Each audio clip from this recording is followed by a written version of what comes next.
Now that was some, woo. Party all the time, party all the time. Do, do, do, do.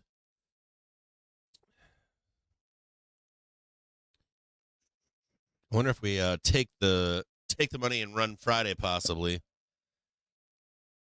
Take the money and run Fridays. Good morning out there. How y'all doing? You want to be paying close attention to 5,300 this morning. Let's see here. Let me get that. Save. Good morning. I got to be fast here in the background because I'm about to head to the school.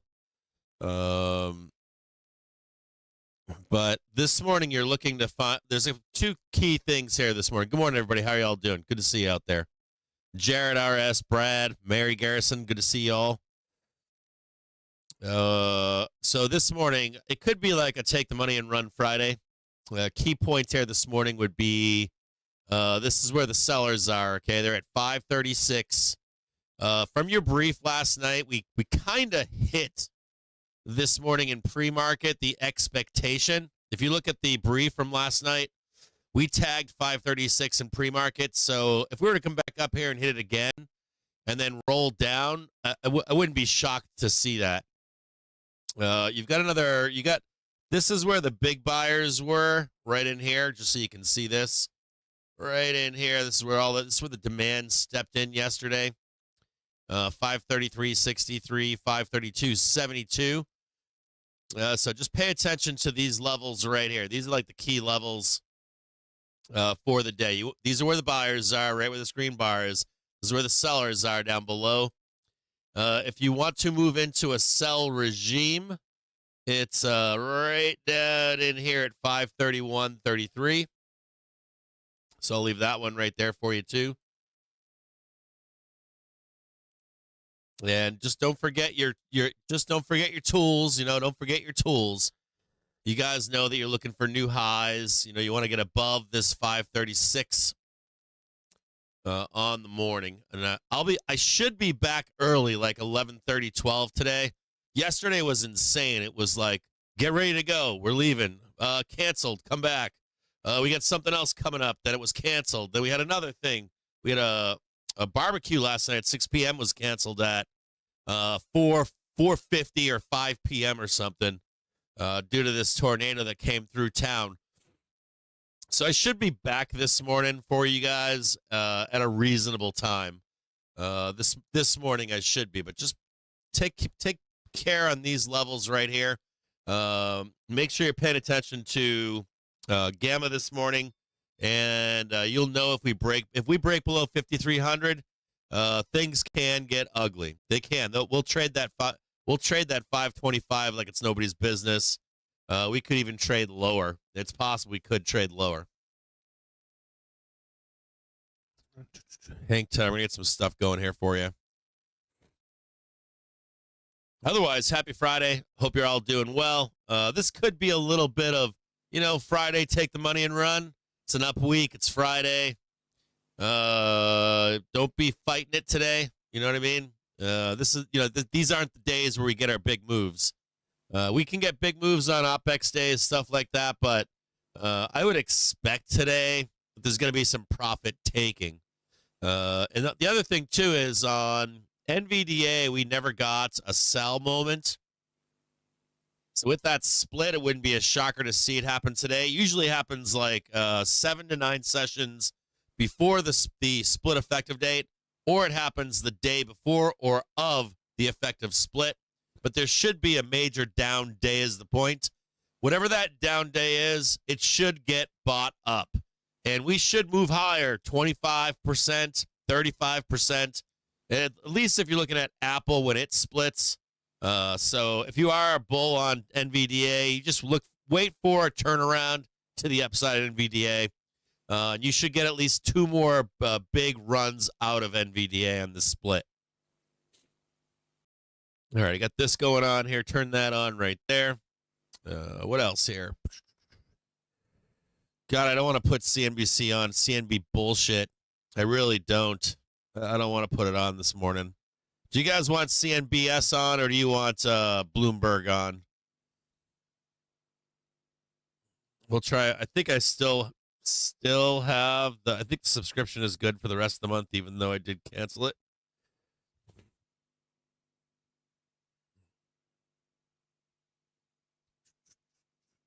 And you've got. Don't forget too. You've got Roaring Kitty will be on at noon. So if you guys want to jump over there this morning, I understand that completely.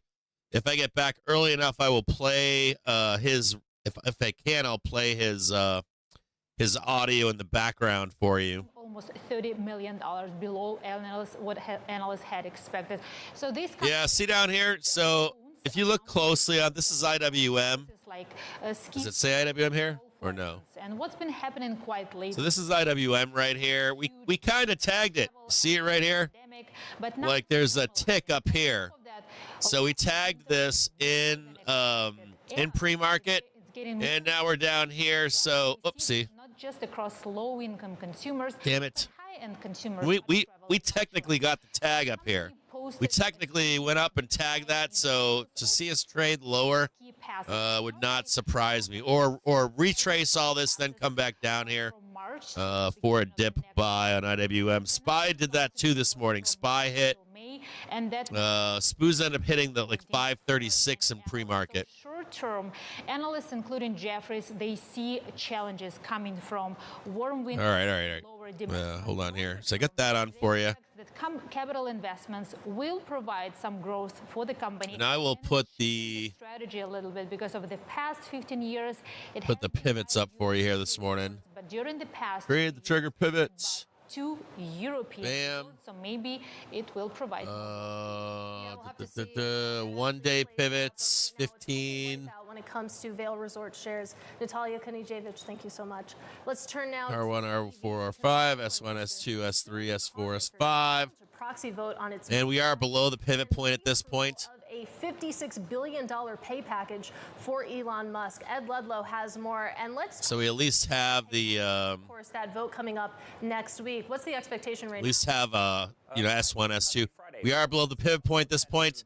We are rejecting right now off the hourly trigger. This is a suit by a gentleman called Donald Bull, who holds 28,000. Yeah, we're going to talk about that today. We're going to talk about rate cuts, all that kind of stuff at some point later today. Real time. All right, as soon as I get in, remember this yellow line down here, this negative gamma, focus on that this morning. Vote to move the corporate headquarters from Delaware to, or incorporation from Delaware to Texas, but also the comp package, that Tesla is in breach of its corporate charter because, as the suit alleges, the corporate. All right, I gotta go. I gotta run now. You guys have a great morning. I'll see you guys here shortly. I should be back this morning.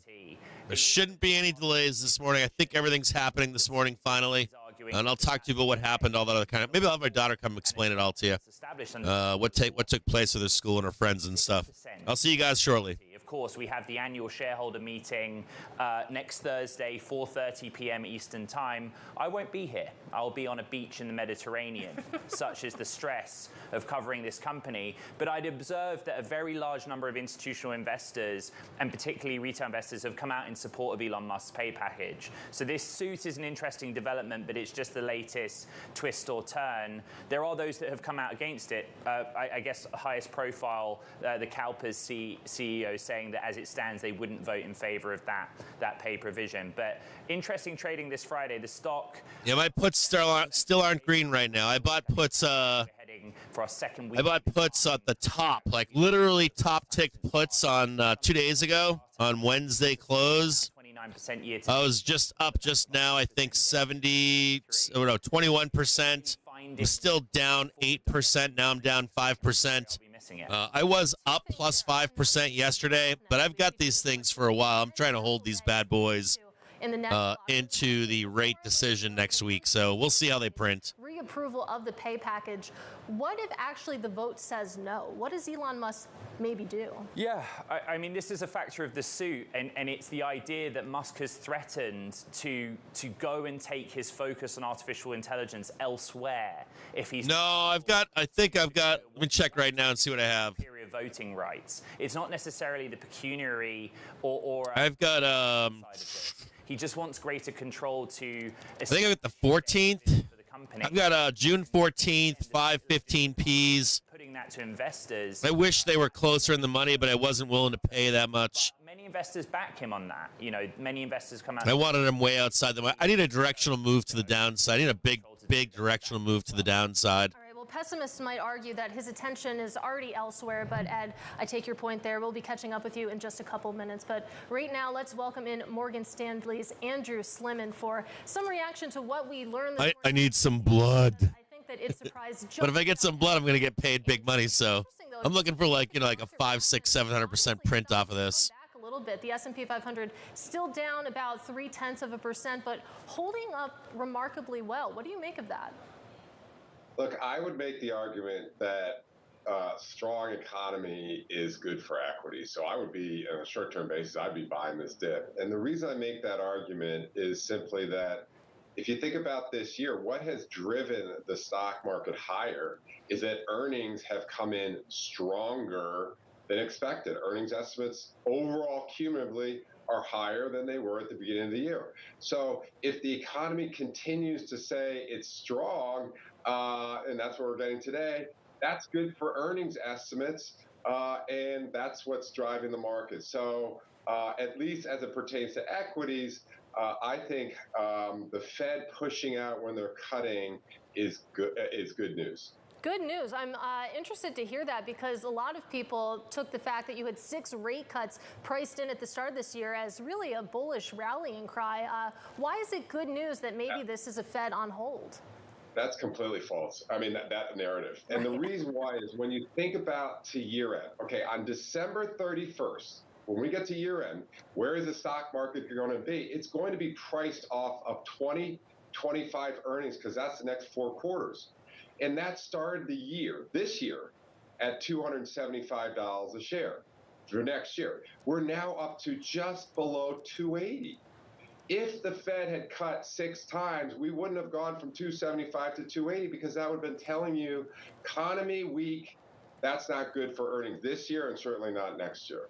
So I think the fact that if you said to me at the beginning, the Fed's not going to be able to cut 6 times because the economy is strong, I'd say, oh, that's good. We're going to have earnings.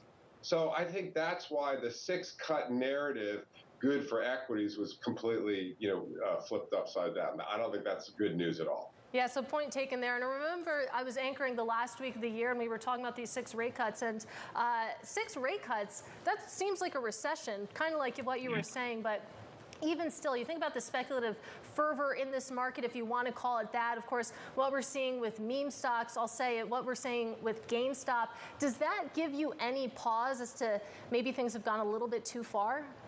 Without a doubt. Without a doubt. Because if I think back to the previous bear market low, which was in March of 2020, we had a good year in 2020.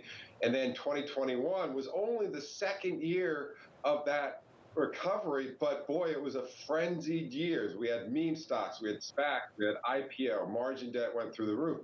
So we haven't seen that yet this year, but maybe the meme stocks is just the start of the speculative fervor. One thing I would point out, however, is, and I'm a long equity manager, is the number one pushback I get to equities is why would I buy equities when I could be 5%, 6% in money markets? And that is, my simple response is because the equities return historically double that. But when you think about that, people don't think that way when you've had a multi-year bull market because their expectations are double-digit returns. You think that way when you're worried about losing money. And that usually is in the early stages of, bull markets are born on pessimism, they grow on skepticism. That concept of I like 5% risk-free better, that's the pessimism, skepticism stage, not the, mature on optimism, die on euphoria stage.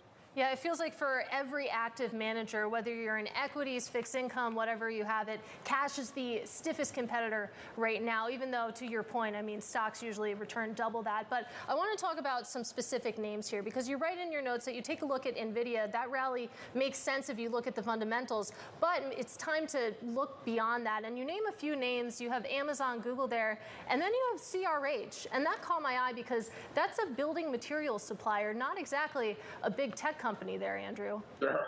Sure. So the overall thesis, the commonality to all those stocks, however, is that if we look from a factor standpoint, what is the best factor year to date? Certainly momentum, but it's also earnings revisions. So in other words, companies that are delivering on earnings fundamentally are doing the best. And that's a very healthy sign of a stock market. You want companies that are, raising guidance to do the best. Well, CRH is an Irish cement company, but they happen to do a very high portion of their business in the United States, which is why they are in the process of relisting their shares in the U.S. And the reason why their business is doing so well is because we have all this infrastructure spending going on. So their business is very strong through fiscal policy spending in the U.S., but the kicker is it is going to be relisted in the United States, and could it get a revaluation upgrade that would be more consistent with basic material companies listed here in the U.S. I do think that is a fascinating trend. Actually, earlier this week, we were talking about how you have activist investors really pushing London-listed companies to list in the U.S. for pretty much exactly that reason. But I only have about a minute or so left with you. So really quickly, I do want to point out that you do see a bigger drawdown at some point this summer. What's going to drive that?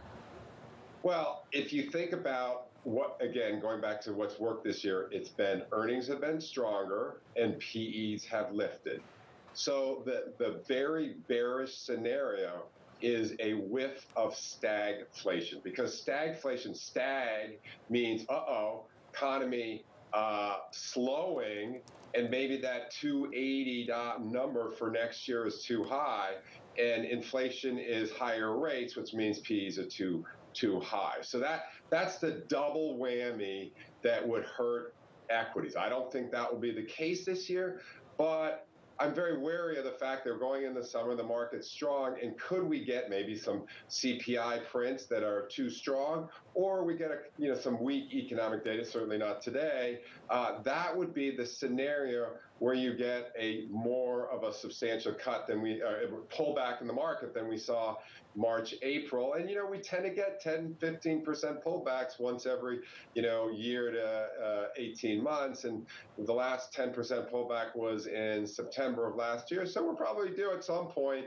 For that, I just get a little bit more nervous as we go into post second quarter earnings in late July. Well, I'm sad to say we have to leave it there. Really enjoyed this conversation. Have a great weekend. Our thanks, of course, to Andrew Sliman. He is Morgan Stanley Investment Management Senior Portfolio Manager and Managing Director. Now coming up, tech stocks flying high. Tech is kind of in a bubble of itself in terms of its profitability, right? Its earnings. So that's a great story, and I'm not entirely sure we're close to that popping. We'll have more on tech as investors await an update on Apple's AI strategy. This is Bloomberg.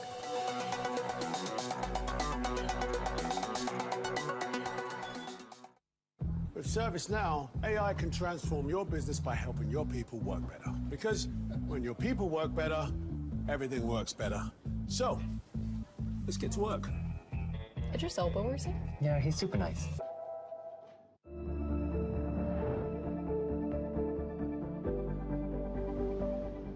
Markets move fast, and now you can too, with instant funding and fast trade execution at IG.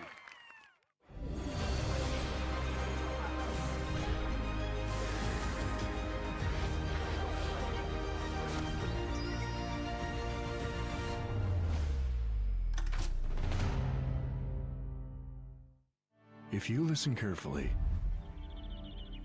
you'll hear a rhythm in the markets. The markets compose their own tunes, and once you learn to listen for them, you'll catch yourself humming along. Everything from the Olympics to Wall Street. From Bloomberg, this is The Deal. Each week, you'll hear us in conversation with business icons. This show will explore deal-making across sports, media, and entertainment. This is very fancy for a podcast. If I knew what it was going to be, I'd have put everything I had into it. I get asked more about our relationship than I do my wife. And, you know what I'm saying? This is a show where we talk with big-time athletes and executives about the wins, the losses, and lessons learned along the way. This show is called The Deal. The Deal? The Deal. The Deal. That deal. The Deal. Huge deal. Who dug this up? What are y'all in trouble?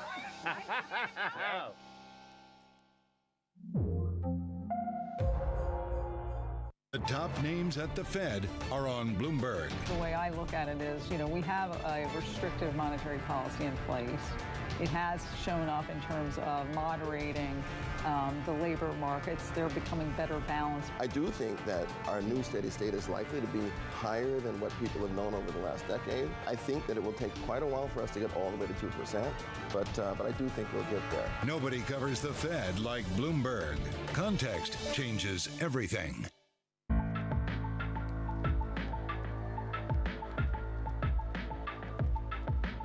This is Bloomberg.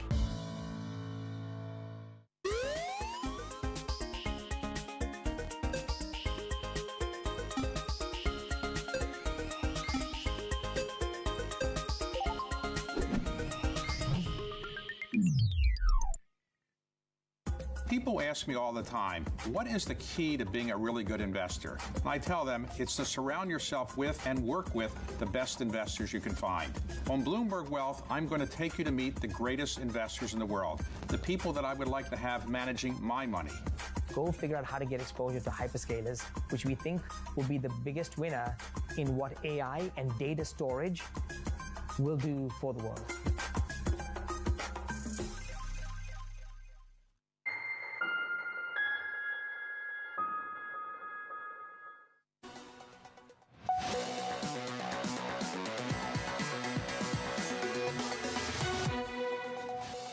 Is kind of in a bubble of itself in terms of its profitability, right? Its earnings. So that's a great story, and I'm not entirely sure we're close to that popping. What is really interesting to me is that, this AI excitement is capturing imagination from companies all over the spectrum. Well, nearly 2 years after the artificial intelligence frenzy started, Apple is preparing to lay out its vision for the technology. The company will introduce its long-awaited push into AI at its annual Worldwide Developers Conference on Monday. Joining us now for a preview is Ed Ludlow. He is the co-host of Bloomberg Technology in San Francisco. Of course, you won't actually be here. You'll be on a beach, but tell us what we should be expecting. Well, and I regret that I won't be at WWDC. I got my invite and I really and I immediately regretted it because there's a huge frustration with Apple that they haven't shown their hand yet in what is consumer-facing AI and iOS. What Bloomberg's Mark Gurman is reporting is that they're going to show us something called Aapl intelligence, or AI, and that it's underpinned by their own work and by a partnership which they should announce, according to Mark's reporting, with OpenAI. And the idea is not to have some kind of dedicated standalone chatbot, although there is a sense that we will see something like that, but basically improve the existing suite of apps that are available on iOS and Mac OS using artificial intelligence. And, Mark is often right to the letter at these events in terms of his preview and his reporting. At 10 a.m. Eastern Time, we get US wholesale inventories month over month. Forecast 0.2% on the prior 0.2%, and US wholesale sales month over month. Forecast 0.5% on the prior minus 1.3%. I know that you called my column the other day, but the basic premise of it is if you look at the third-party data, overall, the smartphone market's going to recover this year and have around 4% growth across smartphones. But Apple's level of growth is much lower. The forecasts are less than 1%. And what's happening is there's evidence in China consumers are already buying the latest Gen 15 Pros, and that they intend to keep hold of those smartphone systems for longer. higher price point, they're fine. So it's a really big question in Apple's case in particular, because what Mark's reporting tells us is that these new AI tools, you have to have iPhone 15 generation or later, so whatever the devices they release later this year, in order to get access to the AI tools and AI suite. Will that spur an upgrade cycle? There are those that think they will, and there are those that think that it won't, because consumers can be price sensitive, and they basically look at the AI tools, and there's a large body of consumers out there that say, I don't yet understand how I'm supposed to use generative AI on my phone every day in a way that profoundly changes my life. Ed, before you sail away, just really quickly, we should talk about Nvidia and, of course, that upcoming stock split. Right now, Nvidia shares will cost you close to $1,200. After they split the stock, will that really invite retail in?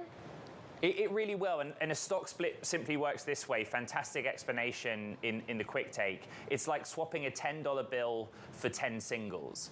You know, it lowers the barrier to entry, and there is intense retail interest in this name. Go on social media and search for Nvidia and see what's being talked about. Look on Reddit, look on StockTwits.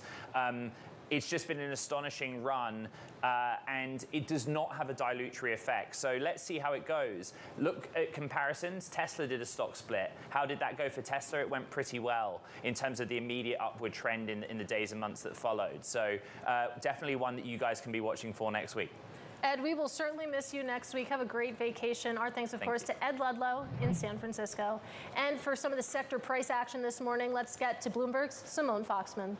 Yeah, Katie, a narrow majority of sectors are in the red today when we look across the S&P 500. Of course, real estate taking the most hit after that strong jobs data and the prospect, of course, of higher for longer rates. But when we look back over what the past week has been, we're looking at an S&P that is likely to see its 6th out of the last 7 week of gains, and that's mainly on the back of what's happened in info technology. Hewlett-Packard and Nvidia leading here, but that's also had 6 of its past 7 weeks in the green. Communication services, as well as discretionary. It's also been a strong week for discretionary with Norwegian Cruise Lines and Carnival, but comm services there are second best performer. To the downside, you know, you see energy and utilities there, but when you look down into the details of utilities, it's really all about what's happening in the energy space. We saw OPEC Plus announce that it was going to gradually wind down production cuts from October. We saw Brent fall below $80 a barrel, hitting a 4-month low on Monday. That's where the real negativity is in this market, Katie. All right, Simone Foxman, thank you so much. Coming up, the market-moving events you need to be watching. That's next in our trading diary. This is Bloomberg.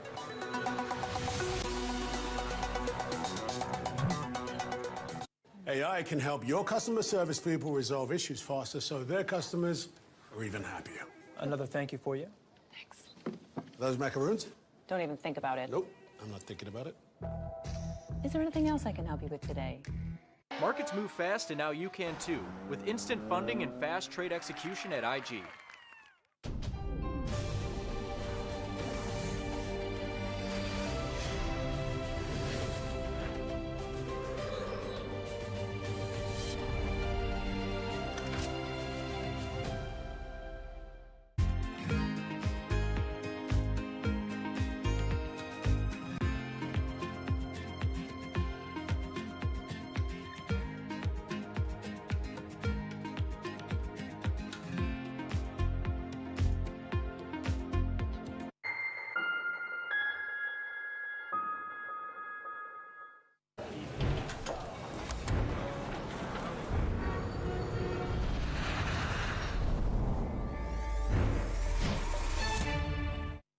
In 5 minutes time now, the top of the hour. See the release of the US wholesale inventories month-over-month revised.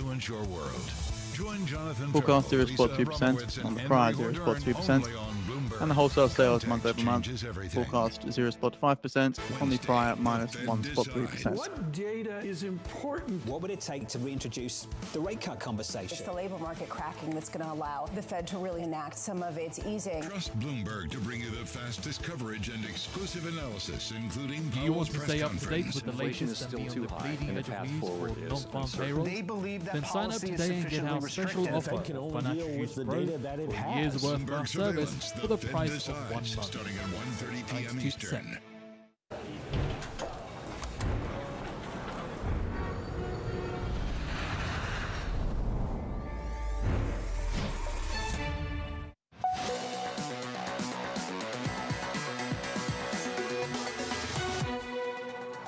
now for the Trading Diary, what you need to be watching through next week. U.S. April wholesale inventories at the top of the next hour. And then Monday, the Apple Worldwide Developers Conference begins. Wednesday is CPI data and the Fed rate decision. And then on Friday, finally, we get the UMich consumer sentiment data. So a lot to look forward to, a huge week ahead. But this was the Countdown to the Open. I'm Katie Greifeld, and this is Bloomberg.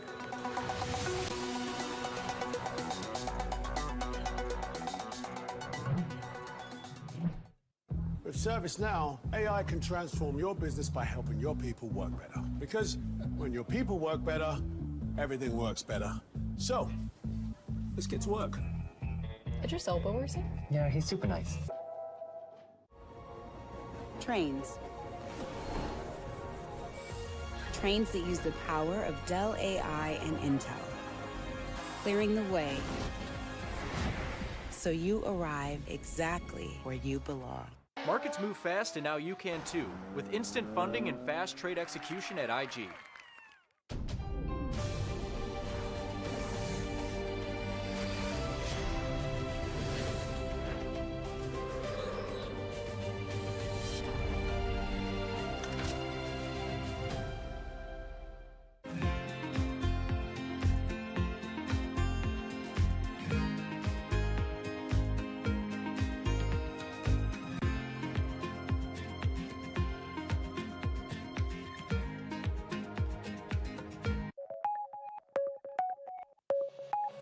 I decided to acquire Indeed 12 years ago when I was 36. I couldn't speak English, but I decided to move to the US with my family. Okay, let's study English. Let's, manage this big American company. But I could do it. Ages are just numbers. If you stay being very curious to run new things, you can keep doing that. So what we're trying to adjust is our company should be the praise to maximize people's ability, people's talent, and people's passion, right? Our employees' passion. So we believe that if we can have the work or the vision, people can be passionate, and which is aligned with all what employee wants to do, that's the best way. 1 minute remaining for US data. Ollie with the wholesale inventories month-over-month revised. That's right. So whether you're 14 or 40 years old. I think so. Because, what's the difference? I don't know. We might be totally wrong. That's how we have been running this company for 60 years. Good morning from our world headquarters in New York. I'm Manus Krennic. And I'm Danny Berger. Let's set your agenda. Bloomberg Brief delivers the market news, data, and analysis you need live every weekday at 5 a.m. Eastern. Bloomberg. Context changes everything.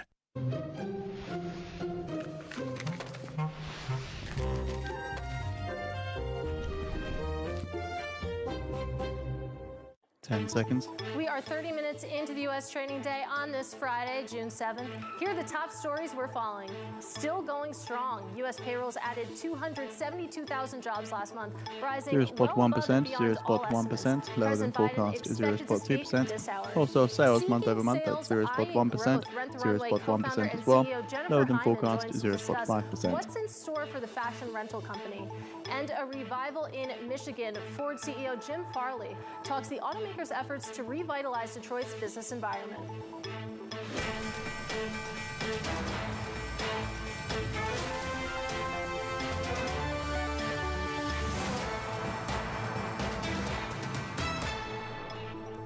I'm Katie Greifeld in New York. Welcome to Bloomberg Markets. You take a look at markets right now on this Friday after that blowout jobs report. You can see, actually, we're really paring back losses. The S&P 500 currently lower by about 0.1%. Same thing, too, if you take a look at the NASDAQ 100. I'm going to say it now. We could end green on this Friday. Though you look at the bond market, it is a much different story. That sell-off accelerating, pushing yields on the 10-year Treasury higher by almost 14 basis points. We are headed headed back towards 4.5%. We'll see, of course, if we get there. But let's go back to that jobs report this morning. Job growth surging and wages accelerating as well. We have posted out the US wholesale unemployment rate inventories also April rose report for the on the first feed time for in 2 anybody years. interested. Bloomberg's Mike McKee is here to break it all down. And Mike, you've had about 90 minutes to think about it all. What's the takeaway? Yeah, well, I was just thinking about you noting that President Biden's going to speak later this hour.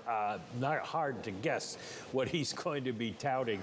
272,000 jobs created last month. That is well above the estimate of 180, above pretty much everybody's estimate for the month. Quite a surprise. We saw a slight drop in the revisions down to 165 in April from 175, a total of 15,000 over the last 2 months, but that's negligible. The unemployment rate, as you mentioned, first time over 4% in 2 years, but that's largely because of a quirk in the household numbers. They show a big decline in jobs created while the labor force rose. Average hourly earnings, they are up by 4.1% year over year, a bigger than expected 0.4 rise on the month. Some of that may be a calendar quirk. Some of it may be California raising its minimum wage during the month. Average hours worked didn't change at all, so no sign that things are going south. The average hourly earnings number, as you can see, still well above where the Fed wants it to be, that green line across the middle, where they think it would be sustainable. So they would still have some inflation worries, and that's why people are pricing out extra rate cuts right now. Under the hood, there are a number of reasons why this is an interesting report that a lot of people are going to be looking at. The seasonal adjustment factor for jobs was fairly large, as it usually is in May. 681,000 difference between the non-seasonally adjusted and seasonally adjusted numbers. The average hour earnings I mentioned, the prime age participation rate, the highest since 2002.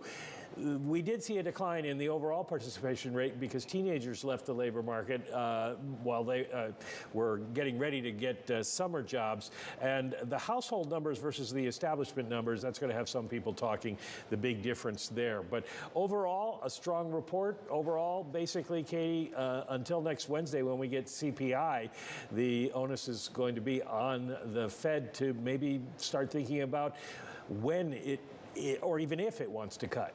Yeah, the fun continues, like you said, next week. A CPI report and a Fed decision. We are very lucky. Bloomberg's Mike McKee. Have a great weekend. And let's broaden out this conversation now because joining us is Drew Pettit. He is director at Citi Research. Great to see you in person. Yeah, thanks for having me in. I want to talk about this stock market and the resilience that we're seeing. I mean, you take a look at futures. They obviously dropped after we got those numbers at 8:30. Now we're coming back. And you take a look at the weekly performance. The NASDAQ 100, big tech, up about 2.6% for the week. It almost feels like what's going on in the economy does not matter for the stock market. And I actually agree with you there. To some extent, it almost doesn't even matter for fundamentals. If we go back to the 70s, GDP and earnings growth really highly correlated. Fast forward to today, that's dropped substantially. So when we think about the market, there's actually two components. There's the cyclical side, which today's report and all the economic data feeds into. And then there's the structural side. And that's all the themes, cough, AI, that we talk about pretty much every day when we think about U.S. markets. Yeah, I was going to say when it comes to fundamentals and maybe what's going on in the economy not mattering too much, it has to help that narrative, the fact that when you think about the big seven, your big tech stocks, of course, it feels like they're almost going to make money, except for maybe Tesla. They're going to make money in any environment. That's the structural here. So we've been thinking a lot about this in 10 minutes time now at 10:15 a.m. Eastern Time. We expect comments from ECB's President Lagarde. He gives a speech at the Foundation Maurice Allais in Paris. Are a bubble and they're going to go away. That's 15% downside. That's really not the worst case scenario. And the bullish side, if a lot of these structural trends drive earnings, ongoing earnings resilience, earnings acceleration, you could see the market being worth something like 6,200. Which gives us a lot more upside from here even. That is a lot more upside. And I mean, when you wrap it all together, I'm going to ask you the same question that I asked Andrew Sliman about 30 minutes or so ago. You think about the speculative fervor in this market right now. I'm going to point out that GameStop right now is paused due to volatility. I can imagine that's related to what we're going to be hearing from Roaring Kitty in about 2 hours. But what we're seeing in terms of the speculative fringes of this market really reigniting here, does that give you any pause? Yes, it does. We track sentiment in the Lefkovich index. We publish it every week. That's been in euphoria for a few weeks now. I feel like we're kind of telling the same story we were 2-3 months ago when we first breached 5,000 and kind of ran up to like 52, 53-ish before pulling back. Sentiment's really, really high right now. We call it euphoric. Other people have different words for it. That's why when you get good economic news, even though that should drive part of the market, we have trading action like we do today. When sentiment's high, you need a lot more good news to really break it higher, at least short term. So what does an investor do with all of this? Because overall, it sounds like green light. I mean, 6,200 on the S&P 500 sounds pretty good. But I mean, are there any areas of this market that you would avoid? Yeah, so to us, it's the companies that are not making the improvements. We get a little bit worried when we drop down into small cap. Not saying there's not good stories and single stock ideas down there. The issue is those are companies that don't have as clean a balance sheets. They haven't been able to invest in businesses, throw around a lot of free money. That's great for the large caps that can invest in growth and all these new structural trends. But for the companies that needed that liquidity to fund ongoing operations, you really do need a lot of cyclical tailwinds and rates to come down. So if you look at action on a day like today, you probably have the Russell lagging like it was earlier in the day. I think it's a good point, too, that there are some areas of this market that do need rate cuts. Maybe you don't need it at the S&P 500 level, but when it comes down to the small caps, maybe you do. And meditating a little bit longer on small caps, like you said, there's some single stock stories there. You could probably find them, but is the juice worth the squeeze, or would you probably be better off in some of those bigger names? We like barbelling them a little bit. It's more mid-cap when we think about it on our focus list. Like, I can't get into single stocks. You'll have to have me back for us to do that another time. But when we think of some of these other trends like digital leisure and fintech, these fall outside of mega cap. Those are really interesting to pair with something like AI. Also, from a thematic perspective, don't sleep on infrastructure. Don't sleep on infrastructure. I never will. I do want to bring this conversation back, though, to what we're seeing in the rates market. Of course, it seems like Fed expectations haven't made too much of a dent in this market, but you think about all the volatility that you're seeing, especially at the long end. I mean, does that start to matter at some point? Yeah, on cross-asset valuations, I heard that from your earlier guest as well. Like, you get a lot of pushback of why go into risk assets when I can get, 5% on the front end. To me, yes, but at the same time, how you get over that valuation and cross-asset valuation hurdle is fundamental growth. So again, fundamental growth stories, green light, structural trends, green light. The value side of the market, the cyclical, deep value side of the market, yeah, you do need rate cuts. Yeah, and it feels like there's potentially a lot of value traps out there, and how you avoid them, that's a whole different conversation. But I am curious, I mean, you think about the ultimate 6,200 call that you have. I mean, what could the path to get there look like? Because again, bringing it back to Andrew Sliman, he's expecting a drawdown sometime in the next couple months. Bullish overall, but you think about the summer period, things can get a little hairy. What's your expectation there for the road to 6,200? So 6,200 is a very, very bullish case for us. Right. This basically means we're going to get the high end of structural tailwinds from a growth perspective for the next 5 years. We're talking, low and Novak teens says oil demand will rise by more than 1 million barrels per day each year in the next 10 years. You're going to need a 10-year that falls sub 4% and probably the Fed to cut at the front end. Well, what gets the 10-year sub 4%? Because that sounds almost like a recession to me, almost. It can be, but here's the thing. If we have a lot of productivity gains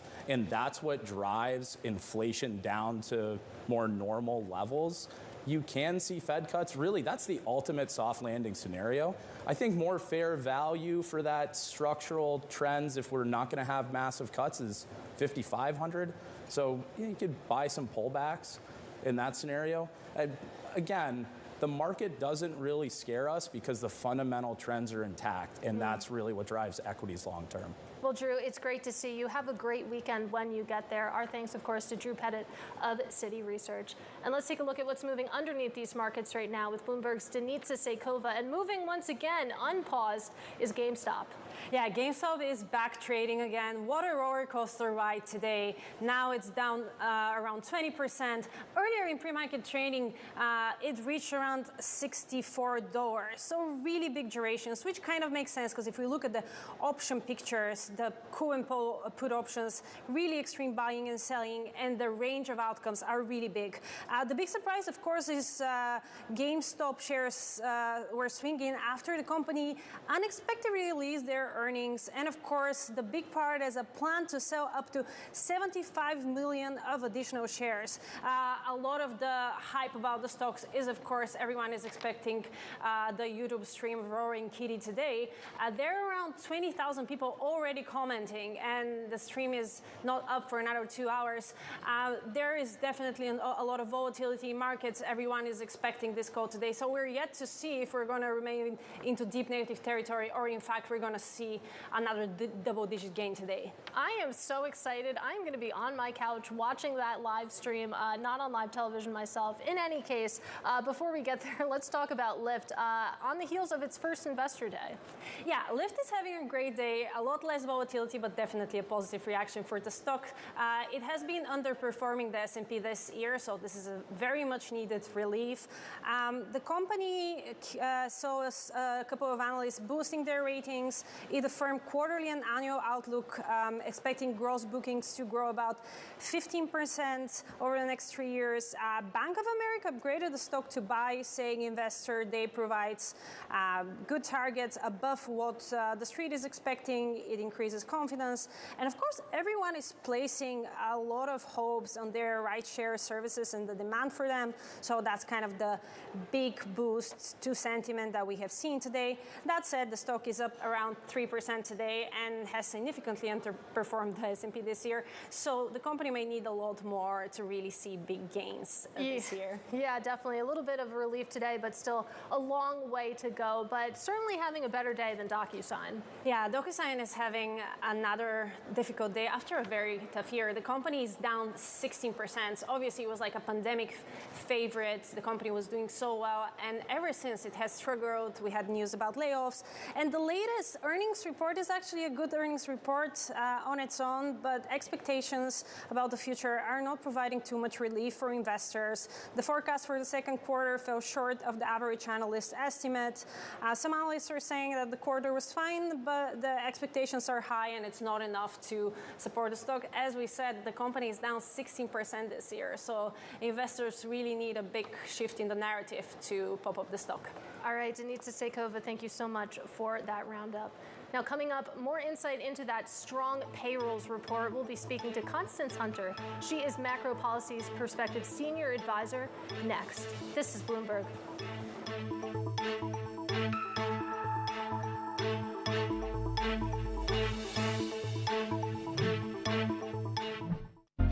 With ServiceNow, AI can transform your business by helping your people work better. Because when your people work better, everything works better. So, let's get to work. Idris Elba works here? Yeah, he's super nice. Recipes. Recipes written by hand and lost to time are now being analyzed and restored using the power of Dell AI.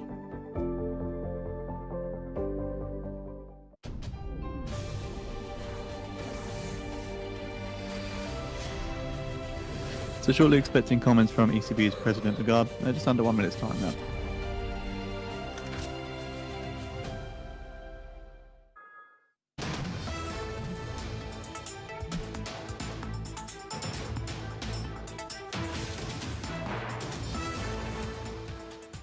Always on the heartbeat of the tech spread across global markets. The real-time data aspect is going to be important. We're going to bring you expert analysis on that. Sure. Don't miss Bloomberg's interview with the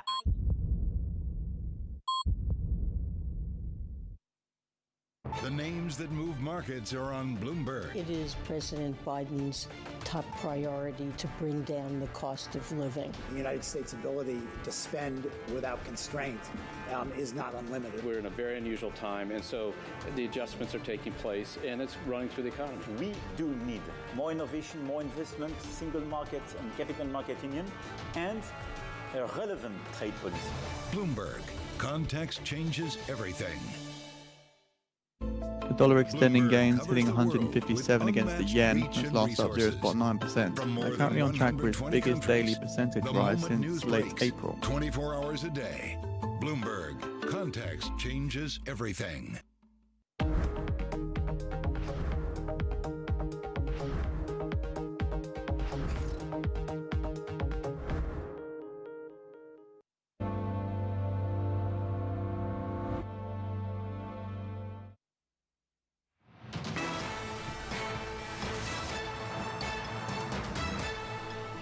is true that there has been, immigration-based growth also, and that has been true throughout our nation's history, right? That immigrants have helped to do jobs and help fuel the economy, but the majority of this job growth that we're talking about has gone to native-born workers.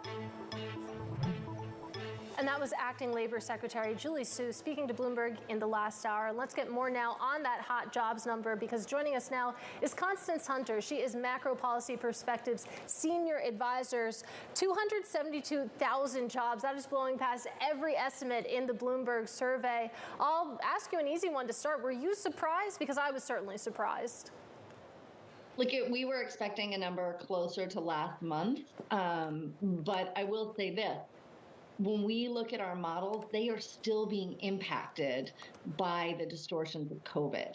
So, Julia Coronado, who spearheads our labor market forecast, goes very deep into seasonals and non-seasonals, and it's just becoming harder to forecast. Not that this number, by the way, was very easy to forecast prior to COVID, and it is one of the most revised numbers because we sacrifice accuracy for timeliness, right? It comes out right as the month has ended, and that's why there are so many revisions. So I would say, yes, it's surprising, but looking under the hood, it is not inconsistent with what we are seeing, which is a slightly softer labor market in 2024 than 2023, a labor market that is not inflationary, right? So when we look at wage growth and we look at inflation plus productivity, wage growth is still below inflation plus productivity. So that's good for corporate profits.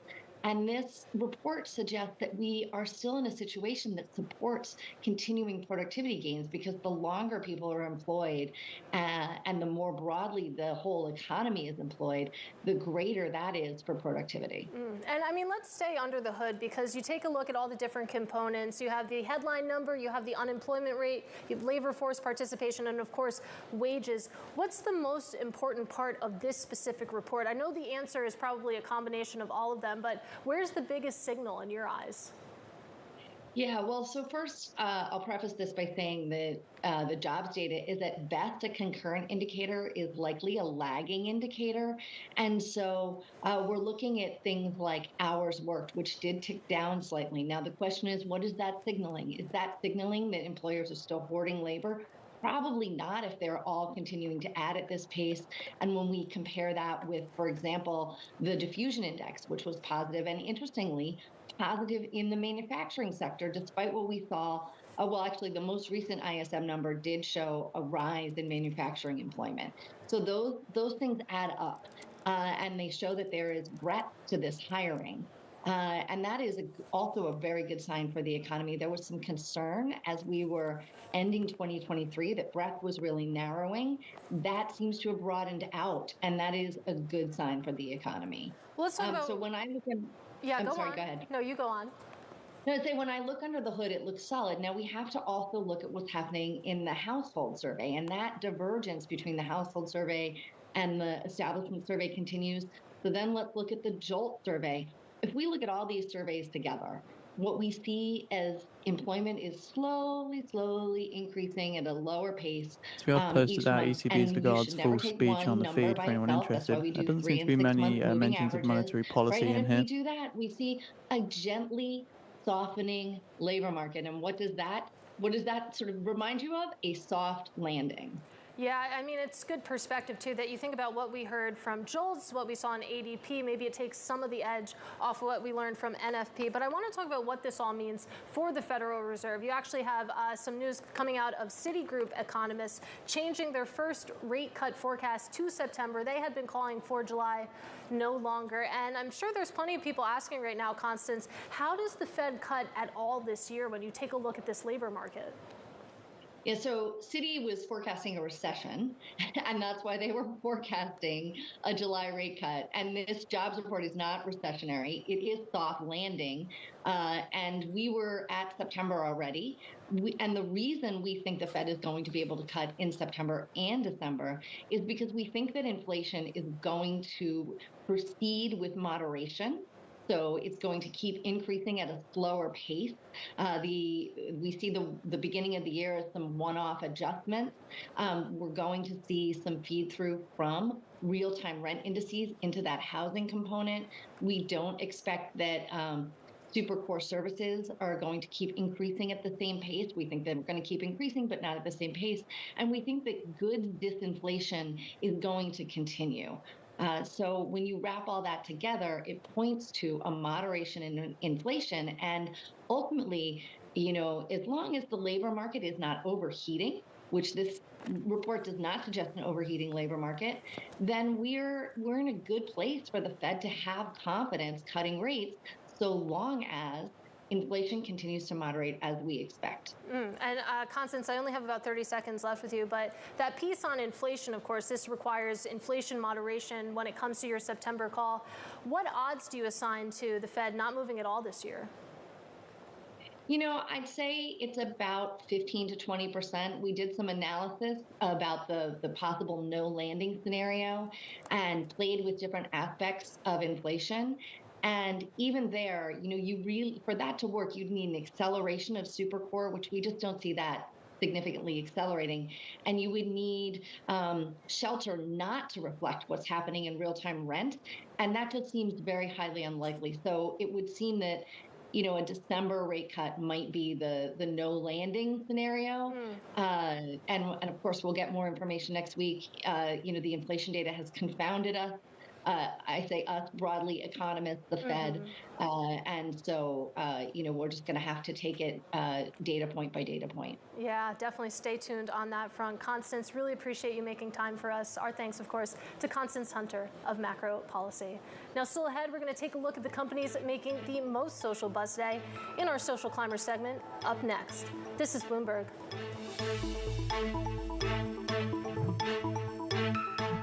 AI can help your employees deal with onboarding, benefits, and other busy work so they can actually do the work they love. Dan's loving it. He's in the zone right now. Kind of hard to be in the zone when Idris Elba walks into your office. I know. It's a lot. Exactly. The world needs ways to reduce carbon emissions, especially for heavy industry. We're working on solutions in our own operations, like carbon capture and clean energy from hydrogen. So who are we? Believe it or not, ExxonMobil. And these solutions can help businesses like yours. Or yours. Or yours. Heavy industry with low emissions. Let's deliver.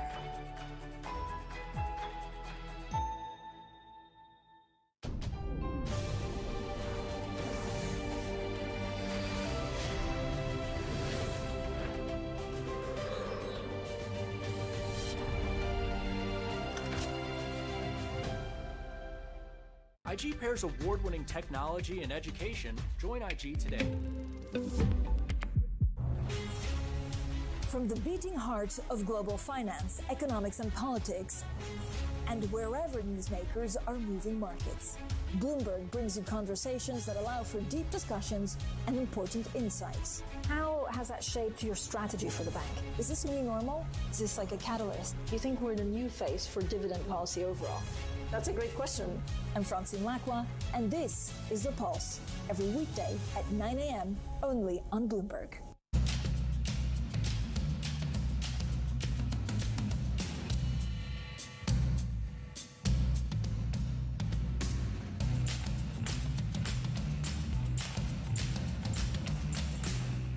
Why do the biggest names in business choose Bloomberg? That is a great question. It's a great question. Great question. Great question. That's a question I get all night. Bloomberg, top experts, great questions.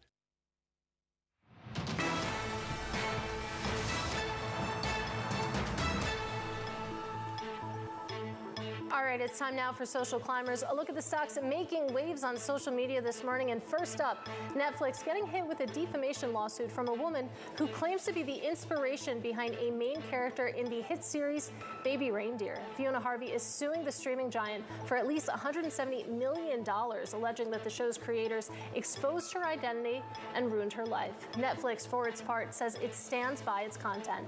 Next up, Vail Resorts on a slippery slope after missing earnings estimates and lower lowering its guidance. Poor skiing conditions contributed to the disappointing showing, and the stock getting an icy glare from Wall Street with a number of banks cutting their price targets. And finally, there's a latte to love about this story. Starbucks inking a deal with Grubhub that will let customers get their morning cup of joe delivered directly to their doorstep. The delivery service will roll out in select markets this month with national availability into August. Starbucks has been roasted on social media recently for longer in-store wait times. And you can follow all the latest company buzz on TRE and Go on your Bloomberg terminal. Now coming up, Rent the Runway just missing revenue estimates in the first quarter. We'll be speaking with CEO Jennifer Hyman next. This is Bloomberg.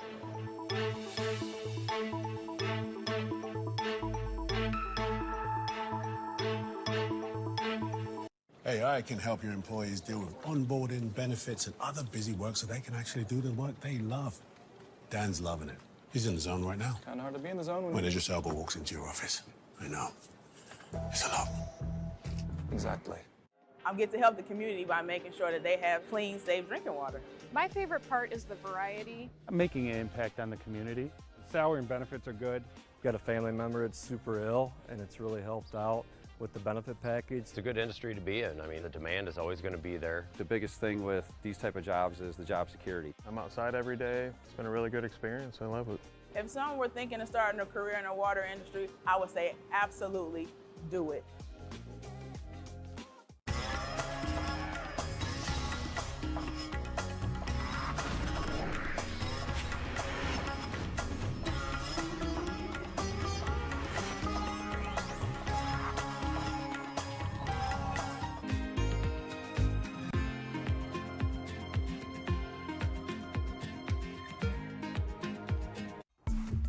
Arch has laid plenty of groundwork for future revenue, but for now, Mark Messler's most pressing challenge as CFO is conserving capital. You have to have the short-term discipline to sort of circle the wagons around cash. I mean, cash is oxygen. I know where every ounce of cash is going, and but we also have to be nimble around that as well because things change by the day. Archer went public in 2021 in a reverse merger with a SPAC, Ken Moelis's Atlas Crest Investments. Through August 2023, the company raised over $1 billion from investors including Stellantis, Boeing, United Airlines, and Cathie Wood's ARK Investment Management. Does that ARK investment open doors for you to bring in different kinds of institutional money going forward? It does. I mean, I think there's a lot of credibility that comes in with an investor like ARK. As I think about, my top targeted list of investors over the next 2 to 3 years, an investment like that gives us some credibility and gives us a little bit of staying power as I go in and talk to other investors.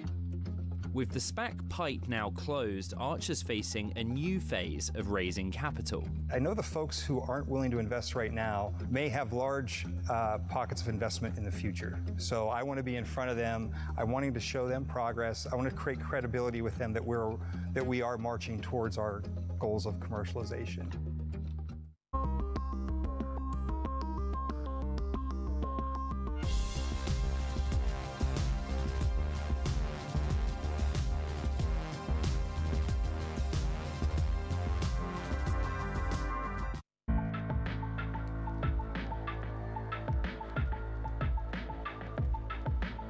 This is Bloomberg.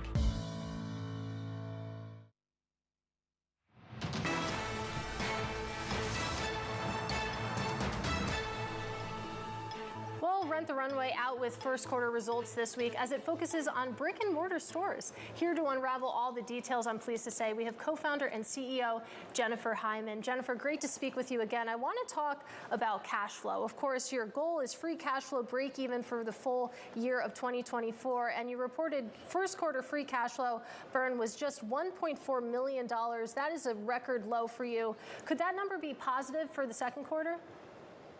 We are really excited about our results and really coming in ahead of where we gave guidance that we would be both on revenue, on adjusted EBITDA, on free cash flow. We're seeing that the business has returned to growth. All of the input metrics are moving in the right direction. And so we're really excited about bringing this business to profitability and showing the real strength in the core business model and unit economics. And it was really interesting. I was reading through last night's earnings call, and you said that you're reopening your flagship store. We're going to make retail a big priority over the next few years. And I thought that was really fascinating because it just feels like more and more of our lives and our shopping experiences are moving online. So tell us about the return to brick and mortar, that flagship physical store. So much of our retail experience prior to COVID was not just about sales that were occurring in the store. We had great sales per square foot, but what was more interesting about our stores was the community brand building activities they did in a market. So we know that the biggest problem in apparel, a special apparel e-commerce, is fit. And that's why there's such a high rate of returns throughout most of apparel e-commerce. Well, suddenly you have a physical store in a market, and people who might have been fearful of converting online now know that if there's a problem, they can courier more units from the store, or they can go to the store and try something on in advance before their special event to make sure that it fits. So we saw that our stores actually were activators for the entire market to grow prior to the pandemic. We also built out technology very similar to Amazon Go in our stores, where you could just grab anything off the shelf and it had that feeling as if you were shoplifting. And so we see that women would come into the store to get dressed for work every single day, or they'd come in groups after work to get dressed for their night out. And that really just built the virality of Rent the Runway in the markets that we were in. So we're going to be super aggressive about going into retail throughout the United States. We're opening our flagship store in New York again this month. It's a soft launch for the summer with a huge launch happening in September. And we believe that the online plus the in real life experiences really drive tremendous, not only growth, but brand love. So really appreciate, of course, the color there, the fact that you think about these stores, and I hear what you're saying, that maybe it'll help conversions into online subscribers, and fit, obviously very important. Let's talk about that super aggressive push across the country. Are we talking about 50 stores, 100 stores? What kind of numbers do you have in mind there? Well, we haven't shared our numbers yet. And remember, this is all within the context of being a free cash flow break-even business this year. So we're not viewing this as our retail push as detrimenting at all from the financial plans of the business.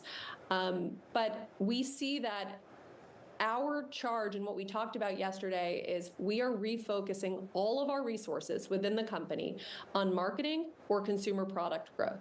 And a huge part of marketing for us is getting out of that bottom of funnel advertising on social media platforms and into mid funnel and top of funnel. What that really means is we're rebuilding our brand. We're going to be showing up in real life, building partnerships, building back our ambassador networks, making sure that that virality that has always existed for Rent the Runway is actually just accelerated and amplified. And I think you do that by building advocacy. Like, people do not advocate or refer brands that they don't love. And you can't fall in love with a brand based on an ad off of Meta. Yeah, no, and I think it's a good point too. And when you talk about marketing, to your point that you're focusing more on referrals and some of those top funnel items, how important is word of mouth to your brand? Word of mouth has always been our biggest channel. So over the last 15 years, over 3/4 of our customers have come to us via word of mouth. And our product is very much one where if you're proud of that experience, if we deliver great operations, great customer service, and you go to a party, you've just rented the runway, or you go to work, you're going to share with your friends and colleagues that you've rented. So we benefit from the fact that when we deliver excellent customer experiences, it sets off great customer virality. Marketing for us should accelerate that customer virality that already is there and should drive even more of our customer base to come in through word of mouth. And I'm curious, I mean, you take a look at your use cases, and as I understand it, 50% falls into sort of those casual categories, and then the rest is pretty much divided between work and maybe special events. Is that the right mix? Is there some sort of optimal mix that you're shooting for here? There's no optimal mix. I love the fact that the mix is back of people using us for work, special events, vacations, and their everyday life. Of course, throughout our lives, like the percentage of special events or the percentage of work just fluctuates. And we want to prove to the customer that we are there for her and we're a resource no matter what is going on in her life. As an example, I had my third kid this year. 4 months ago. Throughout my entire pregnancy and now postpartum experience, I've been changing size, and it has been a resource for me that I haven't had to buy clothes that I know that I'm not going to wear again.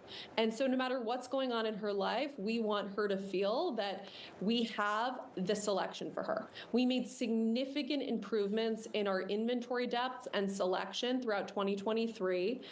And inventory churn is down 20% between Q1 of 24 and Q1 of 23 as a result. Our net promoter scores are the highest they've been in years. Our overall loyalty rates are the highest they've been in years, which gives us further indication that this is the exact time to put our foot on the gas pedal in terms of growth. And first of all, congratulations on the birth of your third child. That is amazing. Yeah. And you mentioned inventory in that context. I only have about a minute left with you, unfortunately, but as I understand it, you're at about 50% of inventory owned. Is there a specific number in mind that you'd like to get to when it comes to the inventory side of things? Yeah, so where we are is we're about 50% of the inventory is via revenue share, meaning that we do not pay for it up front, or we pay very little for it up front, and then we revenue share with our brand partners. They do this with us because they view us not just as a sales partner, but more importantly as a critical customer acquisition channel for them. Now, what this does for our business model, of course, Coyote is reports that that Japan is to we don't pay extend for gasoline inventory subsidies unless it beyond works. summer. So therefore, it eliminates fashion risk on 50% of our inventory, which again is the Achilles heel of most fashion businesses and something that we really don't have to deal with in the same way.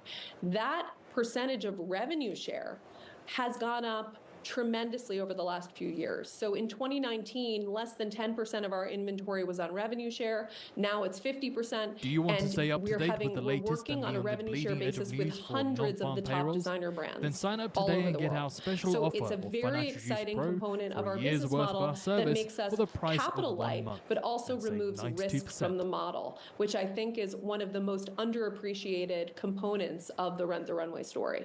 Well, Jennifer, really appreciate you taking the time. Have a great weekend when you get there. Our thanks, of course, to Jennifer Hyman. She is Rent the Runway co-founder and CEO. And let's get a check on these markets right now. We're going to do that with Bloomberg's Natalia Konijevich. Hi, Katie. So today's price action is mainly across the bond market. We saw a big spike in Treasury yield curve across the board, but 10-year yield spiked about 13 basis points. 2-year yield was up by about 15 basis points. Stocks were lower, but then they erased some earlier losses. Bitcoin also was down by about $1,000 after that jobs report. But on a weekly basis, Katie, we see that stocks are up by 1.5%. And Brent crude is now down by 2% and on pace for a third weekly loss. Of course, the next big pressure comes from OPEC+. The alliance decided to gradually bring back those barrels to the market, which is bearish for crude prices. Of course, all conversations right now are about the interest rate cuts from the Federal Reserve. Let's take a look at what the swaps market is pricing in right now. And we see that until the end of 2024, the swaps market is now pricing in about a 1.5 rate cuts. And of course, we will keep an eye on what it means for stocks, but positioning remains really stretched. And some analysts are saying that in case stocks move lower, there is some kind of pressure that can come potentially from CTAs, commodity trading advisors that can sell stocks at a huge amount if, again, prices move lower significantly. In terms of specific stock movers, we see that Nvidia is rising ahead of its stock split. GameStop Nvidia flipped actually those gains. GameStop is the most notable mover, I should say, down by 20%, of course, after the company announced that it plans to sell about 35 million shares. Natalia Konijevich, thank you so much for that update about an hour into U.S. trading. And we do want to take you now live to Normandy, France, where President Joe Biden is delivering remarks on democracy.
Please welcome the 46th President of the United States of America, Joe Biden. John, how are you? Please, sit down.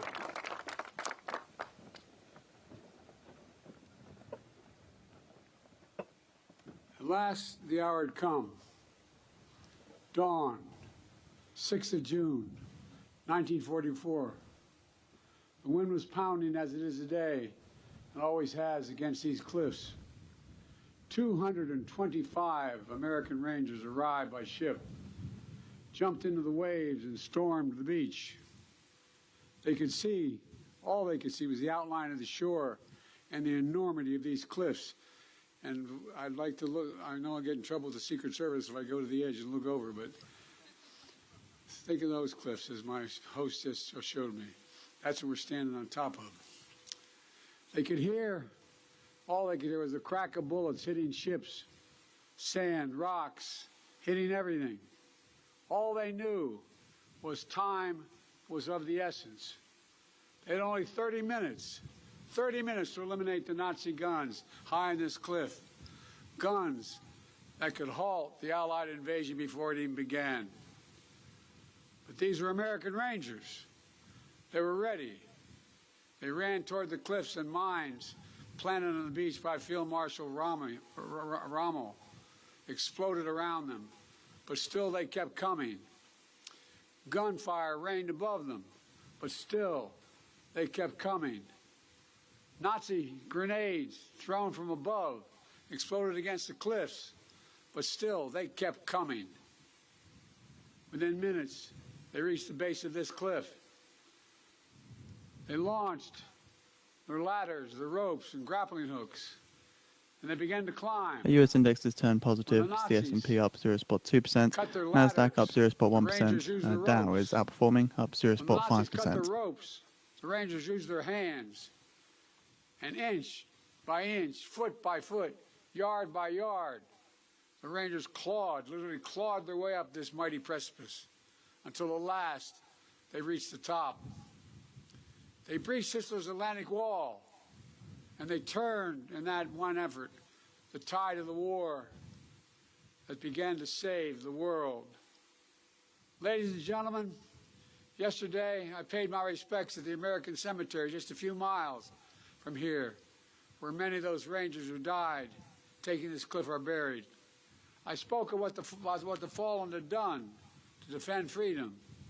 Today, as I look out at this battlefield and all the bunkers and bomb craters that are still surrounded, one thought comes to mind. My God, how did they do it? How were these Americans willing to risk everything, dare everything, and give everything? There were Americans like Sergeant Leonard Lommel from New Jersey. He was one of the first Rangers to jump off his ship and run toward the cliff. He almost was shot right above the hip initially, and he wasn't sure, but he was. He kept going. At one point, he was scaling the cliff. Another Ranger yelled, "I'm not sure I can make it." And Lommel yelled back with every ounce of strength he had in him, "You've got to hold on." And he did, and they did. Americans like Sergeant Tom Ruggiero from Massachusetts. A German shell hit his boat as he was approaching the shore. Everything exploded. The sergeant was knocked into the freezing water. And as he told it, he began to utter a prayer. "Dear God, don't let me drown. I want to get in and do what I'm here and supposed to do." Americans like Colonel James Rudder, Putin Texas. says there is no case for When the nuclear military weapon asked for a deployment, but battalion says for I this don't very rule out mission, changes in our he nuclear raised doctrine. his hand and said, "My Rangers can do the job." He knew their capacity. He knew the strength of their character. A few days after they scaled this cliff, he wrote a condolence letter to a mother of one of the Rangers who gave his life here. And that letter said, "A country must be great to call for the sacrifice of such men. A country must be great to call for the sacrifice of such men." And Americans like John Wardell from New Jersey. John is here. John, we love you, man. Thank you for all you've done.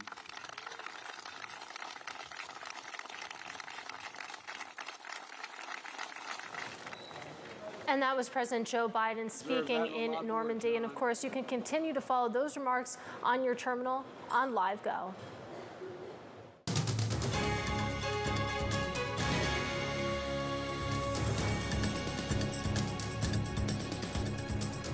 All right, it's time now for our Wall Street Week conversation, and today we're focusing on Detroit's revitalization. David Weston sat down with Ford CEO Jim Farley to talk about why the iconic automaker is spending $1 billion to transform an abandoned train station in Motor City.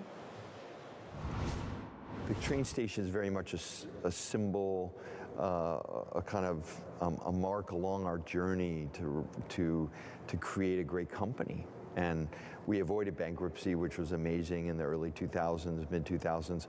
But to build a vibrant company, you know, in the EV world, the digital vehicle world, the train station felt like the right kind of challenger project to, for Ford to be part of, so that we could be part of the, you know, revitalization of Detroit, which had really been kind of used by almost the national media as a, you know, example of the decay of the country.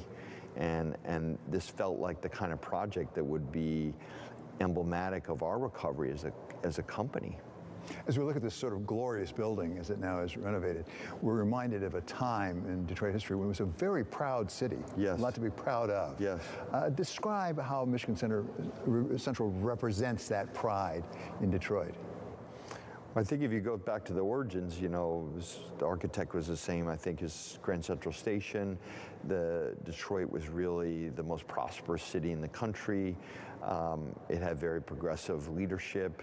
You know, there was a lot of wealth here because of the auto industry. A lot of people came from all over the country, like your family, like my family, for a better future. And I think now we're in a different era where Detroit is growing after decades, after almost since the 60s has been shrinking. Now it's growing again. And this is going to be an innovation hub with software engineers and our Ford Pro business and many non-Ford people in the building.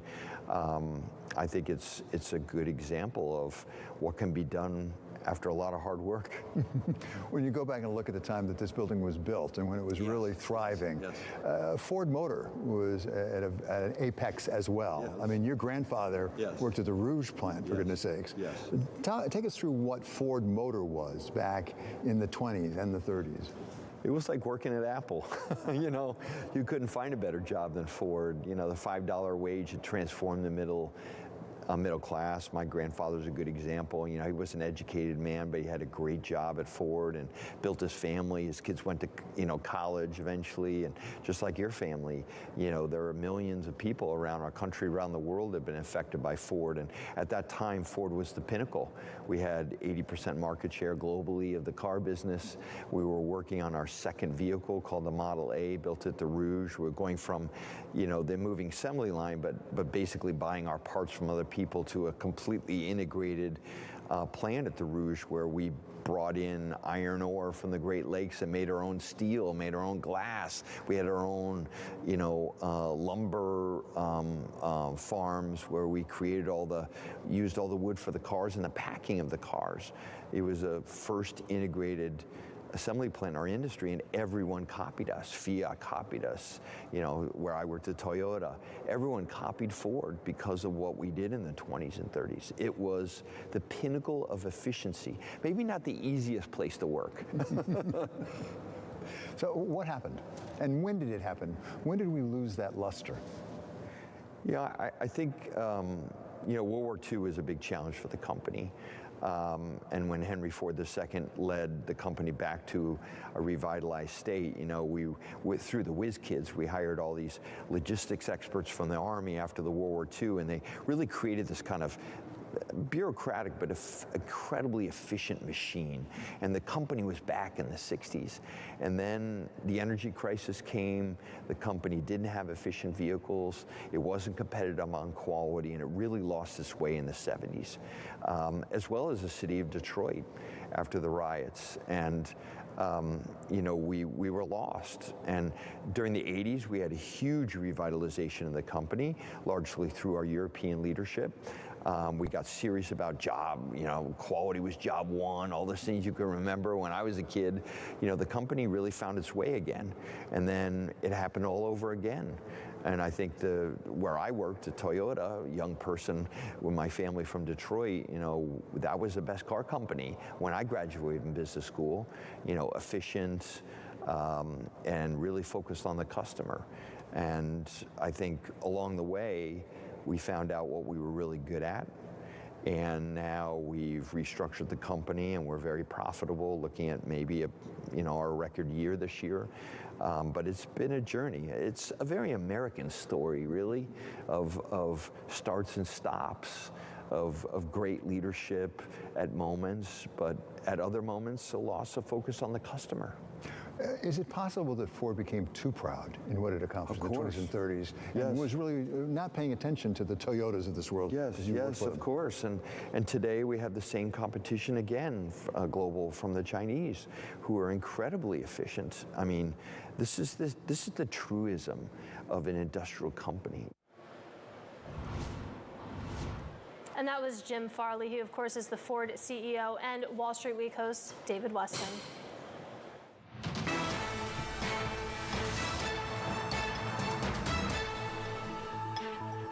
Meanwhile, Fidelity flexing its muscles in efforts to get payments from ETF firms in exchange for listing on its platforms. Joining us more on this ETF Friday is Bloomberg's Emily Graffeo. Emily, So give us the breakdown here. So we worked on this story together, We certainly Katie. did. We have been kind of watching this since March when Fidelity initially put 9 ETF firms on notice saying that their end investor would have to pay a $100 up to a $100 surcharge if they didn't agree to a revenue sharing plan.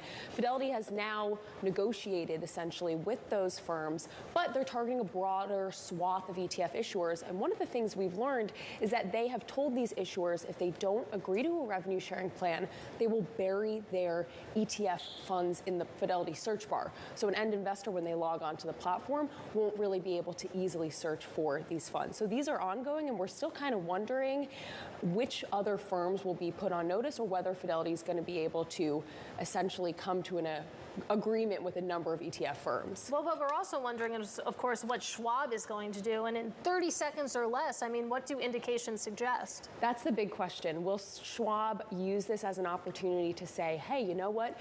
ETF firms, come use our platform because we're not going to charge you a revenue share plan? Or will they use this as an opportunity to say, this is industry standard, this is a model that has been around in the mutual fund world since essentially the beginning, we're just now applying that to ETF firms because we know that revenue sharing, not as commonplace in the ETF world, Katie. All right, Bloomberg's Emily Grafeo, thank you so much.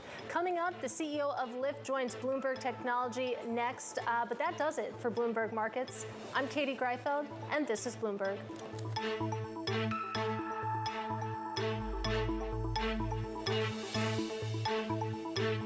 AI can help your employees deal with onboarding, benefits, and other busy work so they can actually do the work they love. Dan's loving it. He's in the zone right now. Kind of hard to be in the zone When Idris Elba walks into your office. I know. It's a lot. Exactly. The world needs ways to reduce carbon emissions, especially for heavy industry. We're working on solutions in our own operations. Like carbon capture and clean energy from hydrogen. So who are we? Believe it or not, ExxonMobil. And these solutions can help businesses like yours. Or yours. Or yours. Heavy industry with low emissions. Let's deliver.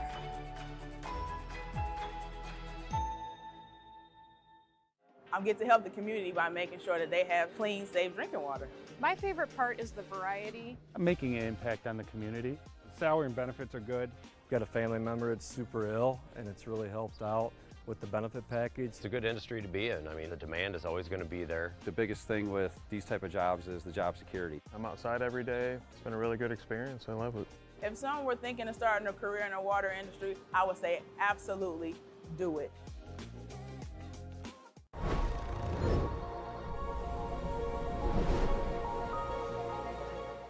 Markets move fast, and now you can too, with instant funding and fast trade execution at IG.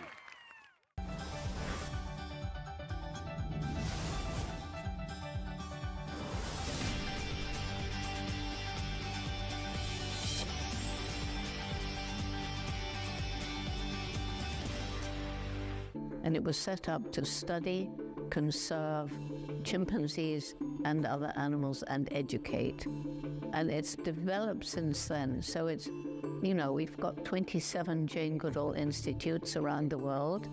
And then I realized at some point that the African people living in and around chimpanzee habitats right across Africa were struggling to survive. There was crippling poverty, lack of health and education, moving deeper into the forest, being exposed to diseases like Ebola and HIV from the chimpanzees and vice versa. It hit me. If we don't help these people to find ways of making a living without destroying their environment, conservation won't work.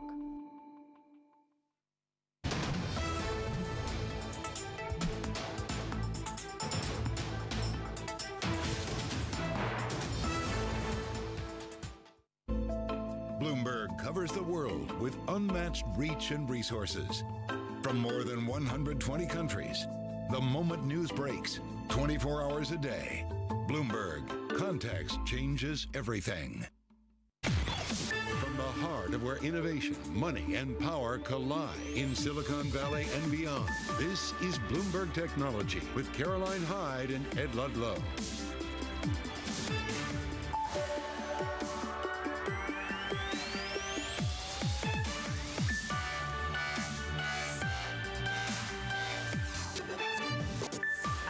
behind at Bloomberg's world headquarters in New York. And I'm Ed Ludlow in San Francisco. This is Bloomberg Technology. Coming up, we sit down with the CEO of Lyft. That's after the company holds its first ever Investor Day. Plus, we'll take a look at GameStop as Roaring Kitty goes live with an announcement in just under an hour. And we push ahead to Apple's Developers Conference with a focus on artificial intelligence. But first, let's just check on these markets. Today, Ed, is a macro day, is a non-farm payrolls day, is a hot labor market day, and yet actually some resilience in the benchmarks when it comes to equities. We're off by just 12 points, even though we see come roaring through 272,000 jobs added. We're going to be digging into it in a moment, but the 10-year yield, the bond market, is what feels the pain. Basically, this labour market's too good. The Fed can't cut, is what the markets start to anticipate, and we're up some 13 basis points on the 10-year yield. We're seeing the dollar index also higher. However, it's notable that even though the dollar is higher, Bitcoin is actually still showing some risk-on attitude. Let's move on and see what Bitcoin's been doing. Over the course of year to date, we are back near those record highs. We're still up 67% year to date. We're at 71,300. That's just shy of the 73,000 record that we've seen previously. 18 straight days of inflows, of increases in Bitcoin, and we're seeing that money moving into the Bitcoin ETF, the spot ETF. So Ed, still watching crypto, but what are you watching on the micro? GameStop. I want this to be at its heart a beautiful story about a company that sells video games. But it's not. I mean, the stock's down 25% in the session. They unexpectedly announced earnings and said that they would sell an additional $75 million shares. It's been a wild ride this week, and it all centers around Roaring Kitty, a.k.a. Keith Gill, who's due to go live and speak at midday Eastern time. And I think it's important to be honest, Caroline, and say, haven't got a Scooby-Doo what he's going to say or what it's going to be about. And there's a lot of hypothesis out there about his position and what will happen. We will try our best throughout the hour to keep you posted. There are other things we're watching, individual names, but a lot of it's to do with next week. Lyft coming up very soon, going to speak to the CEO. Investor Day, a lot of numbers, but lots of questions about future of rideshare in a world where robotaxi's king. Nvidia's down, stock split Monday. Lots of excitement from retail investors about that. Apple WWDC on Monday. Mark Gurman of Bloomberg says we are going to be told something about Aapl intelligence. And then finally, Tesla up 0.2%. You have your Investor Day next Thursday. I won't be here. I'll be on a beach in the Mediterranean, but it's a big one, and it's a big vote on compensation and the future of that company. Ed, you better promise me that you're not glued to your smartphone at that moment on that beach and that you take it in over a glass of wine. But meanwhile, let's break down the numbers of what really is the macro story of today. It's the jobs report, of course, dictating trade. Sarah Franklin's with us, CEO of the people management platform, Lattice. And Sarah, look, this upended every single Bloomberg economist that we surveyed out there. Every one of them thought that it would be a cooling effect, at least, or not as hot as 272,000. What do you make of it? Well, Caroline, what I see is unpredictability. Like you said, this was not what anybody thought was going to happen. Everybody was thinking we would have a decrease from April, but we ended up blowing out the jobs report. And so what we're seeing is uncertainty. And we're seeing jobs in these areas of government and healthcare, but it's still uncertain as to what's going to happen. I'm told that in New York there were audible gasps when the number hit. Such was the surprise of the world. And a lot of our audience will watch and say, well, why do we care? Largely it's because of the Fed, right? The idea that the Fed won't cut rates as quickly as we thought. But we're trying to understand the story in the technology sector. This is what the kind of breakdown looks like. Changes in motion picture through web search. This data, which we've dug into for the quarter, is really interesting. What does it tell you? So the data is very interesting when you look at this. Like we saw, the healthcare and government sectors have hiring. But as a tech CEO, my vantage point is slightly different. We're in an industry where we're seeing experimentation and change. And this is where we don't know what's fully going to happen. And we're curious, what is the impact of AI going to be on jobs? And what is the world going to be when we see digital employees come into the mix? Never before has it been so, I don't even know what to say, in vogue or important or cool to be a computer scientist or software engineer. But with that comes demand and a lack of supply probably, so big pay packages. Are you seeing that in your world? We're definitely seeing demand for engineers and AI data scientists, but what you're wondering is, what does this mean for people that use AI? What does it mean to be a customer support representative or a sales representative? And there's a lot of interesting opportunities out there, but there's a lot of questions as well for what this means for the future of the workforce. And we need to call every company to be transparent and accountable for the decisions that they're making when it comes to their hiring practices, whether it's for people or with digital employees. Sarah, can you answer some of those questions? What are you seeing for those that work in customer services? What are you seeing for those that are supposedly being augmented and potentially being replaced? Well, so the Labor Bureau shows that over time we'll see a decline in these positions, and we'll have AI and digital employees being the new professions. We can see a time when we as people will be working together with digital employees. And this is a mind-bending concept, but it is where we're going. And so that's where the jobs report is very interesting, where you see healthcare professionals, government professionals as being the main bulk of these job increases. And then it's still early days, but for AI, it's going to be interesting, and we need to call everyone to have transparency and hold AI accountable for when they do become employees, because you could be a customer service representative and you still need to be held to the same level of goals that a person would be. Are we still seeing reskilling as a topic and actually being followed through on? Reskilling has never been more important right now, because you need to be able to transition your workforce into the jobs of the future. Sarah Franklin, Lattice CEO, it's fantastic to have you back on set in San Francisco. It's amazing to see the world change so quickly each quarter. Come back soon. Now, coming up on the program, we're going to sit down with the Lyft CEO, David Risher, as the company holds its first ever Investor Day. And I know so many of you in our audience had a lot of questions for David. We'll put some of them to him next. This is Bloomberg Technology.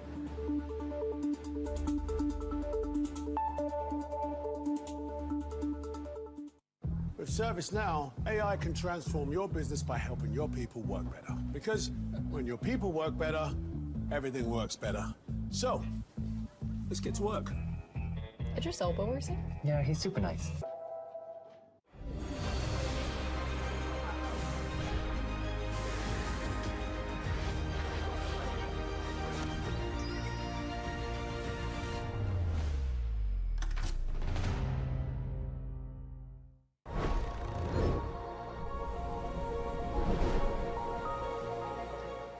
Markets move fast, and now you can too, with instant funding and fast trade execution at IG.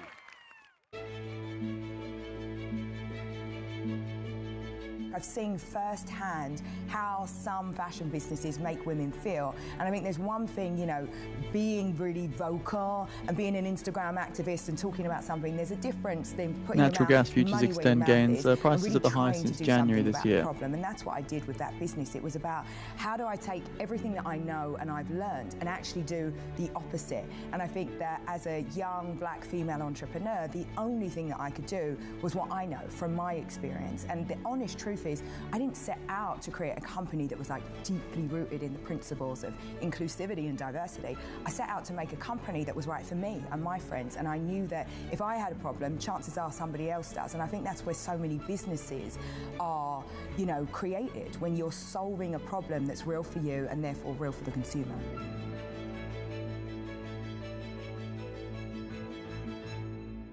In a multi-trillion-dollar industry, there's a lot of ground to cover. Bitcoin ETFs rubbing elbows with the big dogs. This frenzy has engulfed the entire world. We'll show you what's happening in ETFs like no one else. Bloomberg ETF IQ, Monday on Bloomberg.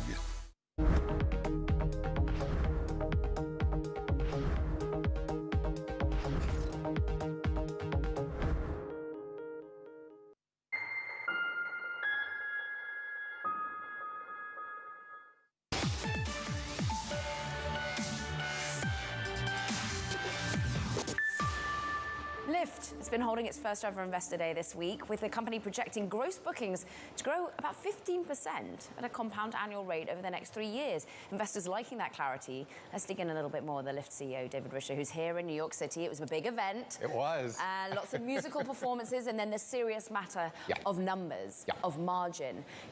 what gets you that 15% compound increase? What gets you an improvement in margin and profitability too? So I don't think you're going to be surprised about this, but the answer is customer obsession is what gets us there, right? I mean, we're a scale business. We're a scale business. We do 2 million rides a day today. We're going to get to $25 billion in bookings over the next couple of years. That just means doing more of what customers like, picking them up faster, pricing better, and then innovating, like with Women Plus Connect and some of the other things we've talked about before. It's really the basics, but you do them really well over and over again, and you can grow an incredibly big and profitable business. I can see that helping bookings. Yeah. How does it do the profitability? Do you have to start to charge people a little bit more to be able to get that margin? No. In fact, that's not at all in the plan. Instead, what is in the plan are things like Lyft Media. So this is such an interesting thing. Think about all the different ways brands want to talk to you today. A lot of them are online, right? They're through Google, maybe Meta, whatever it is. Well, we actually have people in cars going to grocery stores. And is that interesting that maybe, Crest versus Colgate, maybe you don't care too much, but maybe there's an advertiser who'd like to talk to you right as you're about to walk into Kroger, for example. So that's part of the way that we can kind of work with margins. We can also work with modes and some other things. A lot of good ideas there. David, good morning. It's Ed. I'd like to look past the numbers a little bit. I understand the 709 million rides you did in 2023. Yeah. And you make this argument that your target market or total addressable market is based on the total miles driven in personal cars. But what I don't see is how you're going to go after that addressable market, convincing people not to use their own vehicles, but take you instead. Right. Well, I don't have to do a lot of that, to be honest. It's 160 billion trips that people take a year. Let's just look at the daily commute. Every single year, people commute to and from work 55 billion times. 55 soul-crushing billion times. So you don't have to take much of that to make a real difference in our 700 to 800 million rides. We've got a new product that we're just in the process of developing, for example, that will allow you to lock in your price. So every single day, instead of a price that bounces around, you get a consistent price. And that's something we know people stress about. Literally, people wake up early in the morning just to check a couple of different apps to figure out what the least expensive way to get to work is. So if we can take that off the table, that might increase us by, call it a ride a week. But a ride a week times 52 weeks a year times millions of people, it adds up pretty fast. David, when I said you were coming on the show, the majority of questions from the audience were about robotaxi. Yeah. You and I have discussed this in the past, but Lyft has a complicated history with robotaxi. I think at the core of their question is, will you survive in a world where, Zoox has a really big runway, Waymo appears to have a really big runway? Yeah. Yeah, so we will survive. Let's just take that off the table right now. Because I think the way to think about it is this. It's one thing to create a robotaxi, and both of those companies are doing really incredible work. I'm super, super impressed with the technology and how it's coming together. But it's a very different thing to 2 million times a day pick people up, drop them off, do it in weird weather, do it at airports, and so on and so on. And so I think it's a much more likely scenario that one displaces the other, that actually we work together, right? That we end up welcoming them to our network. Because if you're a robotaxi company, and I know you've taken, for example, the Zoox robotaxi, gosh, you need a lot of volume to really drive the numbers. Otherwise, you make 10 cars, it costs you, $10 million a car. It doesn't make any sense. So you got to have someone like us as a partner who can really incorporate them into our network. And I think that's the most likely scenario that, a bunch of different companies I think are going to work on. No soul-crushing commute for Ed when he's in that Zoox, playing around with that. David, I'm interested in, you can work together with robotaxis, but you're not going to work together with Uber. And I'm interested as to, ultimately, they're really focusing on this advertising focus too. Yeah. Is there room enough for both of you? How are you going to compete for that? I don't think we have to compete for that. Because I think this, one of the things I learned from Jeff Bezos is work on things that are durable. If you're going to build a big business, work on something that's durable. Okay, I can predict in 5 years, 10 years, 100 years, there are going to be companies like the ones we work with today. Chase, NBC Universal, Delta with their SkyMiles program, Kroger, IHOP. These are 5 companies that we're working with today. Every single one of those companies or their siblings or their brethren are going to want to talk to customers in new ways. And we've got 2 million rides every single day. So no, I don't think that this is one of those zero-sum things. I think actually this is a whole new category of mobile advertising. I think we're going to get there first. I think we're going to do it better. But if other people want to follow us, then more power to them. You, of course, worked for Amazon. You worked for Microsoft. You learn a lot from those businesses. And both of those are plowing forward in artificial intelligence. I'm sure you are too. We are. How much can you use my data as a Lyft user to dictate what ads I'm seeing, make it more specific for me, without weirding me out? So, great question. I mean, I would actually turn it around a little bit bit and say, of course, artificial intelligence is going to revolutionize a lot of different businesses. I would start actually with our drivers. Look at all the different ways drivers interact with our platform right now. By the way, 41% of our drivers don't speak English as their first language at home. So imagine a world where artificial intelligence can help with simultaneous translation.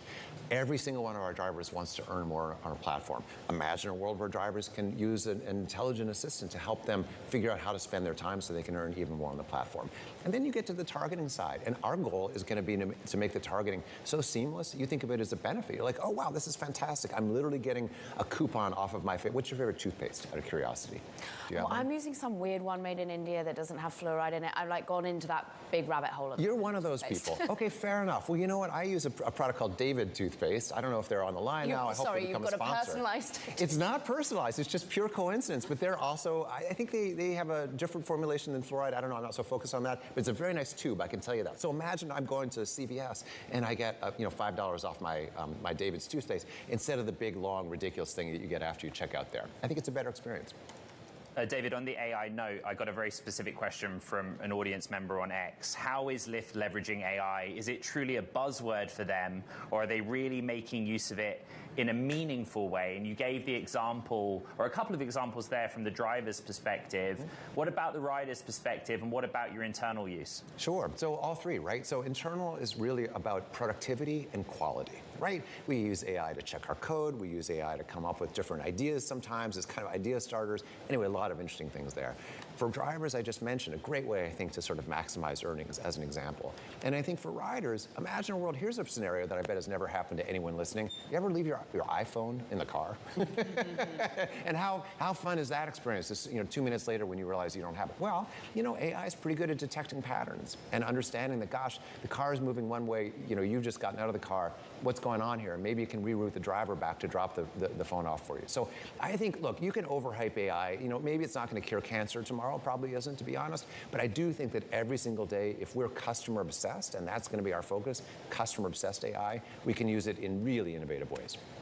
Lyft CEO David Risher, thank you so much. We appreciate you coming into our world headquarters. Always a pleasure. In New York. Good to see you. All right, coming up on the show, Mike Lynch was accused of pulling off Silicon Valley's biggest ever fraud 13 years ago. He's now been cleared. We have all the details next. This is Bloomberg Technology.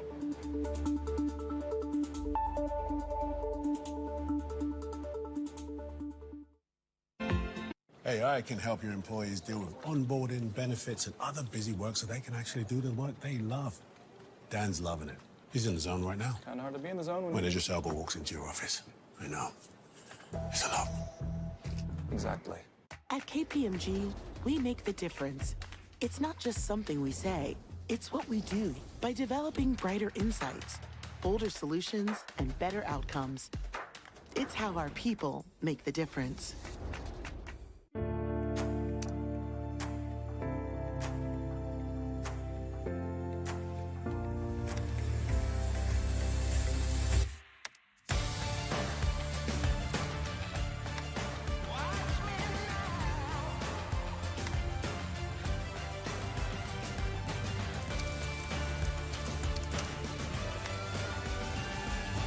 Canadian dollar weakens to a near 1 month low at 1.3747 per dollar. Recipes written by hand and lost to time are now being analyzed and restored using the power of Dell It is noting AI. the dollar extending gains as the Dixie up around 0.8%. S&P 500 back around flat on the session now, just down slightly.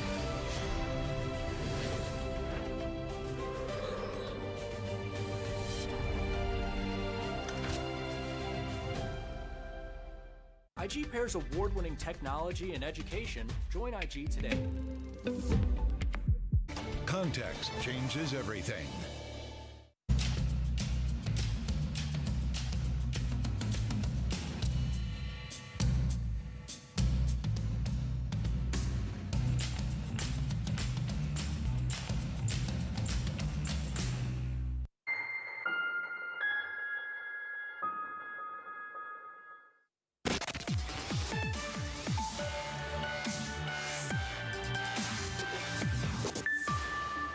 Okay, time for Talking Tech. And first up, SoftBank-backed travel app Nvda is said to be planning a $400 million IPO in the United States. Sources say the South Korean startup is eyeing a launch in July with a valuation of between $7 and $9 billion. A final decision has not been made, and details of the offering could still change.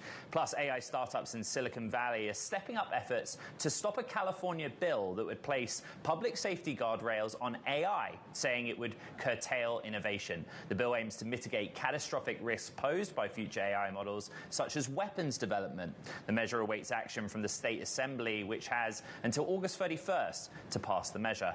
And UK tech tycoon Mike Lynch has been found not guilty of criminal charges. Lynch was accused of using accounting tricks to dupe Hewlett-Packard into buying his software startup Autonomy for $11 billion in 2011. The outcome marks a redemption for Lynch, who for years argued that he was used as a scapegoat for the deal, Caroline.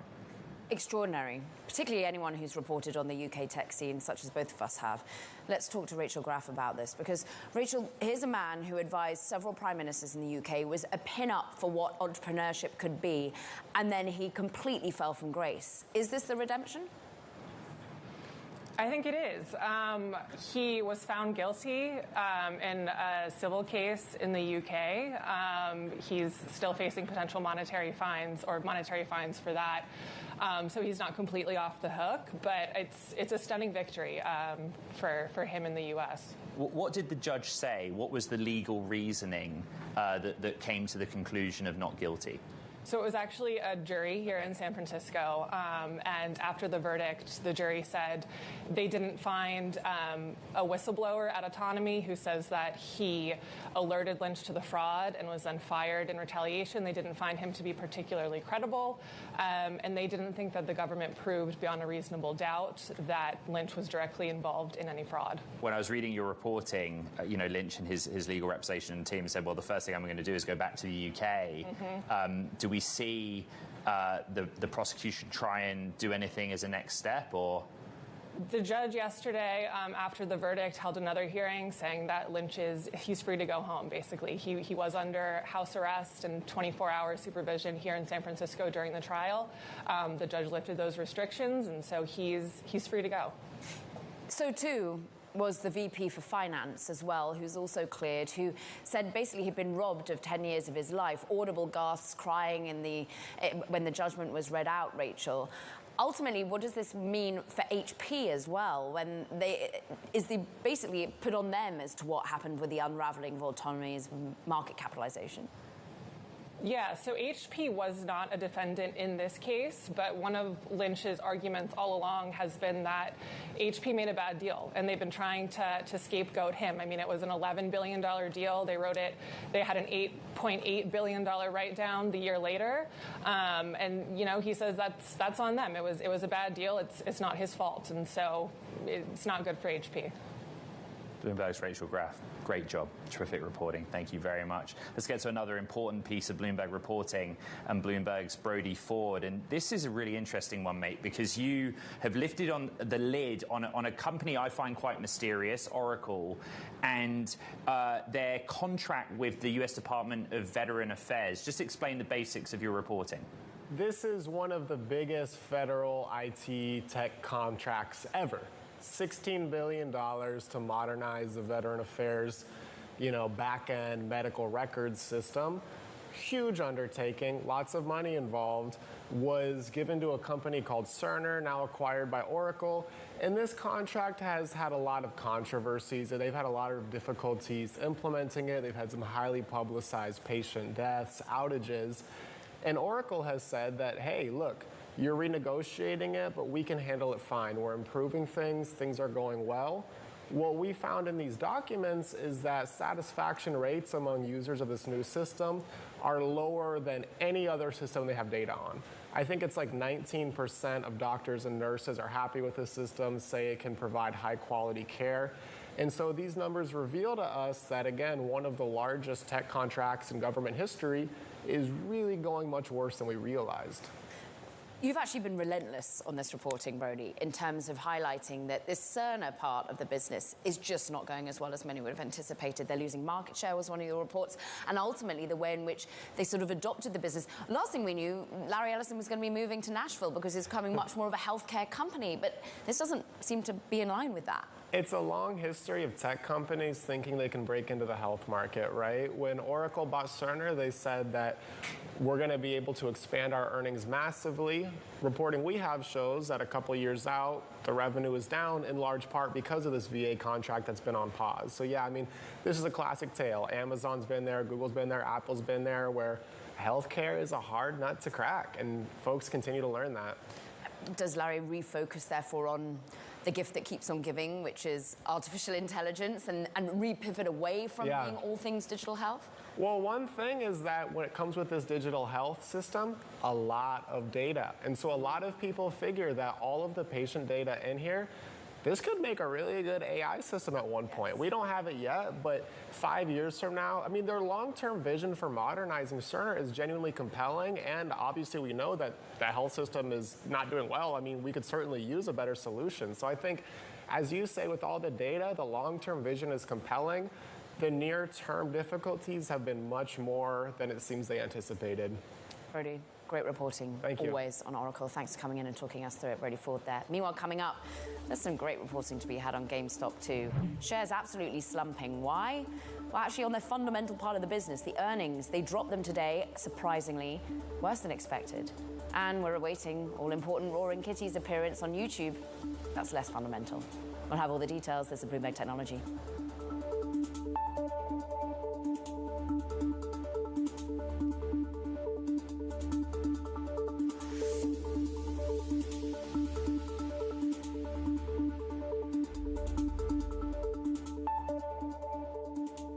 AI can help your employees deal with onboarding, benefits, and other busy work so they can actually do the work they love. Dan's loving it. He's in the zone right now. Kind of hard to be in the zone when Idris Elba walks into your office. I know. It's a lot. Exactly.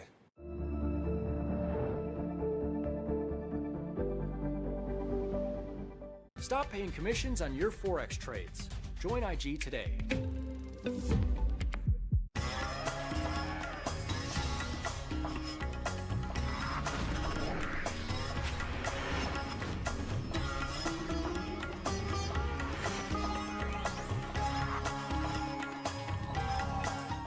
If you listen carefully, you'll hear a rhythm in the markets. The markets compose their own tunes, and once you learn to listen for them, you'll catch yourself humming along.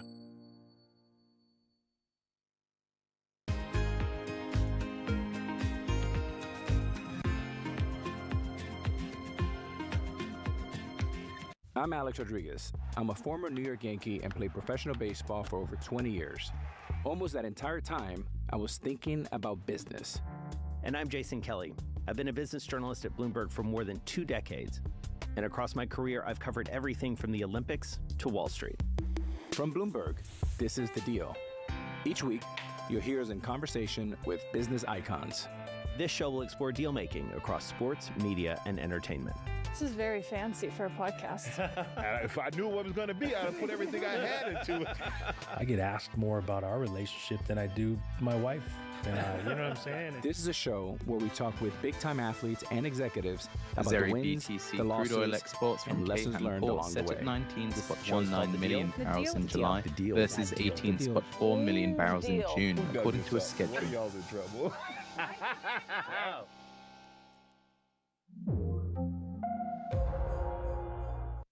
People ask me all the time, what is the key to being a really good investor? And I tell them it's to surround yourself with and work with the best investors you can find. On Bloomberg Wealth, I'm going to take you to meet the greatest investors in the world, the people that I would like to have managing my money. Go figure out how to get exposure to hyperscalers, which we think will be the biggest winner in what AI and data storage will do for the world.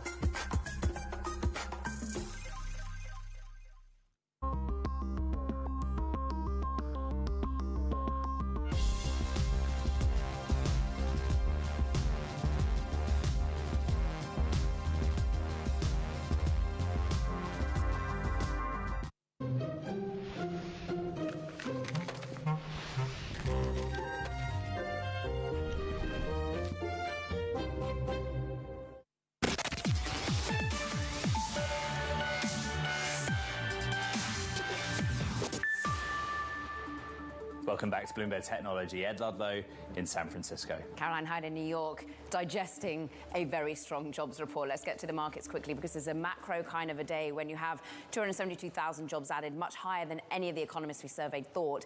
And we're currently seeing, therefore, actually the NASDAQ being pretty resilient in the face of a very hot economy that maybe the Fed can't cut into, but the bond market less so. Look, Ed, we're seeing about 12, 13 basis points add across the curve. I shine a light on the 2-year, but similar moves to the 10-year as well, as we anticipate maybe the Fed can't cut in the way that the market had anticipated.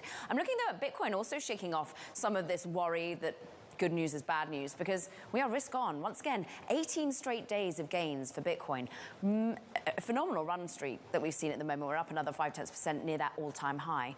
Move on and see what's happening on individual names. Look, it's a jobs data kind of day. I wanted to shine a light on ADP, because actually this particular data provider, HR Services, it's the best performer on the NASDAQ 100 today. We're up more than 1.6%, which shows that actually nothing's moving that much. However, they are showing from Bloomberg Intelligence Analysis that they're going to be really resilient within their market share. Stock 600 down around 0.2%. I'm looking at what's happening with Nvidia.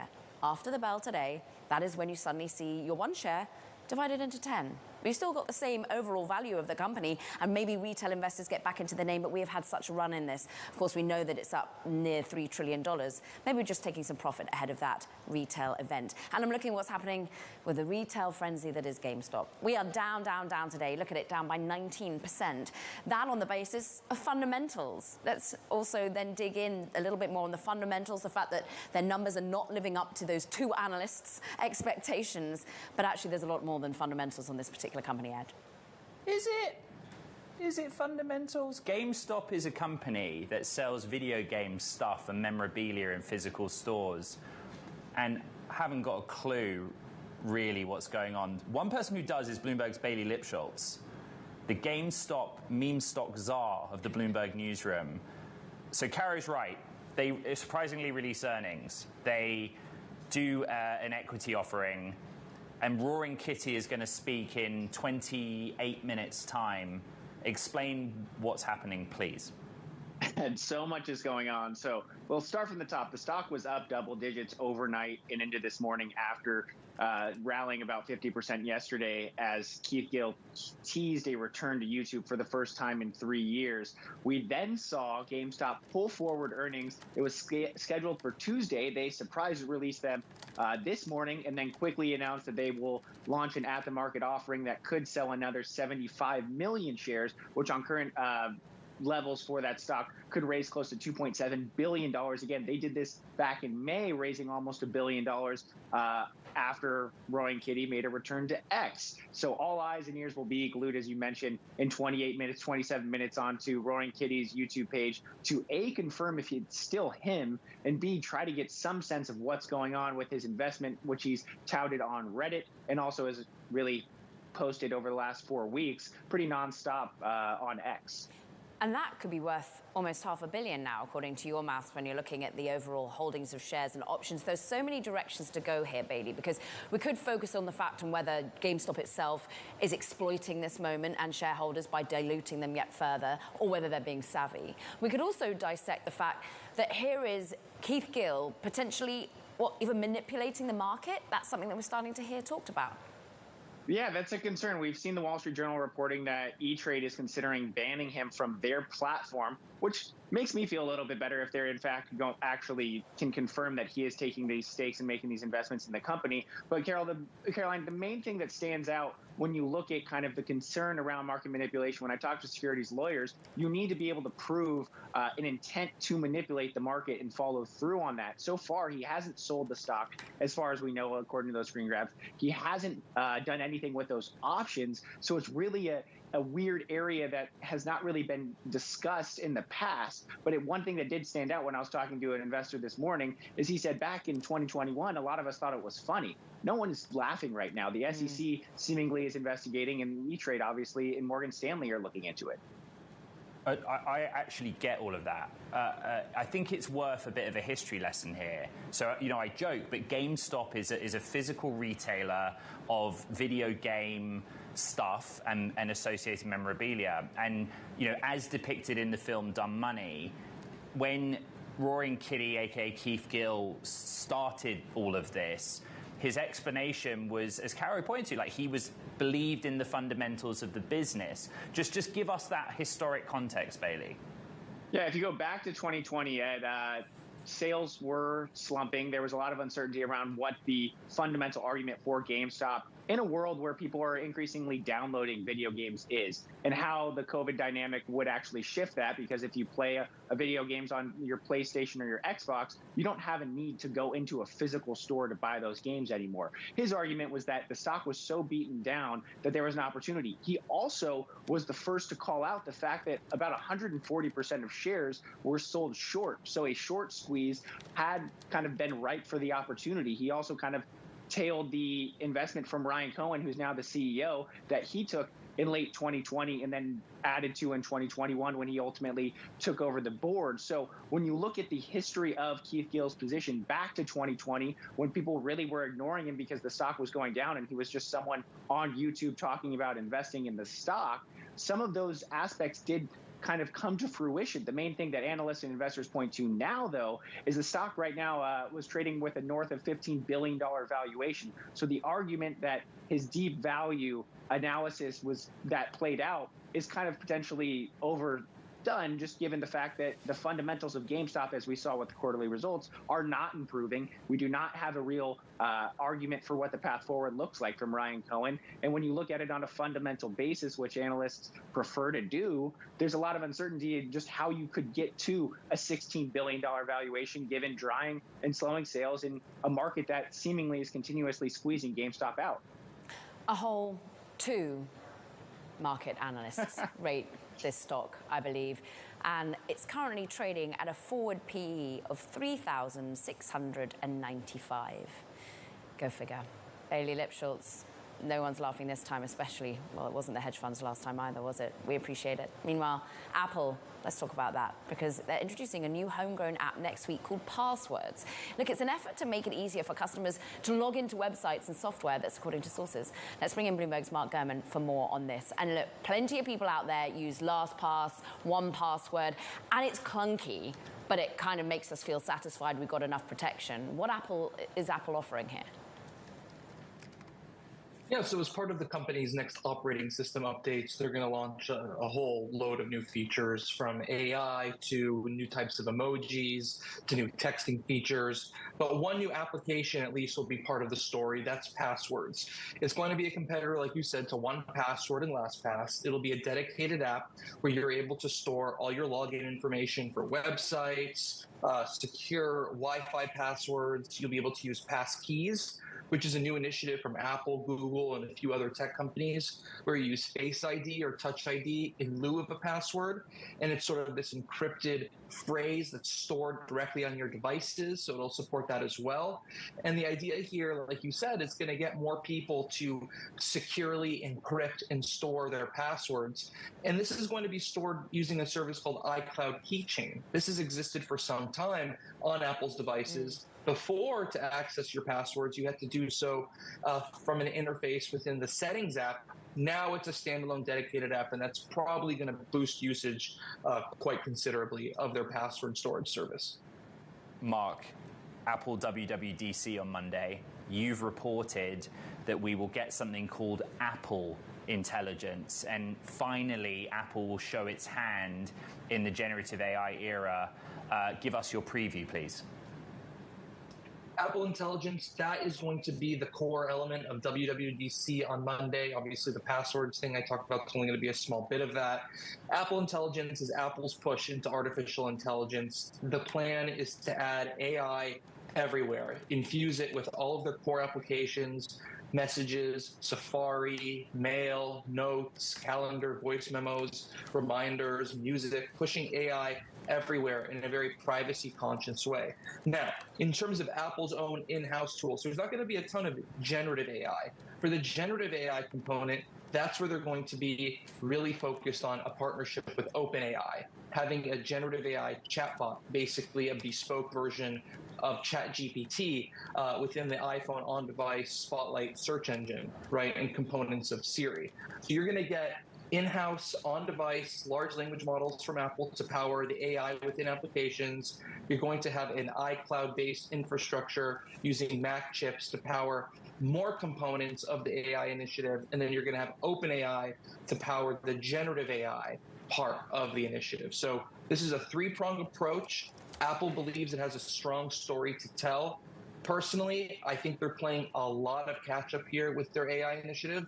But again, they have a user base of over 2 billion devices. And so overnight, they are going to naturally become the open market leader of artificial intelligence.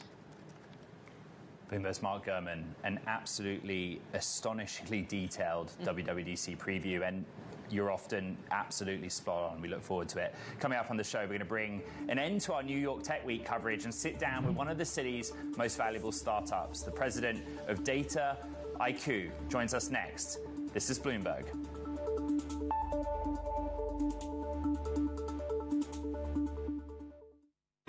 AI can help your employees deal with onboarding, benefits, and other busy work so they can actually do the work they love. Dan's loving it. He's in the zone right now. Kind of hard to be in the zone when Idris Elba walks into your office. I know. It's a lot. Exactly. Are you investing in municipal bonds that will fund roads and bridges? Think of Assured Guaranty's bond insurance as your guardrail. Assured Guaranty, a stronger bond.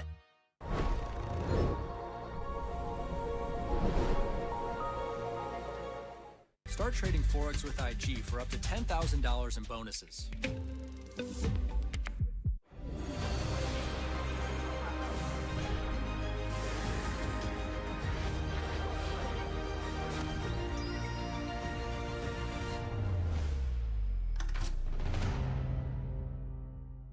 So that we have an opportunity to prepay debt when appropriate, so that we can continue to optimize the overarching rates that we're paying. What have you learned with the dynamic move of the interest rates that we've seen from Chairman Powell? I mean, do you go fixed structure or floating structure, much more like what they do in Europe? Yes and yes.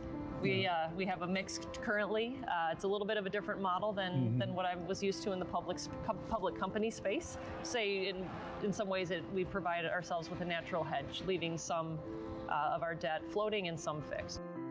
You have to have the short-term discipline to sort of circle the wagons around cash. I mean, cash is oxygen. I know where every ounce of cash is going, but we also have to be nimble around that as well because things change by the day. I know the folks who aren't willing to invest right now may have large pockets of investment in the future. So I want to be in front of them. They may not be a buyer at this point, but I do want to spend a lot of time in front of that other set that is a buyer at this point. They're interested, they want to be an early adopter of the stock, they're interested in the story. Why do the biggest names in business choose Bloomberg? That is a great question. It's a great question. Great question. Great question. Best question I get all night. Bloomberg, top experts, great questions. Wednesday, the Fed decides. What data is important? What would it take to reintroduce the rate cut conversation? It's the labor market cracking that's going to allow the Fed to really enact some of its easing. Trust Bloomberg to bring you the fastest coverage and exclusive analysis, including Powell's press conference. Inflation is still too high, and the path forward is uncertain. They believe that policy is sufficiently restrictive. The Fed can only deal with the data that it has. Bloomberg Surveillance, the Fed decides, starting at 1:30 p.m. Eastern.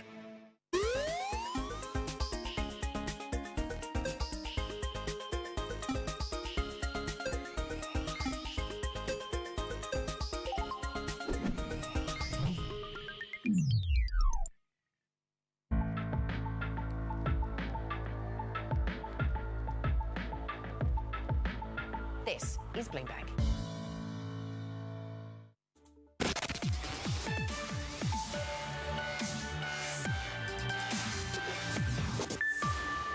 Oh, New York Tech Week. It's coming to an end after the technology industry in NYC has gathered for a week of events, of panels, of conversations, of parties, and I'm pleased to say, not too exhausted by it all. It's one of New York's most valuable startups. Joining us now is Data IQ President Krish Venkatraman. DataIQ is actually a leading AI and machine learning platform for enterprise companies. Basically, you're selling universal AI platform. You help governance with cost management, with security of generative AI applications. You're based here in New York. Interestingly, you've also got a hub in Paris. Yep. Why these two ecosystems? What are they doing for you? Yeah, we were actually founded in Paris. Our founders were all French, either mathematicians, and France is becoming, especially Paris, is definitely becoming a center of AI. Great education. And AI, you have to talk about regulation. Yeah. The Europeans tend to be a little bit ahead of the curve in terms of regulation. And of course, a lot of the regulatory aspects of where Europe is actually heading towards will come to the US, will come to Asia, just like GDPR. So actually seeing what's happening in Europe, especially on AI, is going to be critical for global enterprise companies. And therefore, it helps if you're selling them governance and ways to sort of look around corners. But does it also then make the future opportunities a little bit slower to take the bite? Are CEOs a little bit nervous about jumping full into generative AI? No, I think we largely sell to enterprise. And you can't find an enterprise company which is not regulated, right? Whether it's oil and gas, insurance, financial services, you name it. And instead of thinking of governance as more like a lack of innovation track type of concept, I think finally we started to think about governance in a little bit different way. So we at DataIQ are talking to our clients, and we largely sell to very, very large enterprise companies. We have over 10% of the global 2000s, for example, very, very complicated global businesses. And we're really trying to educate them in terms of what governance, what regulatory aspects that they have to actually tackle right now. Because as you correctly identified, if CEOs think, hey, this governance thing is going to be very opaque, I really don't know where to invest, how to invest, and let's be honest, AI is not cheap. It really requires a rethinking in terms of how they actually distribute their either data or IT budgets. But I think we are doing a very, very good job of actually going ahead of the curve, really speaking to them so they actually can create those guardrails right now in their organizations. Dollar CAD rises 0.7%, 1.3759, the highest since May the 8th. And not think about AI like something like everybody can use in enterprise. We have to completely rethink who are going to be the users of AI. Yeah. It's not only going to be the data scientists or the data engineers. Yeah. You don't need a PhD from Stanford to actually figure out AI. We have to rethink how the whole concept of AI is going to create value. Well, Krish, Ed. You said it just then, AI is expensive, right? And we reflected earlier in the show in the context of the jobs data that there are a finite number of computer scientists and software engineers from Stanford or otherwise. Yep. Are you able to get the people that you want in New York and in Paris? And are you paying them over the odds? I think we have to think about AI completely differently. I think right now we are thinking about AI really from a lens of compute and the hyperscalers. And if what we do, and what we do really special in DataIQ, and I'll go back to your question, why we can actually go attract really high quality talent, is we think of AI as something that everyday users in an organization should be using. So not only the data scientist, but the person who works in finance, the person who works in HR, the person who works in legal, the person who actually works in manufacturing. Those people don't need an advanced degree to really take the value of AI, because right now what we are seeing behind the scenes in terms of AI, most of the investment and the value creation, both for companies as well as for investors, is going to come in the application layer. Just like in the early days of the internet, we put a lot of fiber, right? We built a lot of large data centers. But the people who really created value are, in essence, the people who actually created the application. And similarly here in AI, you'll actually see that we hire both scientists as well as regular folks, because they are the people who can really understand the needs of the end user and actually can drive sale. I'm sorry to cut you off. We got to go. DataIQ President Krish Venkatraman, great to have them program. Thank you. Okay, coming up, we're going to be joined by one of San Francisco's candidates for mayor, Daniel Lurie, for a conversation on the future of this city. That's next. This is Bloomberg.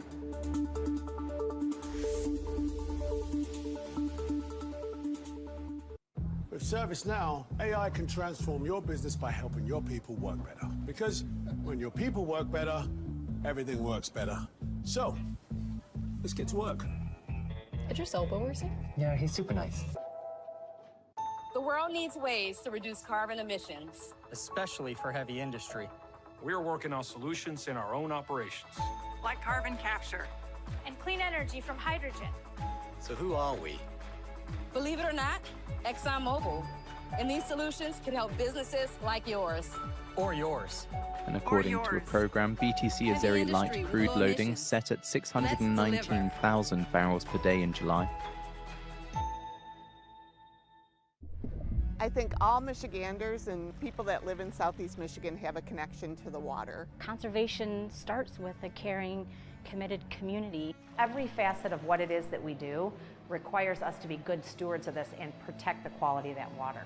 For me, so just keep in mind in 10 minutes time at the top of the hour, Fed's Cook is slated to be speaking, so they're not due to be speaking on monetary policy or the economic outlook, as this is the Fed blackout period and that is outside of her jurisdiction at the moment. But again, Fed's Cook is slated to speak in 10 minutes time, just not expecting any monetary policy talk from her.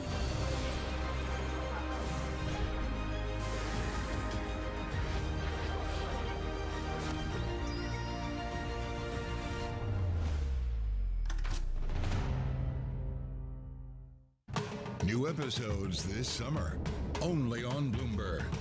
Brought to you by Workday.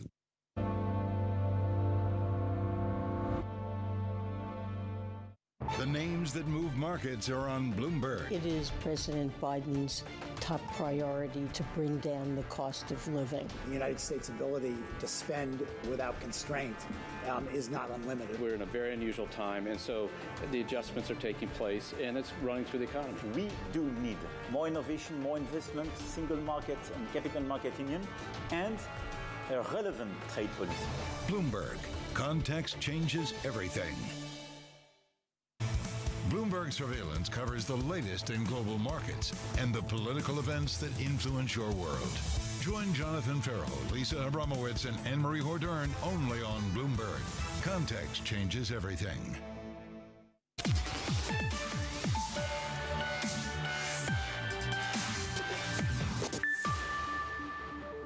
San Francisco's mayoral race is ongoing. We've been talking to some of the candidates about their vision for the future of this city. Some say its tech-centric nature needs to be harnessed. Others say it's too tech-centric. Let's get the view of another candidate, Daniel Lurie, founder and former CEO of Tipping Point Community. And Mark Farrell has been on the show and basically said we are over-indexed historically to tech, but they've left. We desperately need them back. You share that view, but you want to specifically focus on the corner of the technology industry that's looking at green energy and climate. Well, first, Ed, thanks for having me. San Francisco is coming back. There is not a question in my mind. This race is about how quickly.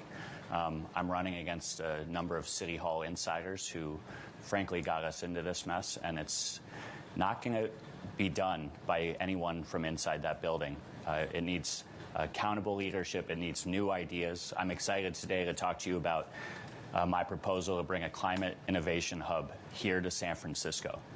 Ed, you've just had many guests on talking about AI. San Francisco is already the center of AI, but we need to marry that with... I've heard that a lot with respect, Mr. Lurie. What are you actually going to do? You know, what is a concrete policy that's going to get a company to say, yeah, you know what, he's going to fix the city? First off, we're coming back. We have the best research institutions. We have Meta, we have Google, we have OpenAI, but that's not policy, and we have open office space. We have 22 Salesforce towers of open office space. We have to streamline permitting to invite clean tech companies back here. You need a mayor with vision that no longer is going to say business is a bad word, but we're going to embrace tech, clean tech. We need to do this. We need to do it with new vision and new leadership, and that's what I bring to this race. What kind of, I guess, coalition are you building, Mr. Lurie? You know, who are the companies and existing industry leaders that you feel are backing you? Well, I have a track record of bringing together the business community, the nonprofit community, the civic community. Mayor Ed Lee actually asked me to chair the bid for Super Bowl 50 back in 2013. We had to go up against Miami. I led the cheerleading for that effort. We won the rights to bring that game here. We brought $240 million worth of economic revenue to San Francisco and to the Bay Area. And guess what? We created the Bay Area Host Committee. We got the NBA All-Star Game coming here next year. We have Super Bowl 60 coming back. We have 6 World Cup matches coming here. The eyes of the world are going to be on San Francisco again, but we have to do the basics, Ed. We have to have clean streets. We have to have safe streets. And not just when the J.P. Morgan Healthcare Conference is in town or APEC is here. Simply put, we need new leadership, and that's what I provide. There's a political risk here that it's not just mayoral candidates coming up, but there's also a presidential election that might not be that supportive of climate tech. How do you ensure that we're not going into a bust situation, that you're betting on the right ecosystem here, Daniel? Well, listen, we all know we need to have decarbonization. We have a climate crisis. We all know that.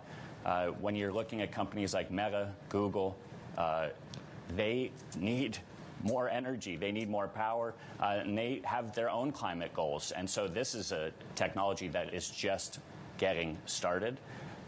I'm sorry to interrupt, but I just want to get to the idea of what the city will become. Yeah. You know, one vision associated with your name is Wall Street for Climate Tech Bros. Is that a fair label? No, listen, this city needs to get back to its roots. We need to be focused on arts and culture. We also need to embrace business as well. For us to be a great American city, we also need the tax revenue that we have lost. Under the current leadership, we have seen businesses fleeing this city. It's time that we go win business back. I've done it before, and I'll do it again. San Francisco mayoral candidate Daniel Lurie, grateful for you coming into the studio. Thank you for having me. And as and if the brace progresses, come back again. Caro. Fascinating, the way in which cities continue to evolve. We've talked New York, we talked a bit of Paris, San Francisco, but look, this is the end of this edition of Bloomberg Technology. A lot to look forward to for next week and indeed in a few minutes' time. Yeah, I mean, just incredible what's happening next week. Nvidia, Apple, and Tesla. I'm away, but Caro, you got this, and in many ways I'm envious. Check out the pod, you know where to find it. From San Francisco and New York, this is Bloomberg Technology. With ServiceNow, AI can transform your business by helping your people work better. Because when your people work better, everything works better. So, let's get to work. Idris Elba works here? Yeah, he's super nice.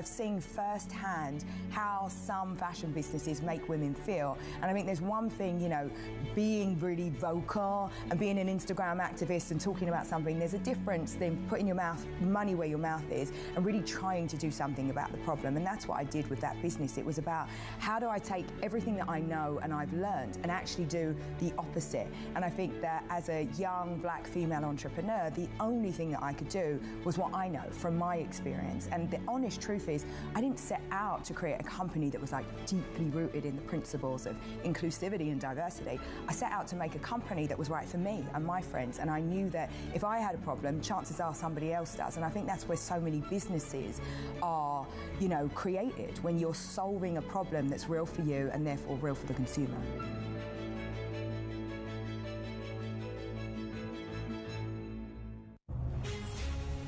From the beating heart of global finance, economics, and politics, and wherever newsmakers are moving markets, Bloomberg brings you conversations that allow for deep discussions and important insights. How has that shaped your strategy for the bank? Is this a new normal? Is this like a catalyst? Do you think we're in a new phase for dividend policy overall? That's a great question.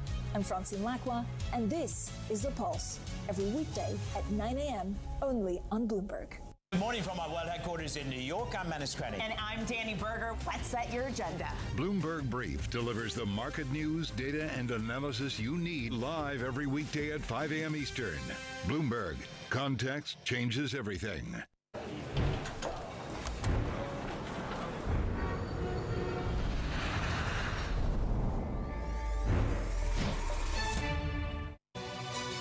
This is Bloomberg News Now. News when you want it at the touch of a button. Another volatile day on Wall Street. We're seeing big As moves. expected, Fed's cook does not comment on monetary policy or the economic Today's outlook job in their numbers commencement casting address. doubt on the Fed's next move. Inflation remains front and center. And that's news when you want it with Bloomberg News Now. Get it 24/7 on the Bloomberg Business app, Bloomberg.com, and anywhere you get your podcasts. Bloomberg News Now. Context changes everything. Protect your trades from New macro York headline City for our risk with viewers Financial Juice worldwide. Pro. I'm Shonali Now Bassick, only and Bloomberg $99 Real a year Yield for starts our right real-time now. service.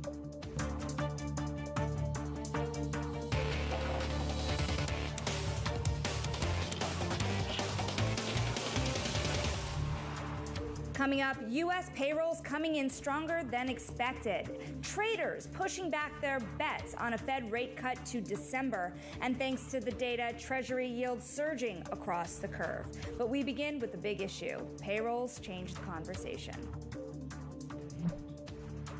This is a really strong report on the demand side. Stronger than what people were expecting. The non-farm payroll number, payrolls data. Probably the most market-moving data point of all. It does close the door on a July rate cut. Jobs, labor market, consumer spending, those are the key kind of risks to be monitoring. We want the labor market to normalize. There's a limit to the painless labor market rebalancing that we've experienced. At some point, you do have to deal with the slowdown on the way to those rate cuts. The risk for the chairman is to cut too early before there's any economic weakness and then having to reverse course. The next move that the Fed is going to make is ultimately going to be one that protects the strength of the labor market rather than one that in which they need to be fighting inflation. The bar for bad labor market data for the Fed to be cutting sooner than the market is pricing is pretty low. It all ties back to this labor market report.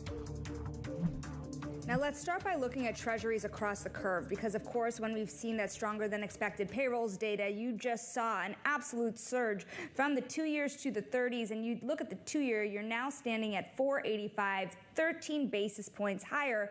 Certainly now higher than where we've started the week, but lower than where we started last week. The trend has been a bit lower, but still, you've seen some critical levels being crossed here this week. You saw the 10-year that earlier in the week was below 430. Firmly below 430, actually, now jumped past that 440 level. And if you look at across the curve, the JP Morgan changes their first Fed rate cut view to November from July. That is more inverted this week than it was a week ago, but the 530s are less inverted. Of course, a lot of traders across Wall Street betting on those steepeners, and some of them feeling very burned today. Want to flip up the board here and also take a look at the changing expectations on when exactly we might see that first rate cut.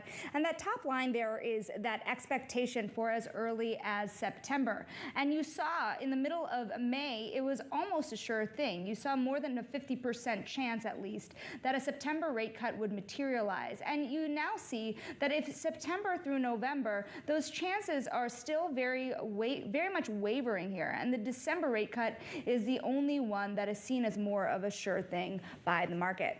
Now, we saw the economists over at Citigroup, who were some of those last holdouts still predicting a Fed rate cut back in July, push back their forecasts. They wrote, "We are shifting our base case for that first rate cut from July to September due to surprisingly strong job growth."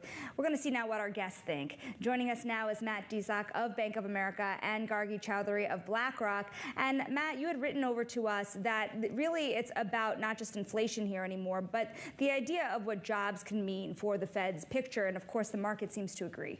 Yeah, we're not concerned about this job report. It's a continuation of all the themes we said, and it doesn't really change the story for us.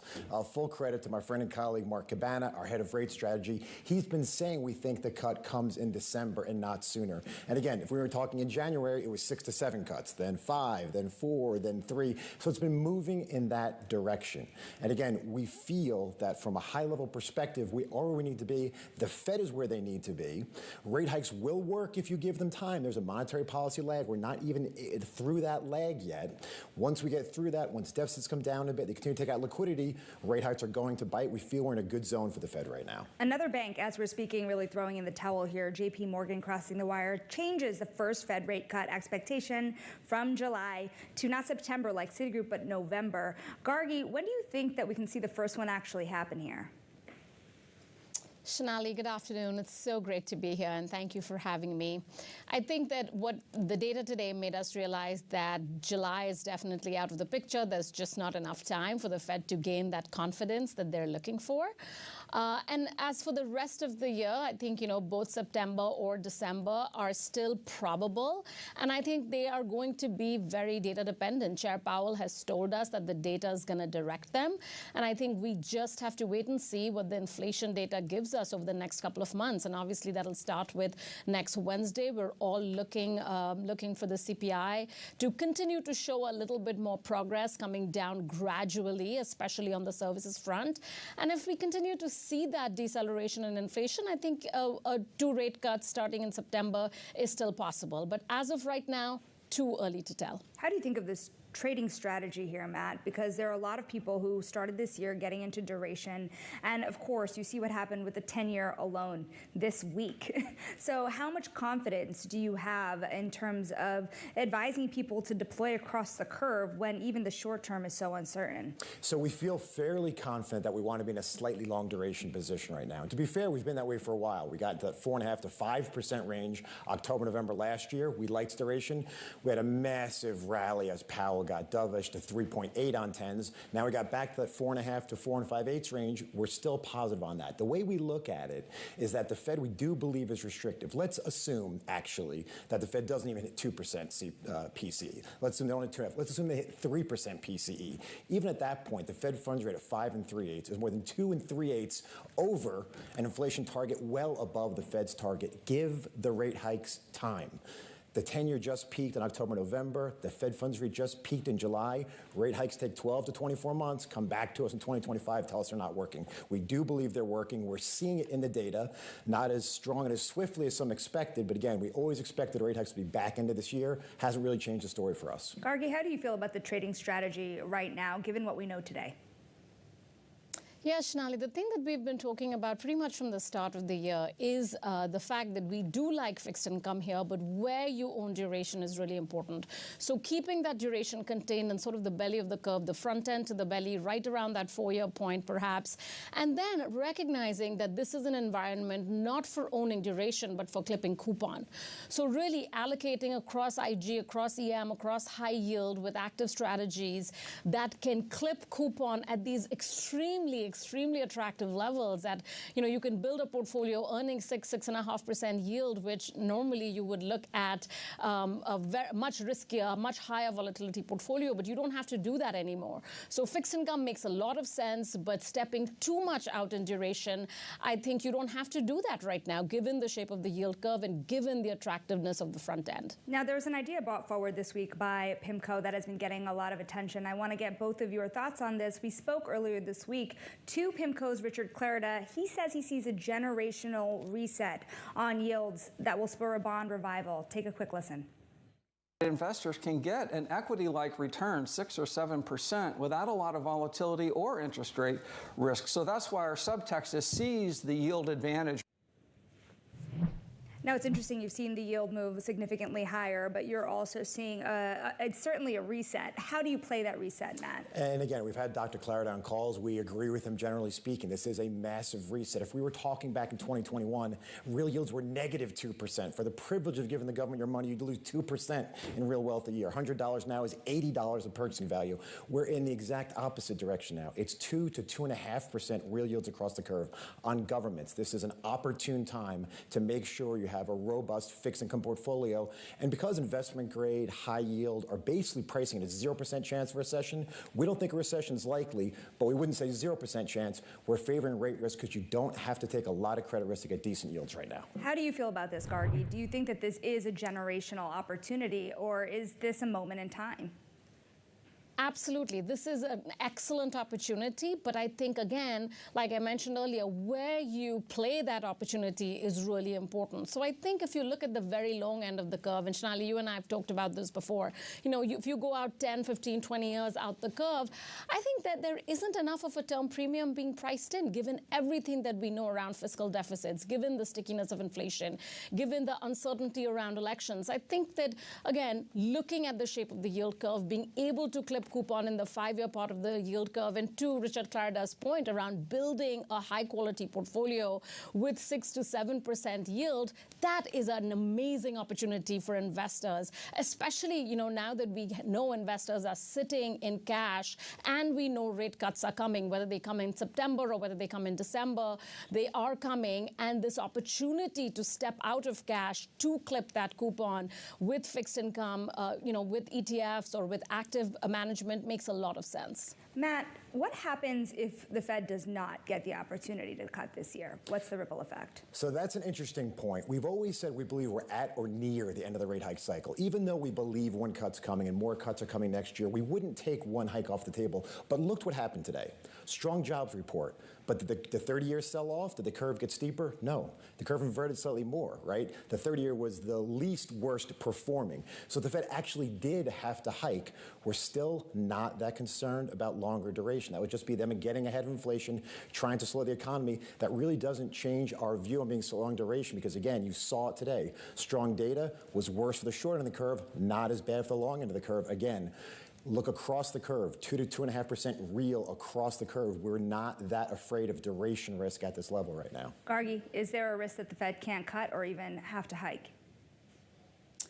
I think there is a risk that they can't go at all this year. I think the bar is high for them to cut, but I think the bar is even higher for them to hike. I think that if we continue to get some 0.3s, God forbid even a 0.4 on PCE or CPI, I can see a situation where they just hold off for this year, and that's fine. I think the market can handle that. Obviously, if we're talking about a hike again, and again, that is not the base case, don't expect that to be the case. I don't know how much they'll achieve at this point by hiking rates again. So as I said, high bar, but if we do continue to get much stronger than expected CPI and PCE prints, that could be something we're talking about. But Shanali, one thing I will point out that I think the bond markets were reacting to earlier this week is that we're a little bit in better balance in terms of looking at the labor market. Obviously today with the unemployment rate picking up just a little bit, the JOLTS data showing a lot more normalization with fewer job openings, ADP. If you look at the totality of the labor market data, I think you're seeing a little bit of normalization, which is good news for the Fed. Matt Dizak and Gargi Chowdhury, what a great time to have both of you here. Of course, we have that CPI data and a massive Fed meeting next week. All eyes on that dot plot. But up next for now is the auction block. Donuts, burgers, and whiskey, all three are tied to credit issuance this week. Details on all of that up next. This is Real Yield on Bloomberg.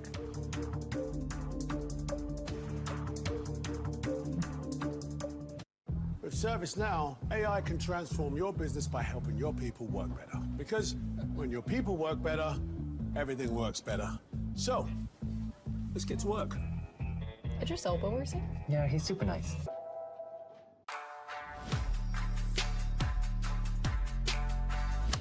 Machine learning offers the elimination of a lot of drudgery that then frees up people to go tackle these bigger problems.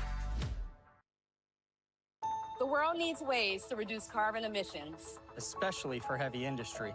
We're working on solutions in our own operations, like carbon capture and clean energy from hydrogen. So who are we? Believe it or not, ExxonMobil. And these solutions can help businesses like yours. Or yours. Or yours. Heavy industry with low emissions. Let's deliver.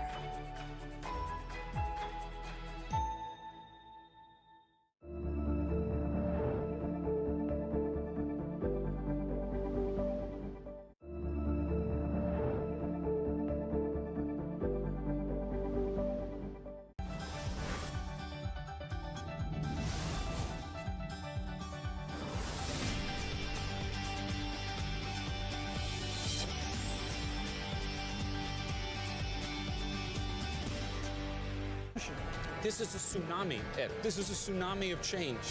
And only the smart ones are going to recognize I have to plant the flag now. Nobody covers technology like Bloomberg. Context changes everything.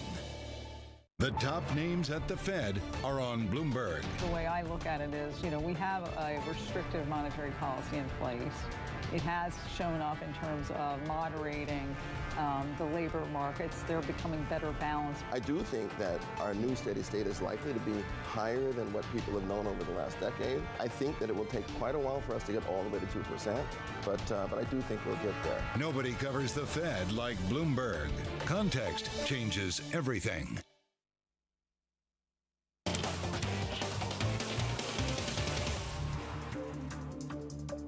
I'm Shonali Bassick, and this is Bloomberg Real Yield. And it's time now for the auction block, where there was a rush of sales before the ECB decision and U.S. jobs.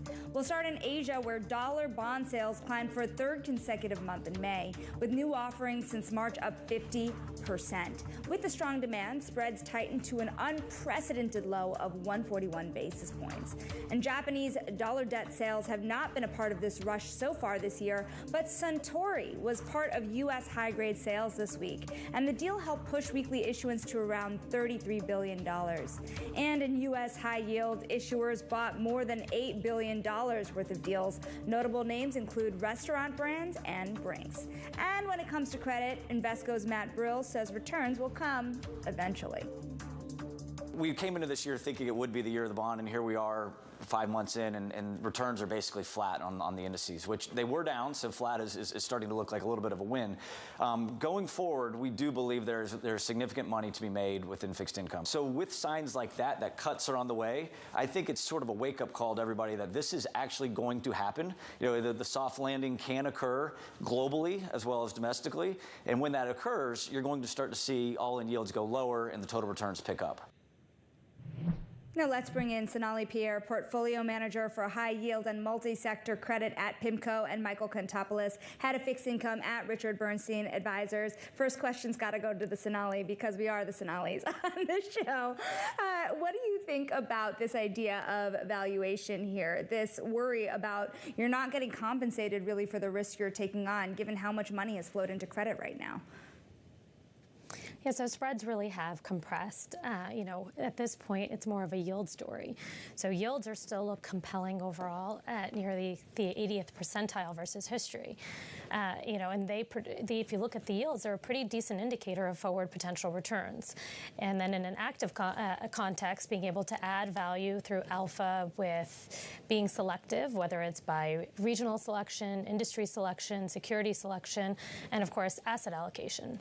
So while the spreads are compressed today, there's still a compelling story for fixed income, and even more so, I would say, with the fact that we are discussing the potential down the road of the Fed cutting. We're talking about the fact that if we were to wait, we may miss the opportunity in some sense because of the yield that's being produced today, and being invested for that. It makes a lot of sense. Michael, how much risk are you willing to take on at this point in the cycle? Of course, those rate cut expectations, whether or not you believe you'll see one or even more this year, they're still pushed out. And does that mean that you'll see more stress in the system? Yeah, Shonali, I think eventually we'll see more stress in the system, but the Fed's just not tight enough at the moment. Everybody, your previous guests were talking about how, the Fed is very tight at the moment, is restrictive. I totally disagree with that. There's no indication that the Fed is that restrictive at the moment. Look at Bitcoin, look at meme stocks, look at the equity market, look at credit spreads. Look at the housing market. Nothing out there suggests restrictiveness. And so I wouldn't expect any sort of catastrophe or blow up that's imminent, because quite frankly, the economy is pretty healthy and it's absorbing these rate hikes pretty well. But eventually, of course, either the Fed will have to get restrictive or earnings will fall or something will happen that will cause a drop in yields and the Fed to ultimately cut. But as I look out over the next several months to several quarters, it's hard to really justify that that's going to be anytime soon. And so from that vantage point, listen, credit in particular, on a fundamental basis looks great, But I think on a valuation basis, you've really got to look elsewhere other than just corporate credit at the moment. Well, it's interesting, Sonali, when we were talking to our previous guests too, this idea of not needing to take on too much credit risk to get returns in the bond market. Where does that leave you with the propensity to still take on credit risk, given where we are in the cycle right now? Right. So I think the trade-off here is are we looking for economically sensitive securities, or are we looking for securities that can produce attractive, high-quality, low loan-to-values and still an attractive yield? And so we can do this in a multi-sector credit lens, through agency mortgages, through financials over non-financials within investment grade, looking at those national champions. We can do it with securitized credit over corporate credit in some aspects, but there are some parts of the corporate credit market that still look attractive. So within securitized, ideally we're focused on some areas like residential mortgage securities, and think there's a fair amount of opportunity and resilience in those securities. You're talking about resilience, but do you think that defaults are going to pick up elsewhere in the system, Sonali? Defaults have been relatively low, and even if they pick up off this low level, we still think pretty much in line with the long-term default rate, both in the high-yield market and in the bank loan market. And a lot of this has to do with, many issuers have pushed out their maturity wall, right? There's not this maturity wall looming. They've refinanced when rates were low in back half of 2020 and in 2021, such that, there's not this trigger for a high level of defaults. Furthermore, with covenants having been so loose over the last decade and a half, we're seeing issuers now coming, when it's difficult to issue an unsecured piece of paper, they're coming with a secured bond or embarking on liability management exercises, distressed exchanges, to avoid the actual bankruptcy.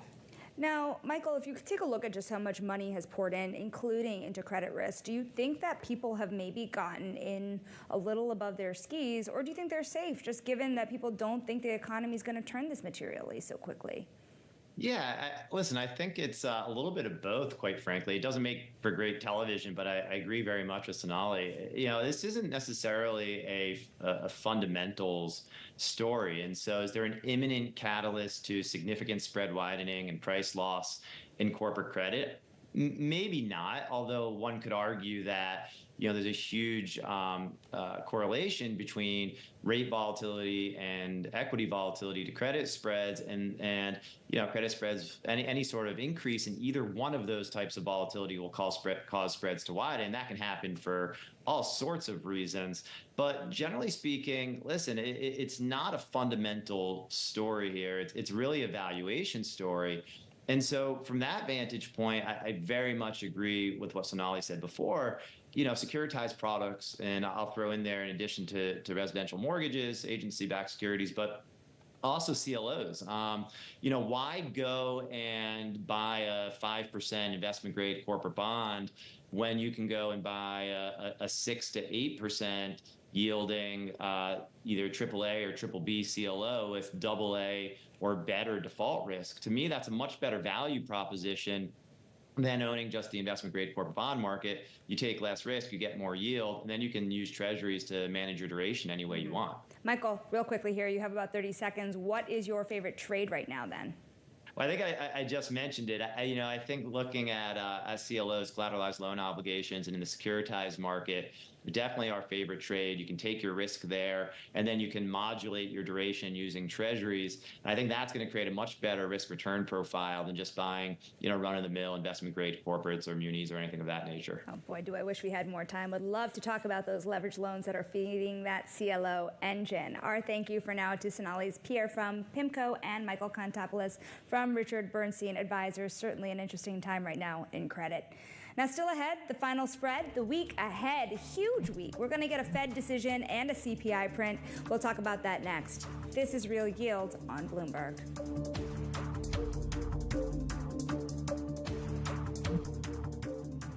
AI can help your customer service people resolve issues faster so their customers are even happier.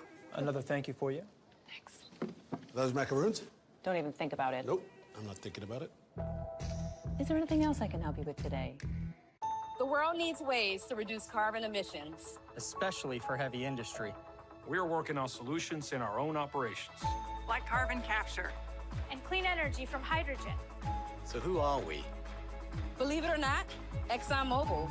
And these solutions can help businesses like yours. Or yours. Or yours. Heavy industry with low emissions. Let's deliver.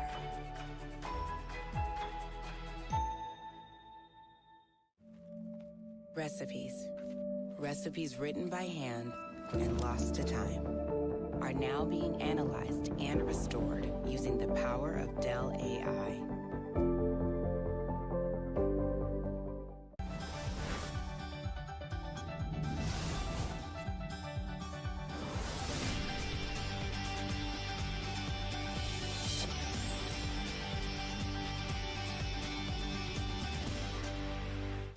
This show will explore deal-making across sports, media, and entertainment.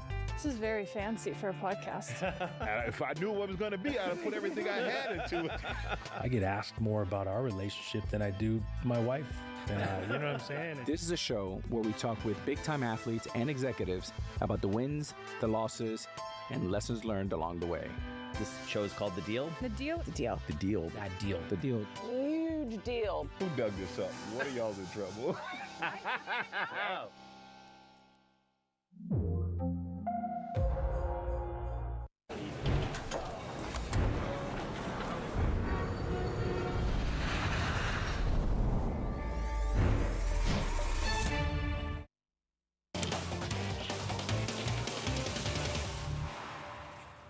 I'm Shonali Bassick, and this is Bloomberg Real Yield. And it's time now for the final spread, the very busy week ahead. Coming up Monday, all eyes on Apple's Worldwide Developers Conference, and Tuesday, the U.S. Treasury selling $39 billion of 10-year notes. Wednesday, the latest CPI print, plus a Fed rate decision and Chair Powell's news conference.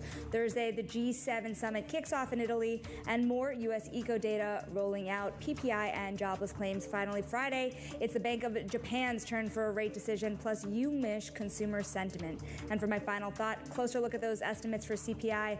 Of course, complicated story when it comes to inflation, and you have to wonder if it's the only part of the story here anymore after this jobs report. But you do see an estimated cooling of month-over-month CPI to only 0.1%, with the prior being 0.3%. Let's see if next week delivers. From New York, that does it for me. Same time, same place next week. This was Bloomberg Real Yield, and this is Bloomberg.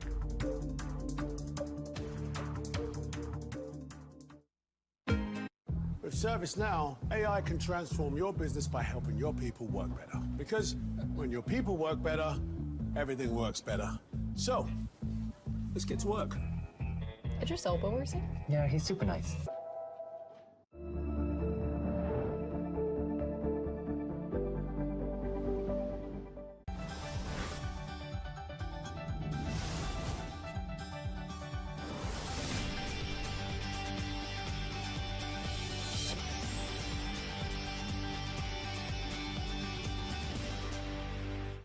If you listen carefully, you'll hear a rhythm in the markets. The markets compose their own tunes, and once you learn to listen for them, you'll catch yourself humming along.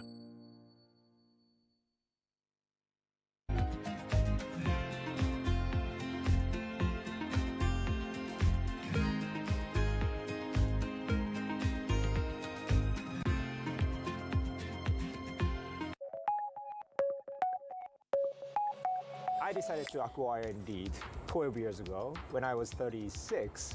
I couldn't speak English, but I decided to move to the US with my family. Okay, let's study English. Let's, manage this big American company. But I could do it. Ages are just numbers. If you stay being very curious to run new things, you can keep doing that. So what we're trying to adjust is our company should be the place to maximize people's ability, people's talent, and people's passion, right? Our employees' passion. So we believe that if we can have the work or the vision, people can be passionate, and which is aligned with all what employee wants to do, that's the best way to maximize the people's ability. Follow your passion. That's right. So whether you're 14 or 40 years old. I think so. Because, what's the difference? I don't know. We might be totally wrong. That's how we have been running this company for 60 years. Always on the heartbeat of the tech sector. Spread across global markets. The real-time data aspect is going to be important. We're going to bring you expert analysis on that. Sure. Don't miss Bloomberg's interview with the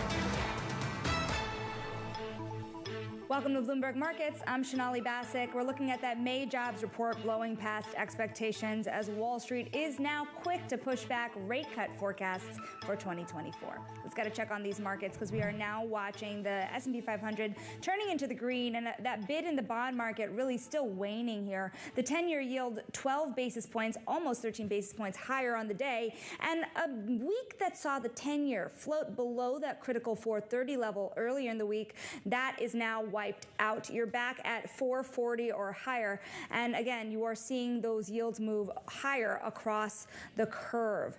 Broader markets as well, we'll take a look at. We have the S&P 500 off of session highs on the day, but still about 0.3% higher. Same goes for the NASDAQ 100. You have now some green on the screen for the day. A little bit of cooling in the oil trade here, still at $75 or more, but roughly flat on the day after a surge a day ago. Gold spot taking a 2.7% leg lower on the day.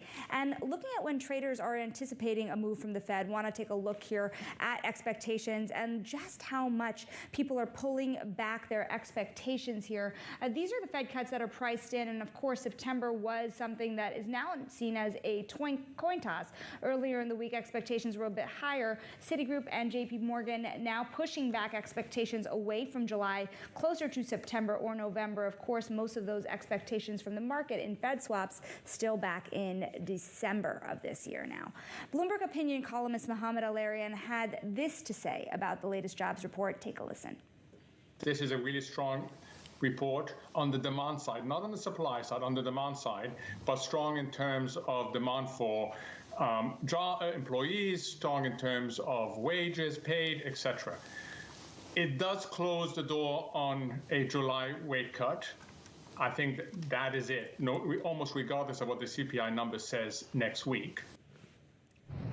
Bloomberg's Michael McKee covers the Fed, joins me now, and now it's interesting to see some of the big banks really push back their rate cut expectations away from July. Of course, the market wasn't really expecting July to begin with, so who really gets hurt today? Well, there were people in the market who were thinking July. Citigroup, of course, was the most prominent. But as they say out west, there ain't no education in the second kick of a mule. I mean, it basically became obvious that the Fed is not going to be cutting in July when we saw what we got, the jobs number, 272,000, and we saw wages going up. The two things happening at once put a kibosh on the idea of July. But even September, as you mentioned, is going to be a little shaky at this point. And Morgan Stanley went back to November. Under the hood, you take a look at what happened, and basically we got a normal May in the sense that we had a normal non-seasonally adjusted number, and then the seasonal adjustment takes it down by 681,000, and that's basically what we have seen in many recent Mays. So not a huge deal. There's the numbers we got today in terms of jobs, 272, and earnings 4.1%.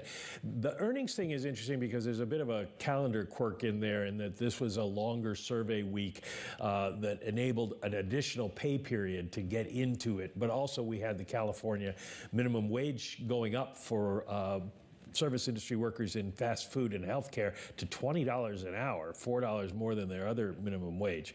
Good news, prime age participation, highest since 2002. Now, if you want to wear a tinfoil hat, the household survey and the establishment survey, the U.S. Energy Department sees diverged 6 a lot. million more barrels for the Household SPR. down 408,000. Well, we had the 272 in the establishment WTI cruise survey. seeing a bit of strength there. So what does this all mean for next week? Of course, there's the jobs data today, but when you have CPI around the corner as well, and you saw that wage data you saw today, how does that set the Fed up for Wednesday afternoon for the big meeting? Well, they're going to get the CPI report on Wednesday morning. If it were some huge surprise, I suppose it could change something, but it's pretty baked in. You were talking about what the markets are expecting, and the one market that didn't change today is next week's Fed futures, because nobody expected them to do anything. That's still the case. And we have basically seen the market price out 2 rate cuts this year. We've got about a 1.5% chance by the end of the year. 100% of one cut, 50% of another. This will change. It'll be very volatile between now and the end of the year. So I think just kind of leaves us not sure what's going to happen, and it leaves the Fed not sure what's going to happen. Everyone, keep up your WIRP screens on your terminal. That'll tell you how quickly everyone changes their mind. Do you want to stay up to Michael date with the McKeevy, latest and be on so the very bleeding much, edge of course. I hope you have a great weekend into a then very sign up busy today and week get our ahead. special offer For of more Financial on the Juice jobs Pro market, I'm now for a joined by year's worth of Elizabeth our service Bartoloni. for She's the a price partner of at 1 Heidrick month. & Struggles, of That's course, one of the 92%. largest firms focused on recruitment of C-suite executives and otherwise. And you focus here on the financial services industry and other industries. How do you think about what employers are really trying to do right now in terms of leaning into this workforce? You see in aggregate numbers that, yes, jobs are strong, but the economy is still so uncertain. Do employers really feel good about hiring right now? First of all, thank you so much for having me, Shanali. It's a pleasure to be here. So it's interesting, you said it right. We basically focus at the top of the house. So our data is really skewed to vice presidents and up. In general, what we have seen this year is employers being very cautious about where they want to put their money in the job marketplace. So we have seen a lot of activity in the M&A market, and so hiring investment bankers with a strong M&A portfolio of business. So what we have seen that has decreased is probably hiring the up-and-comers. That has not been the bullseye of the work. Where we have seen a lot of work is bringing in those proven talent that really can increase the revenue on a certain business. That's fascinating. So are you saying that employers are really willing to take less of a risk here on people they don't know will be a sure thing? I would agree with that, absolutely. So there's been a more conservative approach, more focus on revenue origination right away, and a focus also on hiring individuals that do have a very good culture fit. That's something that is being sometime talked about on Wall Street, but culture has become more and more important within Wall Street. Now it's interesting too, because on one hand, to your point, people are adding talent. We see in the wage numbers in the aggregate economy, of course, still pressure upward on wages. In the financial services industry, I'm wondering if some of that pressure is coming from more internal promotions rather than people looking outside to elevate their ranks. Absolutely. What we have seen is in financial services this year, there's been a lot of more internal promotions. And it's really a combination between doing more with what you have and be cautious about spending the extra dollar to hire externally. But it's also been a way to continue promoting internal culture. Having said that, our numbers, our confirmation numbers for financial services, they've been up significantly in the U.S. And this has been, I would say, a result of a lot of our international banks really focusing on penetrating the U.S. market. And because of that, wanted to hire U.S. talent with strong book of businesses. No, from the talent side, are people looking to leave their jobs? Are they feeling kind of like they're scared that if they were to go somewhere else, that the opportunity might turn on them, right? We're just seeing deals come back to the point that you're making. Or are they saying that this is exactly the right time because it can start to raise their value, right? You go to find a new job, and that's when you get that raise. Yeah, it's been a combination, to be honest, depending where you sit. So we have seen a lot of talent today, especially if we look at investment banking broadly speaking. And what I mean is, of course, investment banking, capital markets, and sales and trading talent. Last year, it was a very tough market from a compensation perspective. So that has probably increased the opportunity for talent to look at other opportunities where they could, in fact, get more compensation for what they do. At the same time, of course, nobody is shy of understanding the risk of making a change. So there is a lot of more conversations and time maybe that it takes for a candidate to be comfortable as is looking at another opportunity. You know, it's interesting. A couple of years ago, there was so much of a focus here on a talent war. Then, of course, we saw the market turn. Now it's coming back. If you kind of had to categorize what the talent war looks like at this point in time, how would you describe what's going on? For certain positions, is very high. So I would say, again, if we talk about investment banking in healthcare, technology, consumer, those are very hot markets. If we talk about convertibles, for example, that has been a market that a lot of talent from the origination side, sales and trading has been extremely in demand. We have seen also a lot of a request of technology individuals. So if we move to the functional areas, technology has been royalty in terms of really trying to get talent into the companies too. And it's not just AI, it's transformation, it's innovation. So it's a lot of work at the chief technology officer, chief innovation officers, and so on. So I would say that those areas are really hot. Then there are other areas that are probably they're cool down. And then for that talent that might have found themselves in roles that are less attached to a revenue or these innovation roles, they might be finding themselves into less of a market that is hot for them. What's the biggest worry at this point among employers as they think about the next 6 to 12 months? Yeah, so I would say employers are looking very clearly at the deal flow. M&A has been up this year, 20% globally from last year, and in globally and in the US it's been 37%. So that's been really good. Has been primarily at the large cap deals, so the mega deal, the 10 billion and up.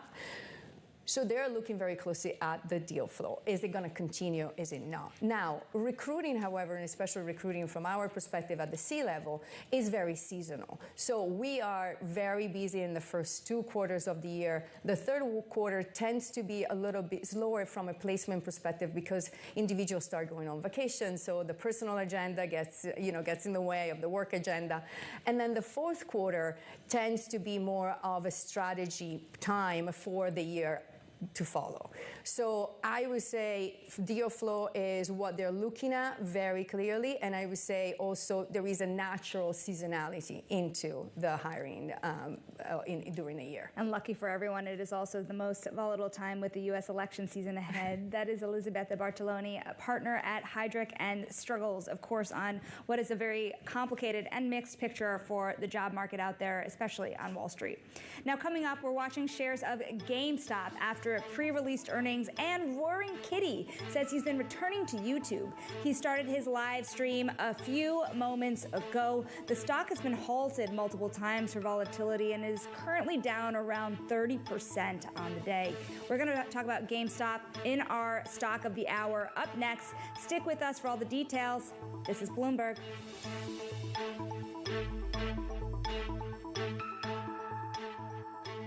With ServiceNow, AI can transform your business by helping your people work better. Because when your people work better, everything works better. So, let's get to work. Idris Elba works here? Yeah, he's super nice. The world needs ways to reduce carbon emissions, especially for heavy industry. We're working on solutions in our own operations, like carbon capture and clean energy from hydrogen. So who are we? Believe it or not, ExxonMobil. And these solutions can help businesses like yours. Or yours. Or yours. Heavy industry with low emissions. Let's deliver.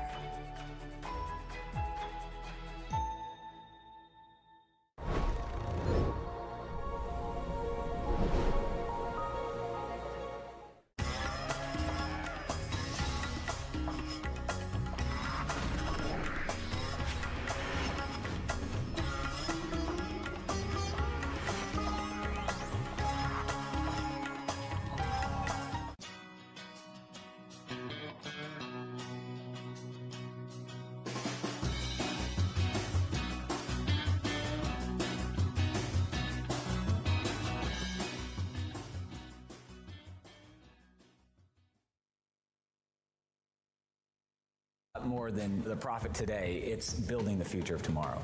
Get passion, perspective, and more from the chief future officers of some of the world's most influential companies. New episodes this summer, only on Bloomberg. Brought to you by Workday.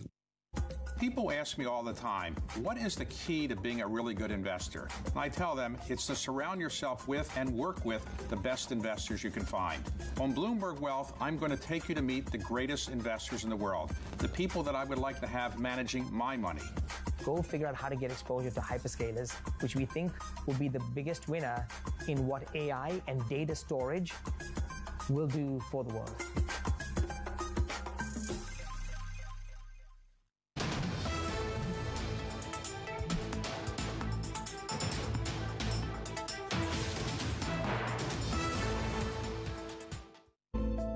Bloomberg covers the world with unmatched reach and resources. From more than 120 countries, the moment news breaks, 24 hours a day. Bloomberg, context changes everything.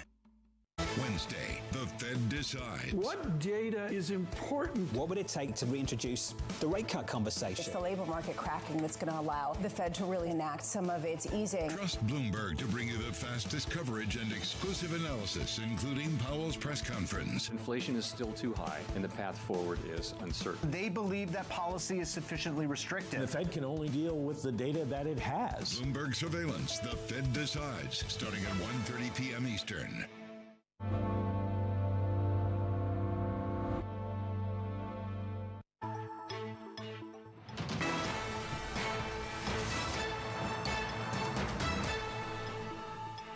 This is Bloomberg Markets. I'm Shonali Bassick, and it's time now for the stock of the hour. None other than Roaring Kitty. He's back. Keith Gill has started his live stream on YouTube, and shares of GameStop have been halted multiple times in the session for volatility, including now. It is currently down more than 30% on the day. Remember, the retailer also unexpectedly released earnings and announced a plan to sell up to 75 million in additional shares. Bloomberg's Carmen Reinecke has been covering GameStop, joins me now.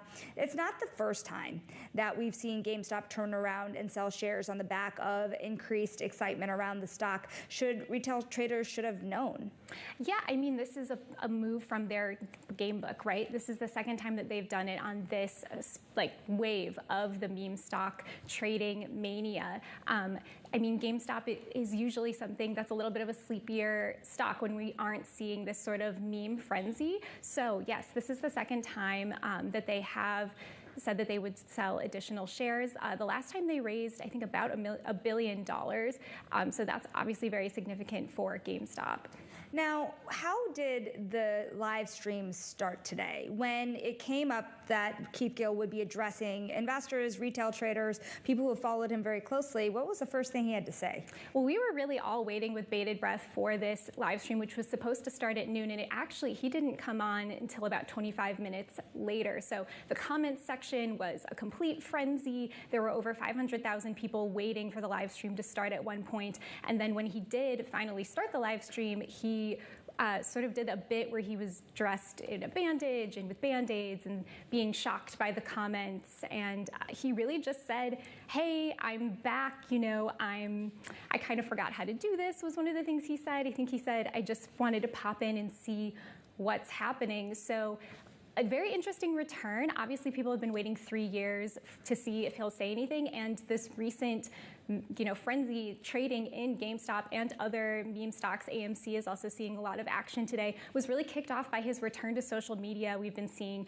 posts on X, posts on Reddit, and then now finally a return to YouTube. Well, what were some of the comments like? I'm curious, and you saw some pictures over there, Keith Gill with the Band-Aids on his cheeks, of course, playing into this frenzy and his relationship with the audience. Has the relationship changed at all? What were they saying today?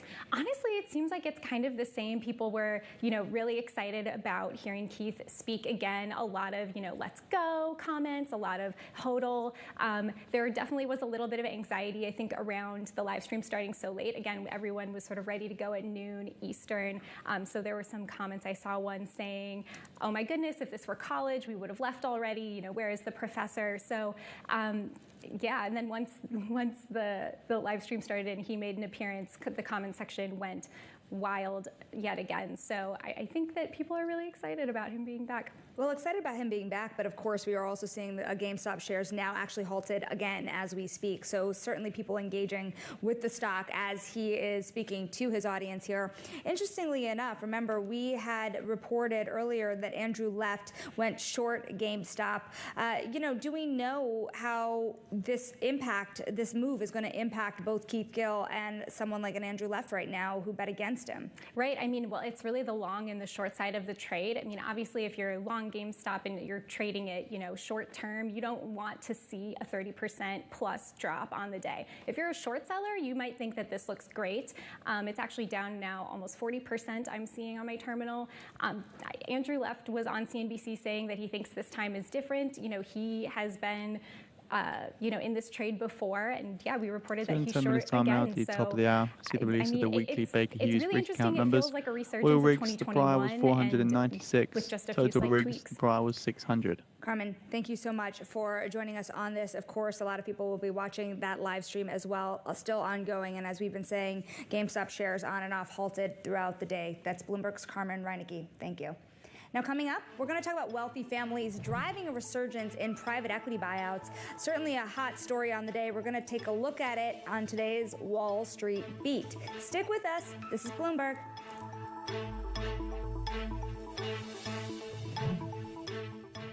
With ServiceNow, AI can transform your business by helping your people work better. Because when your people work better, everything works better. So, let's get to work. Idris Elba works here? Yeah, he's super nice.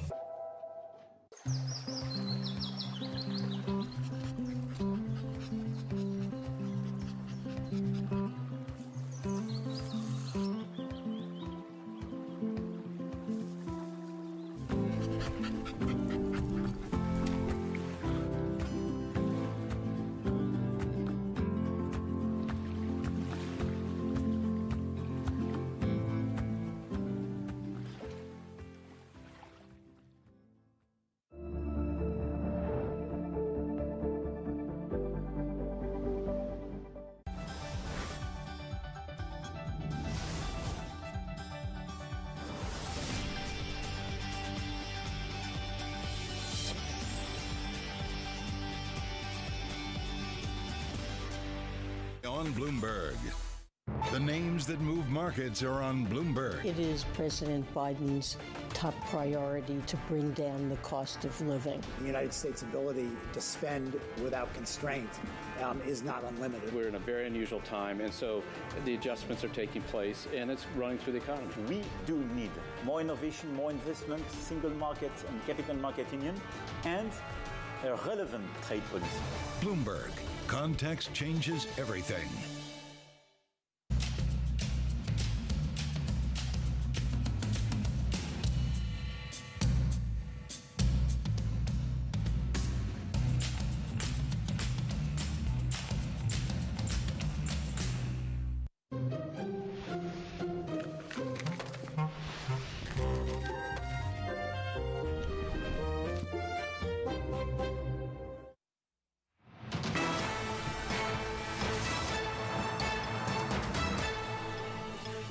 This is Bloomberg Markets, and I'm Shonali Bassick. It's time now for the Wall Street Beat. Ultra-rich individuals and families worth more than $150 billion. They're all helping drive a resurgence in private equity buyouts, of course, at what has otherwise been a tough time for the buyout industry. Joining us now is Bloomberg's Christine Aram, who was a part of the team that wrote this story, of course, tracking family offices and wealthy individuals very closely. And Christine, we know that private assets in particular have been of interest to wealthy individuals. But why private equity? It seems like a very interesting time to get in, especially as the industry itself has been under so much pressure. Yeah, it's a very interesting time in this space. And from the private equity firm's perspective, of course, they're traditional investors, you know, like endowments, pension funds, those institutional investors, have kind of disappeared because they've allocated everything they can or want to private equity for now. And from the firm's perspective, the option is either, okay, so we will need to take on more leverage and high interest rates, or we find alternative investors. And those alternative investors that have emerged are these wealthy individuals and these wealthy families. They've come out and said they are more interested in adding private equity assets to their portfolios, direct private equity investments, than any other type of asset class except for emerging market stocks. So it's an area of tremendous interest among wealthy individuals and family offices right now. They're just chasing the returns on some of these investments, and you can see that in the fact that about $20 billion worth of buyouts that have happened so far this year have involved family offices or wealthy individuals. Now, are there any prominent examples that we should be looking to that kind of solidify what this trend really means? Surely they can't be looking across the entire industry here at this point. Yeah, so the most prominent example this year is Michael Dell's family office. Michael Dell is worth over $100 billion, one of the richest people in the world. His family office was involved in the biggest leveraged buyout deal of the year so far, which is a $13 billion deal for Endeavor Group, a talent agency. In 5 minutes time now at the top of the hour. See the release of the weekly Baker Hughes rig count numbers. Oil rigs, the prior was 496.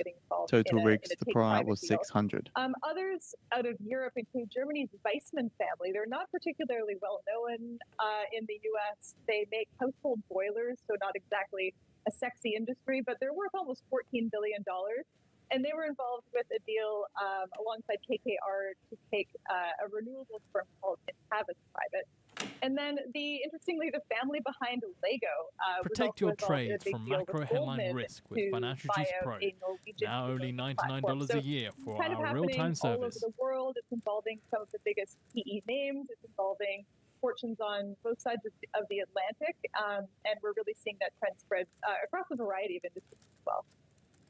Christine, we have to leave it there. We thank you so much for your time. Of course, I love some of the reactions we're getting to this story as well. Cliff Asness, for example, on the platform X, all for earning a few percentage points below their true beta exposure going forward, but not having to mark to market and feeling so much more clever than the average Joe in an index fund. Of course, that private versus public debate keeps going.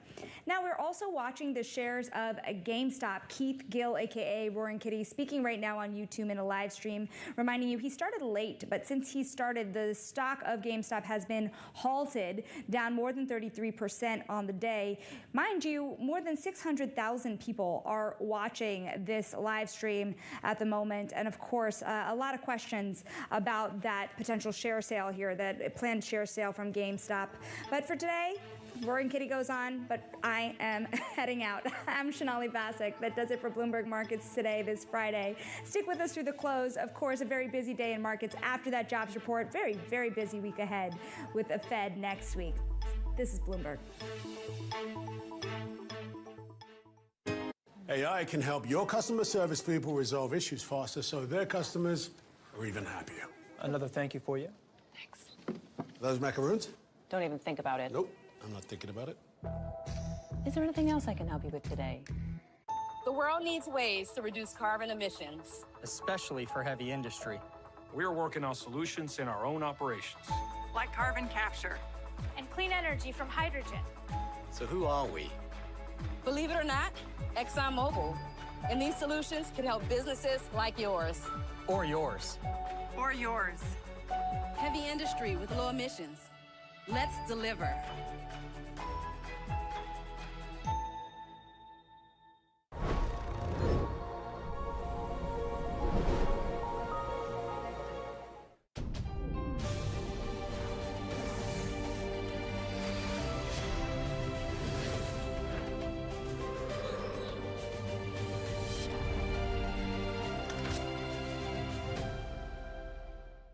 From the beating heart of global finance, economics, and politics, and wherever newsmakers are moving markets, Bloomberg brings you conversations that allow for deep discussions and important insights. How has that shaped your strategy for the bank? Is this a new normal? Is this like a catalyst? Do you think we're in a new phase for dividend policy overall?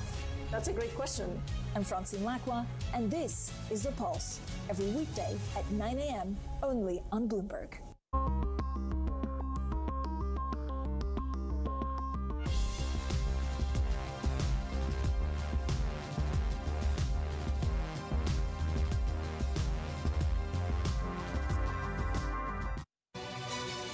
This is Bloomberg News Now. News when you want it at the touch of a button. Another Shortly volatile expecting day on those Wall Street. We're weekly seeing Baker big Hughes moves. rig All count eyes numbers on and Capitol release Hill will lead as with the Democrats oil and rigs. Republicans. Today's job numbers casting doubt on the Fed's next move. Inflation remains front and center. And that's news when you want it with Bloomberg News Now. Get it 24/7 on the Bloomberg Business app, Bloomberg.com, and anywhere you get your podcasts. Bloomberg News Now. Context changes everything. Why do the biggest names in business choose Bloomberg? That is a great question. It's a great question. Great question. Great question. Best question I get all night. Bloomberg. Top experts. Great questions. From the world of politics to the world of business, this is Balance of Power.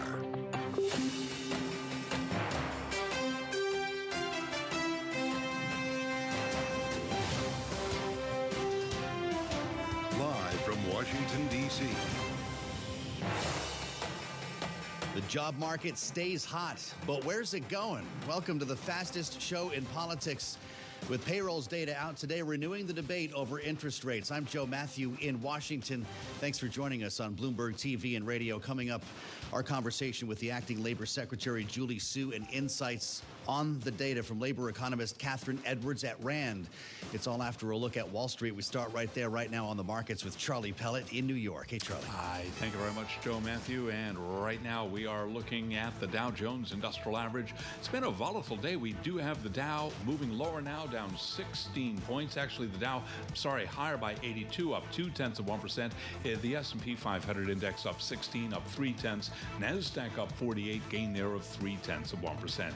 So stocks solidly in the green. The Dow, the S&P, NASDAQ, all advancing right now. And to be sure, the Russell 2000 is lower by just about 0.8%. 10-year 4.41%, with a 2-year that's now yielding 4.86%.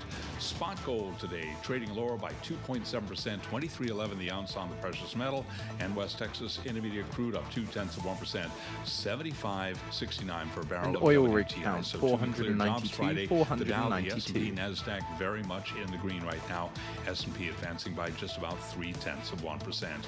GameStop trading again after a lot of drama as Roaring Kitty makes his return to YouTube. GameStop shares after a trading halt right now down by 35.3%. Also keeping an eye on Vail Resorts, looking at a downward slope there for the ski operator.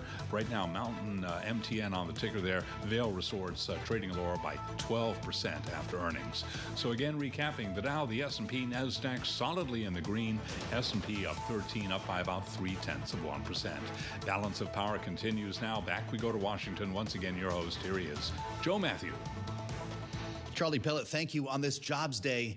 With the reaction on Wall Street, fascinating since 8:30 this morning to listen to the analysis and the different takes on the same numbers here. Growth surging in May. You've been hearing about that if you've been with us since 8:30 this morning. Wages accelerating. 272,000, the number last month, blowing the doors off expectations once again. The unemployment rate, though, also up, hitting 4% from 3.9, just a tick, but not expected. And it brings us to the question of which survey we should be looking at. Bloomberg Economics would point you to the household survey. That includes agriculture, that which generates the unemployment rate. Payrolls stay hot, though, and that's the number the White House is going to seize on here. So we made our way down to the Labor Department to get the take of the acting secretary, Julie Su. And I started by asking her, as we got together on the patio of the Labor Department overlooking the U.S. Capitol, which survey better reflects reality? Here's what she said. This is another very strong jobs report. I'm not going to get tired of coming here and telling you that we are continuing to experience very strong, stable, and steady growth. So it's 272,000 jobs created last month. The unemployment rate has remained at or below 4% for 30 months straight. That's still the longest since the 1960s. And at the same time, real wages, over the year are up 4.1%. So workers are doing better in an economy in which the president has said, when we focus on workers and worker well-being, we're going to do what's right for the economy and for the country. When you look under the hood, you find that 400,000, even more than 400,000 people left the labor force in May. The participation rate is not back where it was before COVID right now. How do you explain that? Well, so let's say, the prime age labor force participation rate remains very, very strong. And it's worth noting that, again, women's labor force participation rate hit another historic high. So last month we said it was the highest since 1948 when this data was begun to be collected. It's now a little bit higher than that even. So women continue to power our economic recovery. At the same time, we are seeing, again, strong participation. People are in the job market. People have come off the sidelines. People are looking for jobs, and they're finding them. Where there has been a little bit of a, very small uptick in the unemployment rate. Again, still at or below 4% for the longest stretch in decades. Sure. But has to do with young people ages 20 to 24 who are in a bit of transition, really, if we think about May, right? May is a period of transition for all of us parents with kids who graduate and maybe move and, are looking for different jobs during that time. You can tell a great story and put a great headline number on that unemployment story, as you are right now. But when you look under the hood, you do see some elements of weakness compared to the payroll survey. According to Nikkei, the Bank of Japan is to weigh future of JGB purchases at the policy meeting. A slowing job market. Well, the payroll survey really is the gold standard when it comes to the unemployment rate, right? This is the, it's the largest by far of any data set, including the household survey, that is used. And so, again, I don't think there's any way to paint this as other than continued strong, stable, and steady growth under President Biden's leadership, and proof of his theory that if we invest in America, we can create good jobs in communities and, crowd in private investment in order to do that. And as I travel the country, I'm seeing the benefits of that. We've talked a lot about the impact that immigration has on our job market. Can be for better or worse, depending on the trend that you're looking at. And there's an analysis from Steve Englander at Standard Chartered Bank that we looked at this week that estimates about half of the job growth since October can be attributed to undocumented migrants, that it's somewhere in the area of 109,000 a month. If the president's executive order put in place just days ago lowers the threshold, lowers the numbers of undocumented immigrants entering the country, what does that mean for the job market? Do you see numbers like that in your modeling? I mean, I haven't seen that study. I would actually question those numbers based on what we see. Right? This is a situation where, one, we're not talking about dividing a small pie into smaller pieces. We're talking about a much bigger pie overall. So more jobs, more people in the labor market, more opportunity for all. Since the president came into office, again, we've talked about this, about 15 million jobs created. That is 15 million families, 15 million individuals who are having the benefits of a good job that might not have had that before. I would also say that it is true that there has been, immigration-based growth also, and that has been true throughout our nation's history, right? That immigrants have helped to do jobs and help fuel the economy, but the majority of this job growth that we're talking about has gone to native-born workers. Well, talk to me about the other side of this story, and that's immigration reform. H-1B, H-2B. We spend all day talking about border security in Washington. What does our job market need in terms of attracting talent from other countries legally? I mean, it's such an important question, right? This is why, since day one, President Biden has called for the kinds of comprehensive immigration reform that would address, some of the challenges that our system has created. What would our job market look like with that help? What would our job market look like with... If you got that reform. Right. Well, so we do we have, in this administration, increased the number of H-2B workers that have come in. We recently did a rule around H-2A workers, making sure that when migrant workers come to this country through legal means, that they're also protected, right? That they are protected for their own good, but also so that their being here doesn't take away from, the good wages in those industries.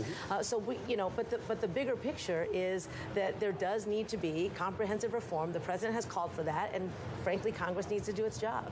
There's something that I don't want to get too deep in the weeds called the birth-death model that our analysts at Bloomberg Economics are looking at that would suggest some of the companies that we've seen closing might not be reflected yet in the numbers that we saw in this monthly survey. Based on layoff announcements, corporate closures, where do we look in the middle of summer when these numbers start to emerge?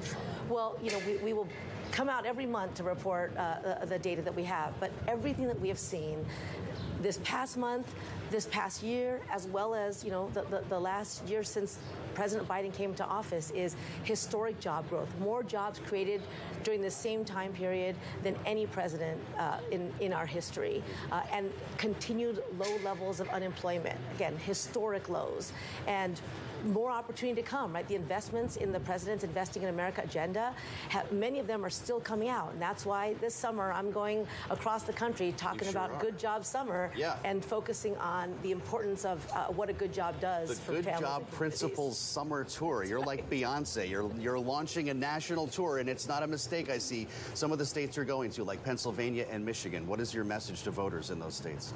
Well, my message to working people is that we see you, we have your back. We know that you have talent and desire, and we want to create the kinds of opportunities that will allow working people to have a good job where they can be paid a living wage and live a secure life. And our message generally is that when you build a workforce that is ready, that is trained, that is skilled, that pulls the full talent of the American people, it's good for employers, it's good for our economy, and we see that time and time again in these jobs numbers. Yeah. Getting back to the household survey, which is important to us and our viewers and listeners, the fact that it reflects agriculture, the fact that it reflects what's happening in people's households, does that not raise the level of importance of the household survey at this point when we look at that against payrolls to get a sense of not even as much where we are now, but where we're going? I mean, I think the bigger, the answer is the payroll survey is the survey that tells us how many jobs have been created, what industries they've been created in. And again, the growth we're talking about is not just single industry, right? It has been for the entire time, but certainly this last month is no different, very, very broad-based. We saw growth in leisure and hospitality. We saw it in construction. We saw it in professional services.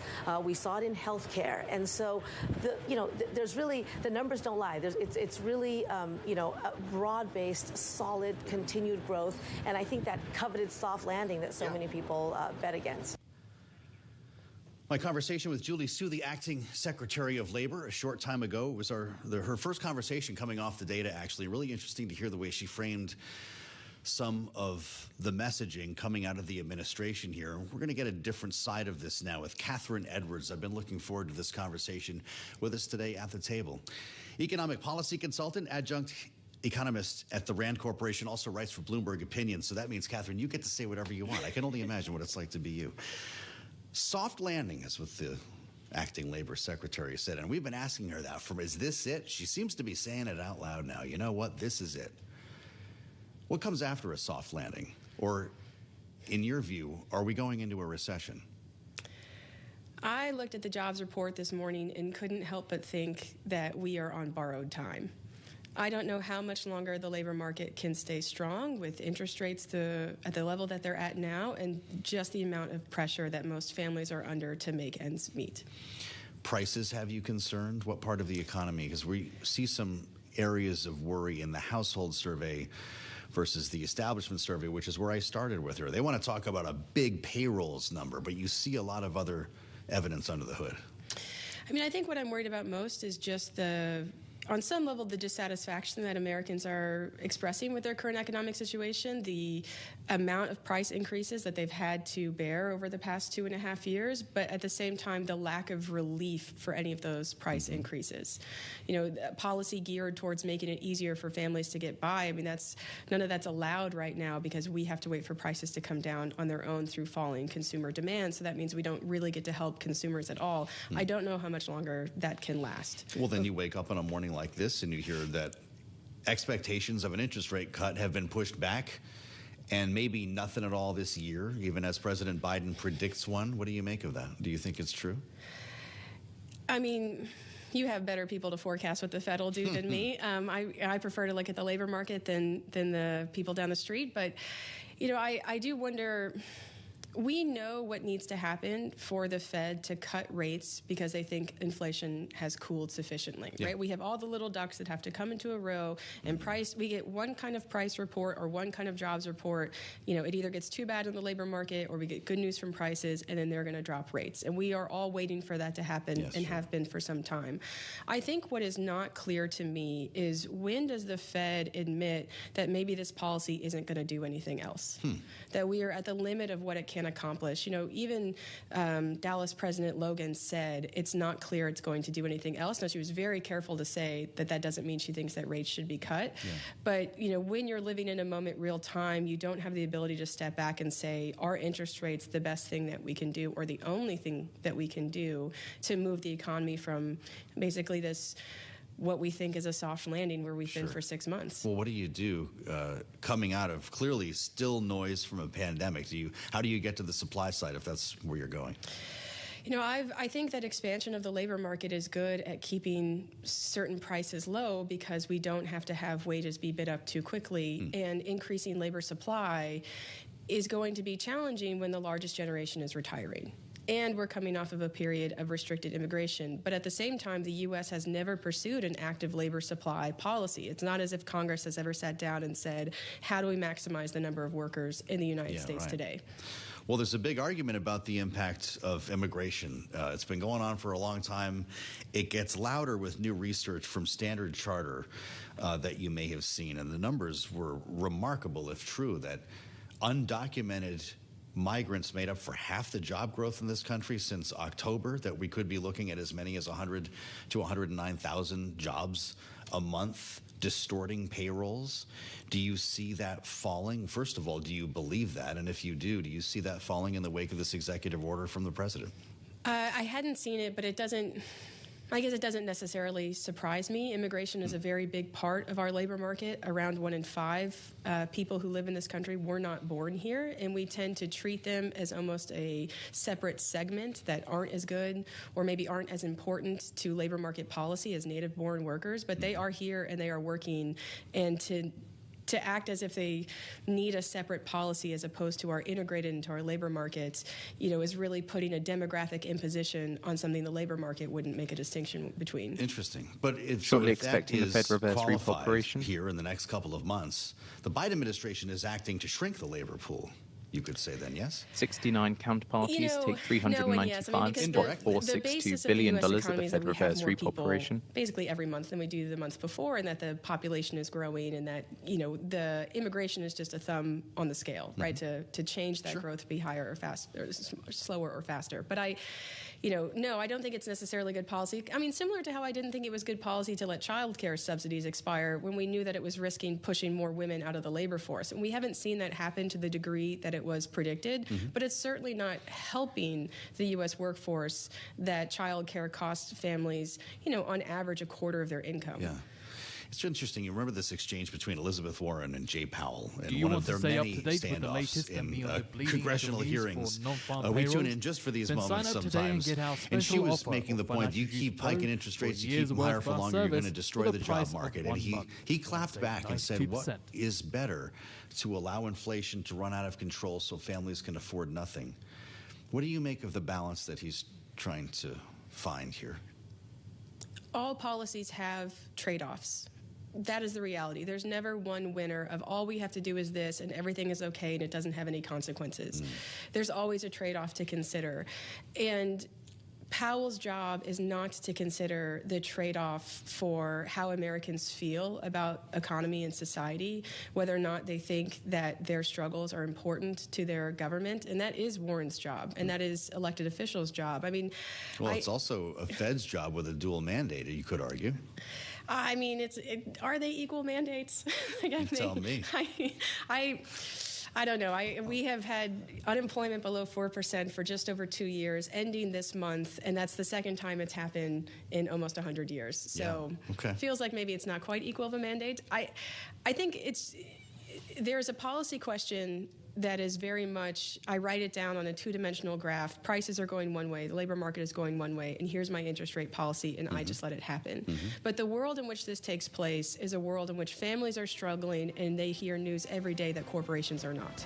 Right? That we have record profits happening for companies, and that we all have to make sacrifices for the economy if you're a family, if you're a worker, if you're trying to buy a gallon of milk, but we don't see Fortune 500 companies making those same sacrifices. And who builds economic recovery and who bears economic pain? Those are still. Appreciate your view. Catherine, thank you for joining. Catherine Edwards from RAND, only on Bloomberg. AI can help your customer service people resolve issues faster so their customers are even happier. Another thank you for you. Those macaroons? Don't even think about it. Nope, I'm not thinking about it. Is there anything else I can help you with today? The world needs ways to reduce carbon emissions. Especially for heavy industry. We're working on solutions in our own operations. Like carbon capture. And clean energy from hydrogen. So who are we? Believe it or not, ExxonMobil. And these solutions can help businesses like yours. Or yours. Or yours. Heavy industry with low emissions. Let's deliver.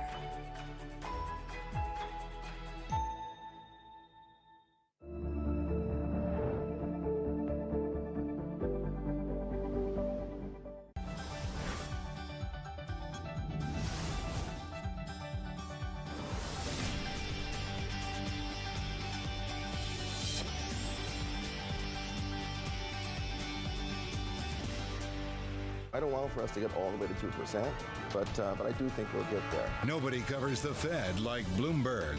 Context changes everything.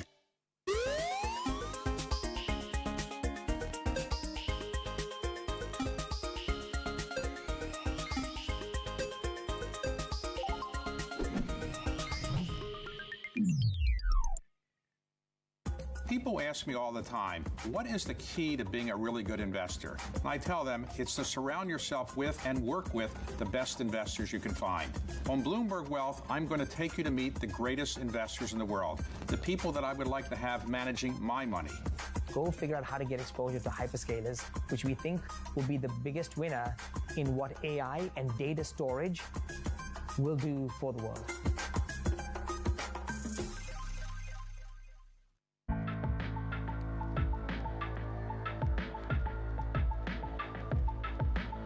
This is Bloomberg. Wednesday, the Fed decides. What data is important? What would it take to reintroduce the rate cut conversation? It's the labor market cracking that's going to allow the Fed to really enact some of its easing. Trust Bloomberg to bring you the fastest coverage and exclusive analysis, including Powell's press conference. Inflation is still too high, and the path forward is uncertain. They believe that policy is sufficiently restrictive. The Fed can only deal with the data that it has. Bloomberg Surveillance, the Fed decides, starting at 1:30 p.m. Eastern. Bloomberg Surveillance covers the latest in global markets and the political events that influence your world. Join Jonathan Farrell, Lisa Abramowitz, and Anne-Marie Hordern only on Bloomberg. Context changes everything.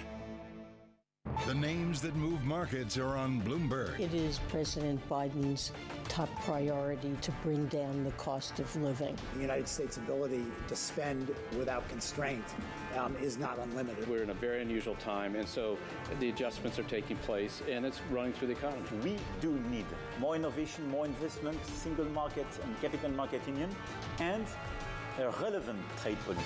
Bloomberg. Context changes everything.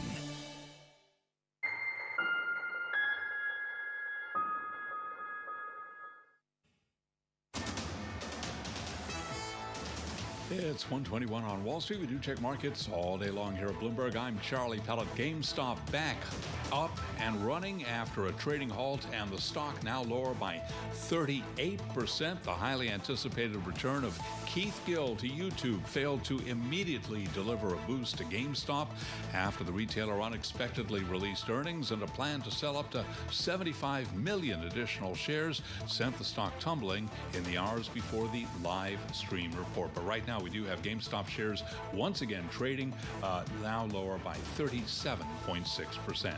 Jobs Friday, and we've got stocks higher after a solid report this morning helped quell fears about an economic slowdown that could hurt corporate America, even if that means a potential delay in Federal Reserve rate cuts.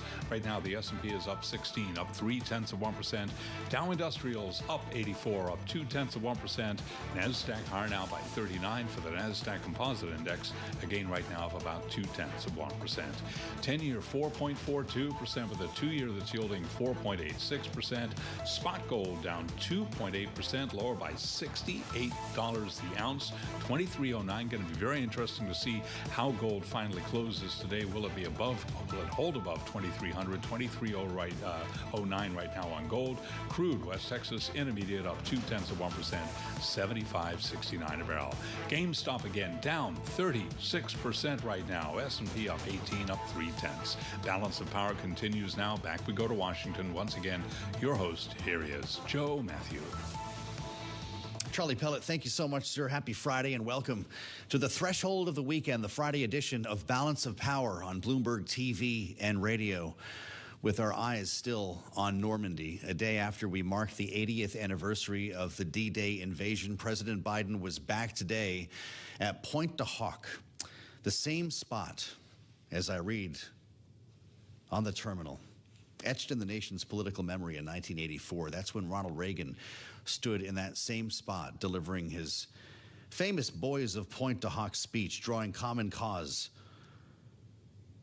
between their feet in the face of Nazi Germany's tyranny, to then the Cold War, and now today Joe Biden connecting the dots to aggression from Vladimir Putin, referring as well to Donald Trump without mentioning his name over the past 2 days. We assemble our panel for their take on this. Jeannie Shanzino is with us, Bloomberg Politics contributor, of course, senior democracy fellow at the Center for the Study of the Presidency and Congress. Matt Gorman is here too, Republican strategist and executive VP at Targeted Victory. Great to have you both here. Matt, what's it like as a Republican to hear the Democratic president channel the former Republican president Ronald Reagan, who so many Republicans cite in their arguments and their justifications for policies? A lot of folks have seen the Republican Party move away from that establishment view to one closer to isolationism. What did you make of Joe Biden's speech today? Couple things. I don't think it was a very smart political ploy to raise expectations galactically before the speech and say that your speech today will evoke comparisons of, I believe, one of the greatest speeches of one of the greatest communicators we've ever had in the presidency. I think it did Biden a disservice to raise the bar that high. Number one. Number two, look, I revere Reagan. I do. I think he was one of the greatest presidents, especially of the 20th century. But I think what's tough, and we talked about this earlier, when you're trying to appeal to younger voters, invoking a president who gave a speech that is further away from present day than when he gave it to D-Day. It was a long time ago. And so it's tough to resonate when you're comparing yourself to a figure that many folks don't have that historical touch point for. Boy, that's incredible.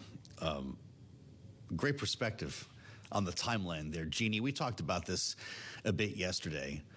There was more, of course, than Ronald Reagan. You might have seen this, by the way, or heard this as a very different speech. Was the White House correct to kind of frame it that way to begin with, to Matt's point, raise expectations?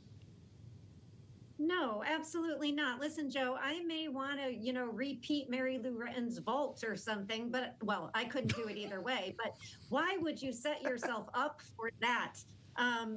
Listen, Ronald Reagan's speech was given at a particular place in a particular time, and it was such a different media environment that a speech like that could raise your numbers and help you win the presidency, again, as it did with Ronald Reagan. But we're in a very different media environment, and you don't want to set yourself up for a repeat because, of course, all you can do is fall short in people's eyes. Was it a good speech? Absolutely. It was fine. The message is right. The time is incredibly different. So for that reason, I think, the White House, I'm a bit surprised. I think some of the speechwriters are so keen on getting their important words heard that they raise these expectations. But It's problematic. The reality is, if Joe Biden wants to win this election, he's going to have to return to the issues people care about. He is trying. This is an important issue. Democracy around the world is under attack. We've known that for 2 decades. He's trying to make that case. But what is it at home? It's all about the economy. It's all about inflation. The things you just talked to Julie Su about, that's what it's about. And he's going to have to return here to win the election. So good speech, absolutely. Is it going to change the ball game? Absolutely not. Mm-hmm. Well, I don't know, Matt. I think that moment when he put the aviators on while he was still at the podium before walking away might have done more for young people than the words that he delivered in some cases. But how about the actions made? $225 million in aid announced for Ukraine in a bilateral meeting with President Zelensky. They appeared together. They got the footage of them talking and meeting. Joe Biden even apologized to him for the delay in funding. Is that closer to what the commander-in-chief should be doing here as he's running for re-election? In theory, yes. I mean, look, he is governing right now. And look, there is certainly parts of the Republican base that do not want Ukraine funding. The worldview is very different. But also it is broadly popular with independents and a large segment of Republicans. My old boss, Tim Scott, was supportive of funding for Ukraine in order to degrade the Russian military. And look, I will say, in his interview yesterday with David Muir of ABC News, Biden did make a good point. He did point out how much the Russian military has been degraded and the casualties suffered upon the Russian military. But I will say, I think to Jeannie's point, Ukraine and democracy writ large will not be winning issues for Biden on this election. If he wins this election, it's going to be because he was able to find a message on the economy, and that abortion was able to at least match the salience that immigration does as a single issue motivating kind of point for voters. That's, I think, it's going to come down to at the end of the day. It's interesting that we're still talking about money for Ukraine, Jeannie, after this massive supplemental request was passed. The president signed it into law. This $225 million shipment is actually a drawdown on U.S. supplies. As Ukraine waits for help here, it's going to take a long time to get some of that material to Ukraine. The meeting today important in helping that happen. Our European allies are also taking part in this now, and we're allowing Ukraine to use U.S.-made weapons, at least in some cases, near Kharkiv across the border against Russia. How long do you give the administration to widen that scope, even as they had warned over escalating this conflict with Russia? Yeah, it seems to be a pattern with this war for the last 3 years, that there is an ask, there is a time, and then there is an approval. I think the real challenge here for the White House and for all of us, quite frankly, and for Ukraine, is it is still very unclear, at least in my mind, what is the end game here? What is success? How do you define that? And of course, Zelensky defines it in one way that the White House, at least heretofore, has not approved or agreed with. And until we know what the end game is, we are down a path where this thing is just going to stretch out. So Joe Biden may revisit allowing, U.S. arms to be used in Russia in a more concerted way. But is that going to make a difference? I don't think so. And I think as it pertains to this issue at home, the Biden team is better off, leaving this to people like McConnell and Sullivan. The Republicans in the Senate did approve finally the spending, and we saw McConnell's editorial. I think that does more to speak to these middle, moderate, swing Republican voters who aren't that excited about Donald Trump in general, but specifically foreign policy wise and the isolationism, to bring them over. And so the Biden team has tried to reach out, and they continue to do that. But they're far better having Republicans reach out to Republicans than trying to have Joe Biden over there doing it. And I'm not saying that was the intent of the speech, but from a domestic standpoint, it's not going to have a lot of impact, within 24, 48 hours from where we are now. Mm-hmm. Matt, the Daily Mail is reporting that, of all people, Steven Spielberg, who we saw in the crowd yesterday at the Normandy commemoration, helped to prepare Joe Biden for his speech today at Pointe du Hoc. He was in the room at the Hotel Intercontinental in Paris on Friday morning when the president was doing his final run through, doing prep here for the speech on democracy. The White House did not apparently respond to inquiries about this, but what does that tell you about the optics the president's trying to employ here? You know, there's always this fascination, mutual fascination, Hollywood with politics, politics with Hollywood. You know, Biden has done this before. He's brought in John Meacham to kind of ghostwrite, if you will, or at least advise a lot of his speeches. Look, I love, you know, what Steven Spielberg did with Saving Private Ryan, producing Band of Brothers. He does bring a unique perspective to this, but I'm also, he's not much of a writer, so he's a director, so he can maybe advise in the cinematography, if you will, the scene that they're going to set. But at the end of the day, it doesn't really, I don't think, add much value to what Biden is doing. He's going to have to go up there and perform like he did today. It's great to have both of you with us. A great panel on a Friday. Jeannie Shanzano, of course, Bloomberg Politics contributor, and Republican strategist Matt Gorman from Targeted Victory. We thank you both. Have a great weekend. We'll pull them back together again on Monday here on the fastest show in politics. Coming up, our conversation with David Weston, the host, of course, of Bloomberg Wall Street Week, after we get an update on world and national news. Amy Morris has that in the Bloomberg 99.1 newsroom in Washington. Hi, Amy. Hi, Joe. The prosecution rested its case against the president's son, Hunter Biden. He's accused of lying on a federal gun purchase form when he said he was not using drugs at the time that he bought a revolver in 2018. Prosecutors say Hunter Biden was actively using drugs and that he lied on that form. They even called his ex-wife and a former girlfriend to testify that his drug use was habitual. Attention now shifts to lawyers for the defense team and whether they'll call Hunter Biden himself to testify. President Biden is apologizing to Ukraine President Volodymyr Zelensky for the 6-month delay in military aid. With that apology, about $225 million, part of the $61 billion that was held up by political fighting in Congress. That allowed Russia to make gains on the battlefield. Volodymyr Zelensky was grateful to have his military revitalized and says he hopes an end to the war comes soon. I hope that it will be a first step on this way to peace. We need peace in Ukraine. The funding will be used to restore the country's damaged power grid. The U.S. has reestablished a temporary aid relief pier to get deliveries into Gaza. That pier was damaged by storms and high seas about a week after deliveries first started. Central Command says they'll ramp up operations soon. They want to get about 1 million pounds of food every couple of days into Gaza.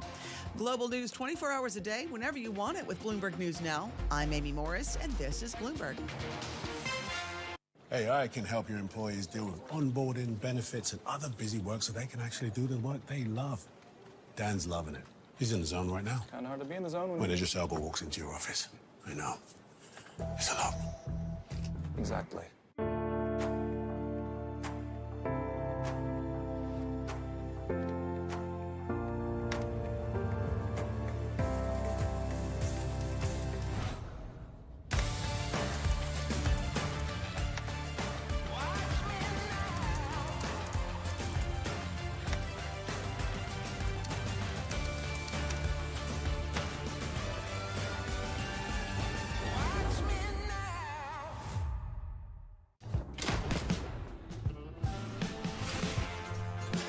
The biggest ideas inspire new ones. What can you do with Spy?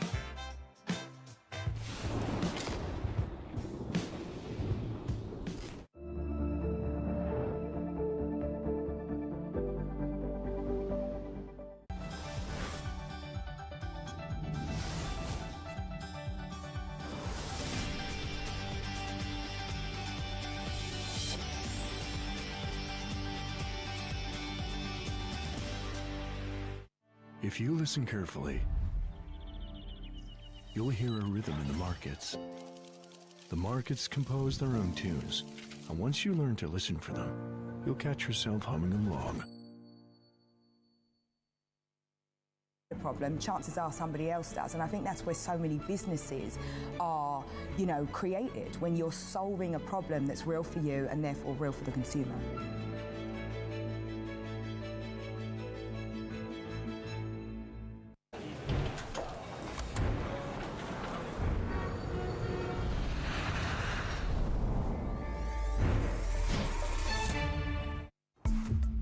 Arch has laid plenty of groundwork for future revenue. But for now, Mark Messler's most pressing challenge as CFO is conserving capital. You have to have the short-term discipline to sort of circle the wagons around cash. I mean, cash is oxygen. I know where every ounce of cash is going, and but we also have to be nimble around that as well because things change by the day. Archer went public in 2021 in a reverse merger with a SPAC, Ken Moelis's Atlas Crest Investments. Through August 2023, the company raised over $1 billion from investors including Stellantis, Boeing, United Airlines, and Cathie Wood's ARK Investment Management. Does that ARK investment open doors for you to bring in different kinds of institutional money going forward? It does. I mean, I think there's a lot of credibility that comes in with an investor like ARK. As I think about, my top targeted list of investors over the next 2 to 3 years, an investment like that gives us some credibility and gives us a little bit of staying power as I go in and talk to other investors. With the SPAC pipe now closed, Archer's facing a new phase of raising capital. I know the folks who aren't willing to invest right now may have large pockets of investment in the future. So I want to be in front of them. I'm wanting to show them progress. I want to create credibility with them that we are marching towards our goals of commercialization. From the beating heart of global finance, economics, and politics, and wherever newsmakers are moving markets, Bloomberg brings you conversations that allow for deep discussions and important insights. How has that shaped your strategy for the bank? Is this new normal? Is this like a catalyst? Do you think we're in a new phase for dividend policy overall? That's a great question. I'm Francine Lacqua, and this is The Pulse, every weekday at 9 a.m. only on Bloomberg. Good morning from our world headquarters in New York. I'm Manus Krennic. And I'm Danny Berger. Let's set your agenda. Bloomberg Brief delivers the market news, data, and analysis you need live every weekday at 5 a.m. Eastern. Bloomberg. Context changes everything. This is Bloomberg News Now. News when you want it at the touch of a button. Another volatile day on Wall Street. We're seeing big moves. All eyes on Capitol Hill as Democrats and Republicans prepare. Today's job numbers casting doubt on the Fed's next move. Inflation remains front and center. And that's news when you want it with Bloomberg News Now. Get it 24/7 on the Bloomberg Business app, Bloomberg.com, and anywhere you get your podcasts. Bloomberg News Now. Context changes everything.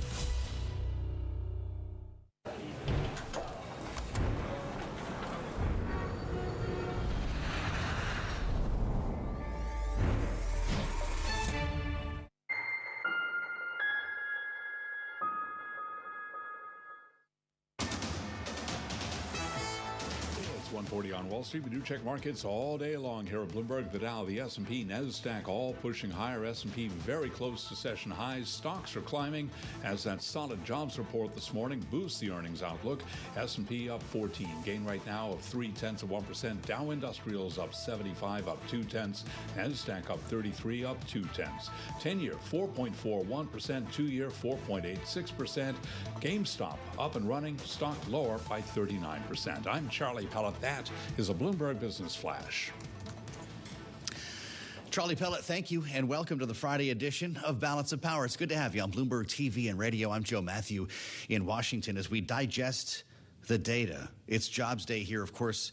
As Charlie reminds us, the market's reacting to what you could look at as a mixed report. We talked to Molly Smith about it. We talked to the acting labor secretary about it. What should we be looking at? The jump in payrolls hotter than expected, or signs of deterioration possibly in the household survey? Not that that's a new question. Just ask David Weston, the host of Bloomberg Wall Street Week, and our colleague in New York is with us right now. The everlasting question, David, I won't ask you about 2%, but I wonder which has your attention today. Well, I must say, politically, as I looked at those numbers, which actually did surprise me a bit, I think President Biden keeps getting the right answer to the wrong question, in the sense that, boy, people are getting jobs, which has got to be good. Wages are going up, which has got to be good, right? The economy's really strong, which has got to be good.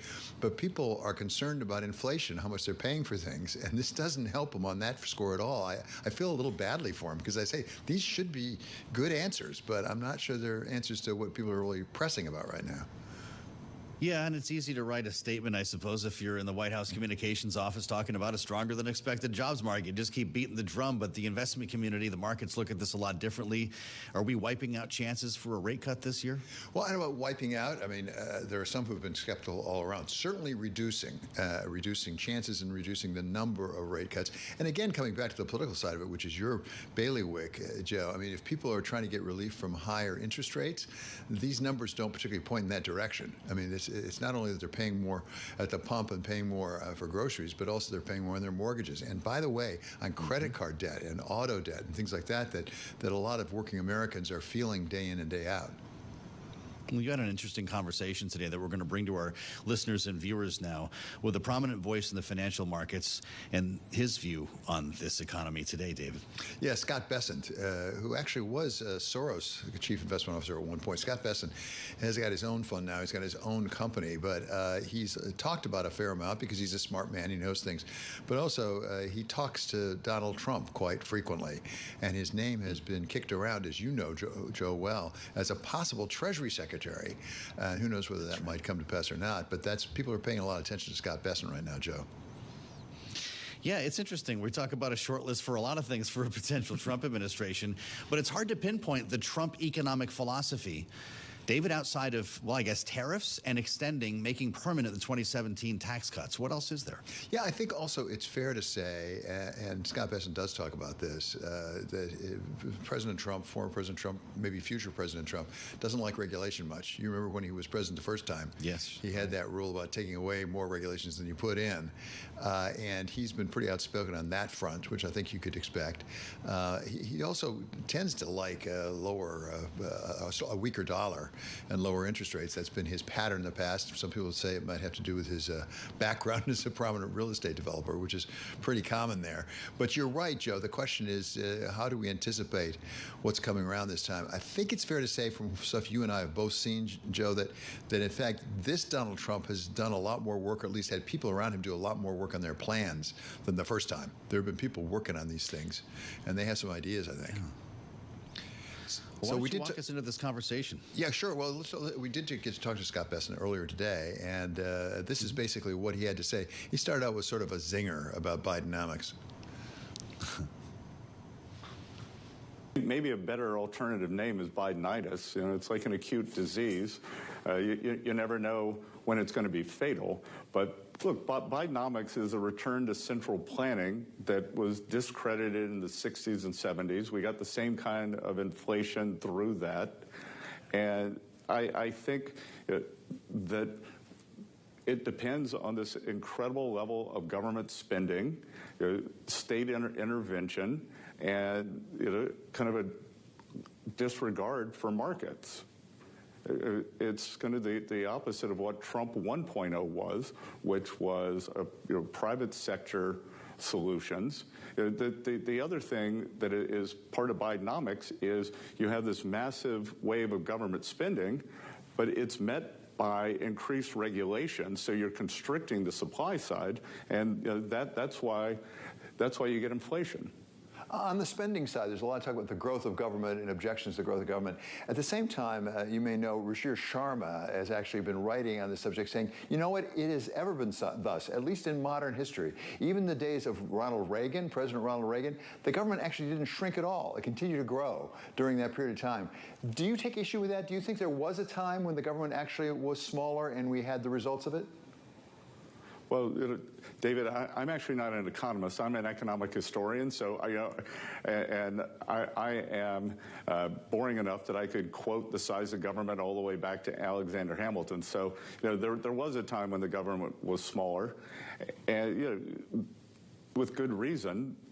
A lot of the programs have been increased, but traditionally, in terms of revenues, tax intake as a percent of GDP in modern times, we've averaged about 17 to 19.5% of GDP. And I think that's a pretty good baseline level.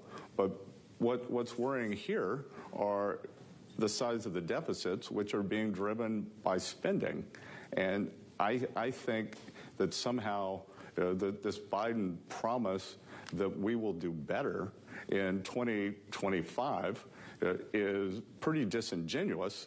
that you spent 3-4 years spend, and then now there's no choice but to increase taxes. And I don't think they're going to cut back on spending, but in their 10-year projection, the only thing they do want to cut back on is defense spending. There's a 21% decrease in defense spending, which I find alarming, given the international environment that this administration's created, given what any administration, Democrat or Republican, is faced with the challenge of China, Russia, Iran, North Korea. Now Venezuela is getting in on the act. So I think decreasing defense spending is just the wrong way to go. And I would note that because of these blowout deficits, the inflation and the high interest rates, this will be the first year that interest service on the debt is higher than defense spending. And that tells me that this high debt is a national security issue. As you say, Scott, we have something about almost a constant 17% of GDP actually in receipts. At the same time, expenditures, even during Ronald Reagan, they were 20%. They went up actually to 23 or 24%. They came back down close to 20%. The only time it's gone down as a percent of GDP was actually during Clinton. What do you think is a realistic number for a Trump 2.0? If President Trump gets elected again, what do you think is a realistic number for government expenditure as a percentage of GDP?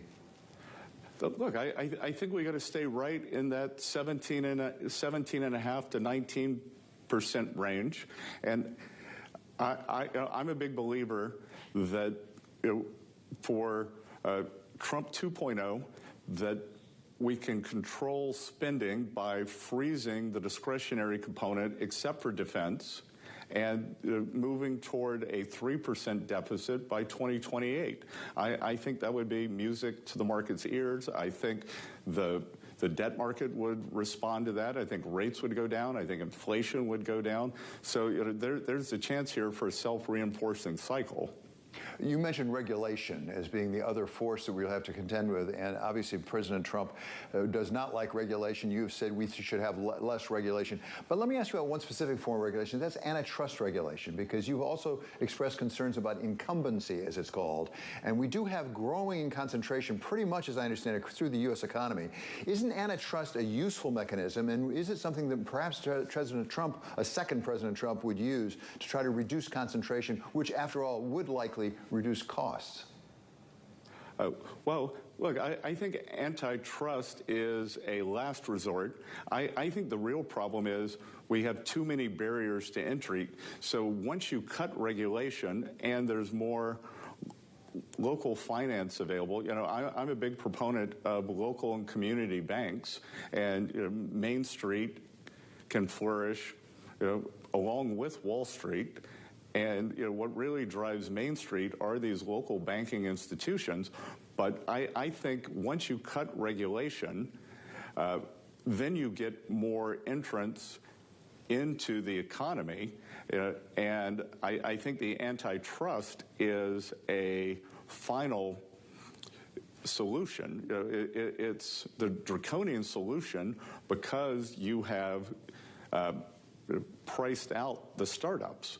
In my so ECB's Lagarde says there's still a long way to go until inflation is defeated, and made major progress, but the inflation fight is not over. The path to 2% inflation won't be entirely a smooth ride. Scott, let's talk about the Fed independence. Lagarde says the ECB still needs to have a foot on the brake for a while, and we need to be vigilant and committed and persevere. But to President Trump, if he returns, how important Lagarde says rates are to remain restrictive as long as necessary. To him at all, should it be important? So, look, Fed independence is always important, and I think the original sin here with the Biden administration that set off this great inflation was politicizing the Fed. So Jay Powell's appointment was the latest appointment this century for a Fed chair. They did not announce his reappointment until November 2021, when in August of 2021, if you go back and read the notes of the Jackson Hole trade from macro headline risk with financial meeting, Now only his $99 speech, a he year clearly for knew our that real-time inflation was service. on the rise. He expressed concern about inflationary pressures, but because President Biden did not announce his reappointment until January, he was reluctant to do anything. And then, the first hike wasn't until March. So, look, Fed independence is very important. I think it's a personnel issue. I think Donald Trump is always going to make his opinion known. And I will note, in hindsight, when he was complaining about the high rates in Noting some strength December in the euro of after that. 2018, and that Jay Powell was making a mistake raising rates, that he did a final rate hike in December, crashed the markets. John Williams had to come out, the head of the New York Fed had to come out the next day and calm things down. And then within several months, there were 3 rate cuts after that. Fall of 2019, when Donald Trump was complaining about high rates, we had the repo market blow out, and the Fed had to put in a standing repo facility. So, President Biden mentioned rate cuts in the State of the Union. He's mentioned them twice since then. So, jawboning is fine. Senator Warren likes to jawbone, and I think it's her right to talk about lower rates. And I think as long as it's in a public forum, that it's healthy. And finally, Scott, you mentioned personnel are really important. Let's talk about personnel. Your name has been mentioned as a possible Treasury Secretary. You said you have a full-time job, I know, although I don't think you've said you wouldn't take it. But apart from individuals, in talking with President Trump, advising President Trump, what sorts of people would you advise he attract for his economic team? And how important is it to send reassurance to the markets? Well, I'll take the last question first. Reassurance to the market is going to be very important, and I think that he would like to contrast with the Biden cabinet, because if you look at the Biden cabinet now, even the head of the Small Business Administration, I think, has been mostly in government work for the past decade or so. The Biden cabinet is lawyers, it's politicians, it's regulators, it's full-time government people. Like there's this saying that they've never signed the front of the paycheck. I would say they've probably never gotten a paycheck. That they've been in big government, and they just get it through direct deposit. So I think a much better blend of private sector expertise coupled with people who have experience in government would be an ideal cabinet. Fascinating conversation with Scott Besson, the CEO, Chief Investment Officer at Keyscore Capital Management, talking with Bloomberg's David Weston, who you can watch a little bit later on and listen to here on Bloomberg TV and radio on Bloomberg Wall Street Week. That's 6 p.m. Washington time. We're going to continue our conversation about today's jobs data in the late edition of Balance of Power. That starts at 5 o'clock Washington time. Heather Boucher of the White House Council of Economic Advisors will be with us. Up next, it's Bloomberg Business Week with Tim Stenivek and Emily Grafeo today as we work our way into the weekend. Thanks for being with us and spending some time with us. Don't forget to subscribe to the podcast here on Balance of Power, the fastest show in politics. This is Bloomberg. Hey, I can help your employees deal with onboarding, benefits, and other busy work so they can actually do the work they love. Dan's loving it. He's in the zone right now. Kind of hard to be in the zone when Idris Elba walks into your office. I know. It's a lot. Exactly. Are you investing in municipal bonds that will fund roads and bridges? Think of Assured Guaranty's bond insurance as your guardrail. Assured Guaranty, a stronger bond. The world needs ways to reduce carbon emissions, especially for heavy industry. We're working on solutions in our own operations, like carbon capture and clean energy from hydrogen. So who are we? Believe it or not, ExxonMobil. And these solutions can help businesses like yours. Or yours. Or yours. Heavy industry with low emissions. Let's deliver.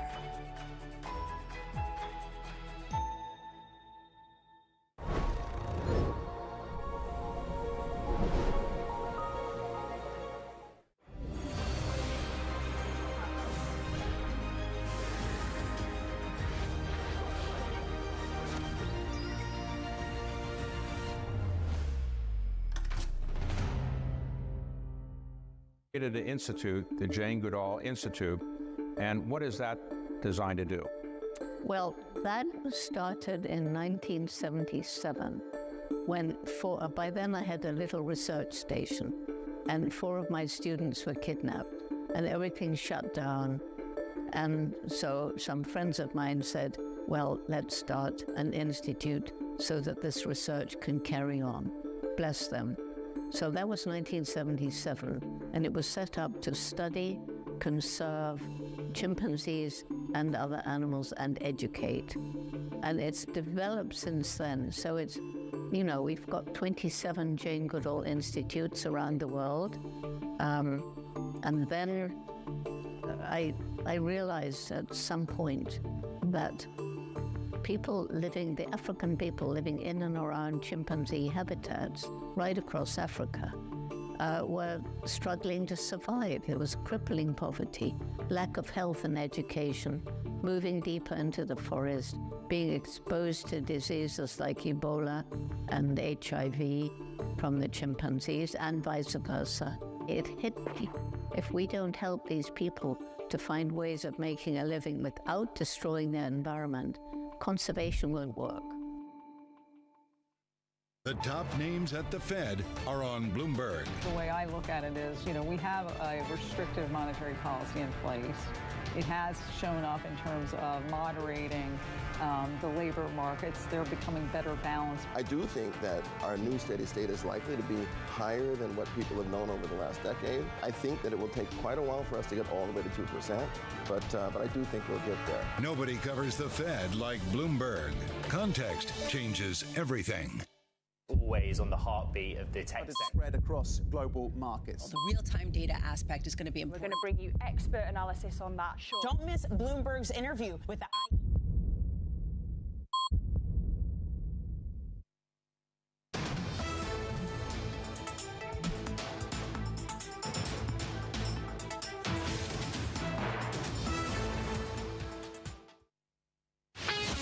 This is Bloomberg Business Week. Insight from the reporters and editors who bring you America's most trusted business magazine, plus global business, finance, and tech news as it happens. Bloomberg Business Week with Carol Masser and Tim Stenivek on Bloomberg Radio. Very good afternoon on this Jobs Friday, everyone. Live on Bloomberg TV, radio, YouTube, and Bloomberg Originals. It is Bloomberg Business Week. I'm Tim Stenivek, along with Bloomberg News cross-asset reporter Emily Grafeo, who's in for Carol Masser on this Jobs Friday. Emily, thanks for joining us. How are you? Thank you for having me. Yeah, good to have you with us. Hey, like I said, jobs, jobs, jobs. That is what everybody's talking about. The quote-unquote Fed unfriendly payrolls report heard around the street. Non-farm payrolls advancing 272,000 last month, beating all projections in a Bloomberg survey economists. That is up ahead. Stocks higher, but the bond market getting hammered after that hotter than expected jobs report. We've got a great roundtable on the rates reset, what it means for the Fed meeting next week, and what it means for the equity trade. And the view of the jobs market when it comes to one of the world's largest temporary staffing agencies. We check in with a senior vice president over at Adecco. Okay, everybody's talking about this on Twitter, so we got to hit it a little bit. GameStop shares, they are tumbling further today during the highly anticipated return of Keith Gill, a.k.a. Roaring Kitty. He went back to YouTube. There's also some fundamental news driving the stock lower, though, and we're going to discuss that. And one more thing, we'll tell you about the best thing to do in the Hamptons this summer. All that and more over the next hour on Bloomberg Business Week. First up, though, a check on the day's trade and top business stories. Here's Charlie Bellet. Hi, thank you very much. Jobs Friday. We love it here at Bloomberg. The Dow, the S&P, NASDAQ, very much in the green right now. 7-point advance on the S&P, 5360, up right now by about 0.1%. We got the Dow up 42 now, up 0.1%. NASDAQ, little changed, up right now by just about 2 points. We are on track for a winning week for the S&P 500 index. 10-year yield 4.42% with a 2-year yielding 4.87%. Spot gold hit hard today, down 2.9%, tumbling $69 the ounce to $23.06. And West Texas Nvidia crude up 0.1%, 75.64 right now for a barrel of WTI. Bottom line here, stocks higher after that solid jobs report helped quell fears about an economic slowdown that could hurt corporate America, even if that means a potential delay in Federal Reserve rate cuts. Our Michael McKee's going to have a whole lot more on the jobs report and the Fed coming up in just a moment. Cannot ignore GameStop. Roaring Kitty is back, but the stock is tumbling. GameStop now lower by 40%. Also, the video game retailer unexpectedly releasing earnings and a plan to sell up to 75 million additional shares earlier in the day. AMC Entertainment, by the way, now lower by 14.3%. Recapping, NASDAQ just turning negative, down 4 points. S&P up 6, a gain there of 0.1%. I'm Charlie Pelleton. That is a Bloomberg Business Flash. Hey, thank you so much for that update, Charlie Pellet. I certainly do appreciate it. Well, again, back to our top story on the day today, that payrolls report that pretty much closes the door on a July rate cut from the Federal Reserve. Non-farm payrolls advancing 272,000 last month, beating all projections in a Bloomberg survey of economists. Average hourly earnings climbing 0.4% from April and 4.1% from a year ago, both picking up from the prior report. Acting Labor Secretary Julie Su spoke to Bloomberg's Joe Matthew on Friday after the report came out. Growth we're talking about is not just single industry, right? It has been for the entire time, but certainly this last month is no different. Very, very broad-based. We saw growth in leisure and hospitality. We saw it in construction. We saw it in professional services. We saw it in healthcare. And so, there's really, the numbers don't lie. It's really, a broad-based, solid, continued growth. And I think that coveted soft landing that so many people bet against. The numbers don't lie, and the bond market reaction certainly doesn't lie. We've got a great roundtable on the economic data, what it means for the Fed, what it means for rates. Treasuries, as I mentioned, getting hammered following that data release. So let's get to the interview. Michael McKee is Bloomberg News International Economics and Policy Correspondent. He's here in our studio. And from our Bloomberg Intelligence headquarters in Princeton, New Jersey, Ira Jersey, Chief U.S. Interest Rate Strategist. Mike, I want to start with you because I heard you covering this live on Bloomberg Surveillance. I believe the phrase you used was, we got a little bit more than we expected in the most recent report. How did everyone get this wrong? Why such an upside surprise, especially given the softer data that we saw earlier this week? Well, it's a combination of things. I think the softer data is part of it, especially the ISM numbers. It came in weak in the employment numbers, but we'd also seen some weakness in retail sales and spending. And the narrative developed that the economy was slowing. And it still may be, but that fed into forecasts. And we saw 175,000 last month in the initial print.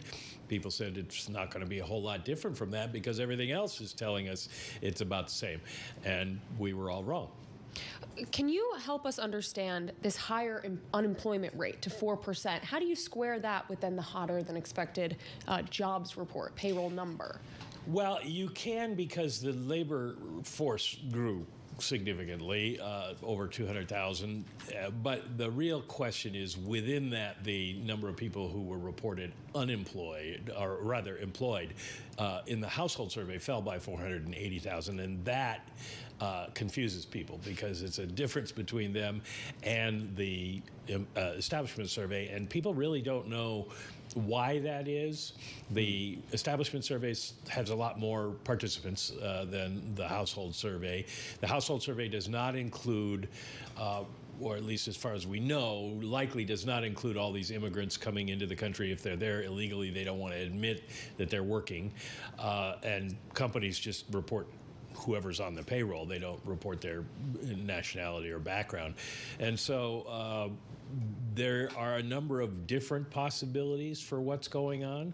At some point, the numbers will kind of reconcile, but right now we don't know. But the general view of economists is look at the establishment number, not the household number. Okay, Ira Jersey, come on in here because the reaction in rates was certainly swift with yields up across the curve. How much of a reset is this for the bond market? It's not a crazy reset because you're talking about going back to levels where we were about a week and a half ago. So it's basically returning to where we were before we got that soft ISM manufacturing number and some of the other weak data that we've received over the last week.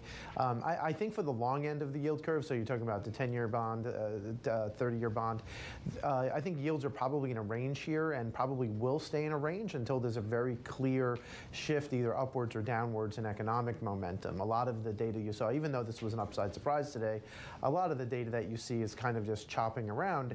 It's okay economic news, and I think for that just means that the back end of the curve will just kind of chop around.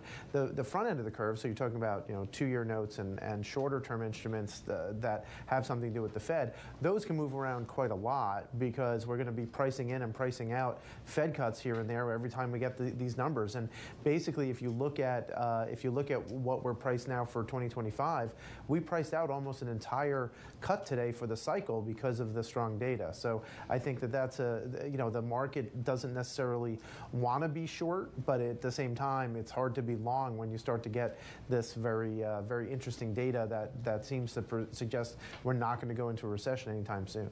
Yeah, Ira, I wanted to talk a little bit more about that and just the sheer amount of volatility that we're still seeing in the bond market.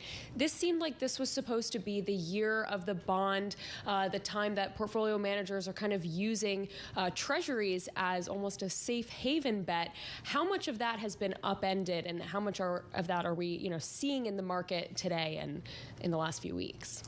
Well, I think a little bit. We haven't seen the massive differentiated flows out of risk assets and into treasuries. If you did, you'd probably see treasury yields a little bit lower, right? People buying treasuries just as a safe haven, like you said, especially given frothy valuations and some risk assets, even corporate credit, for example, with credit spreads as tight as they are, the equity market, at or approaching their all-time highs again.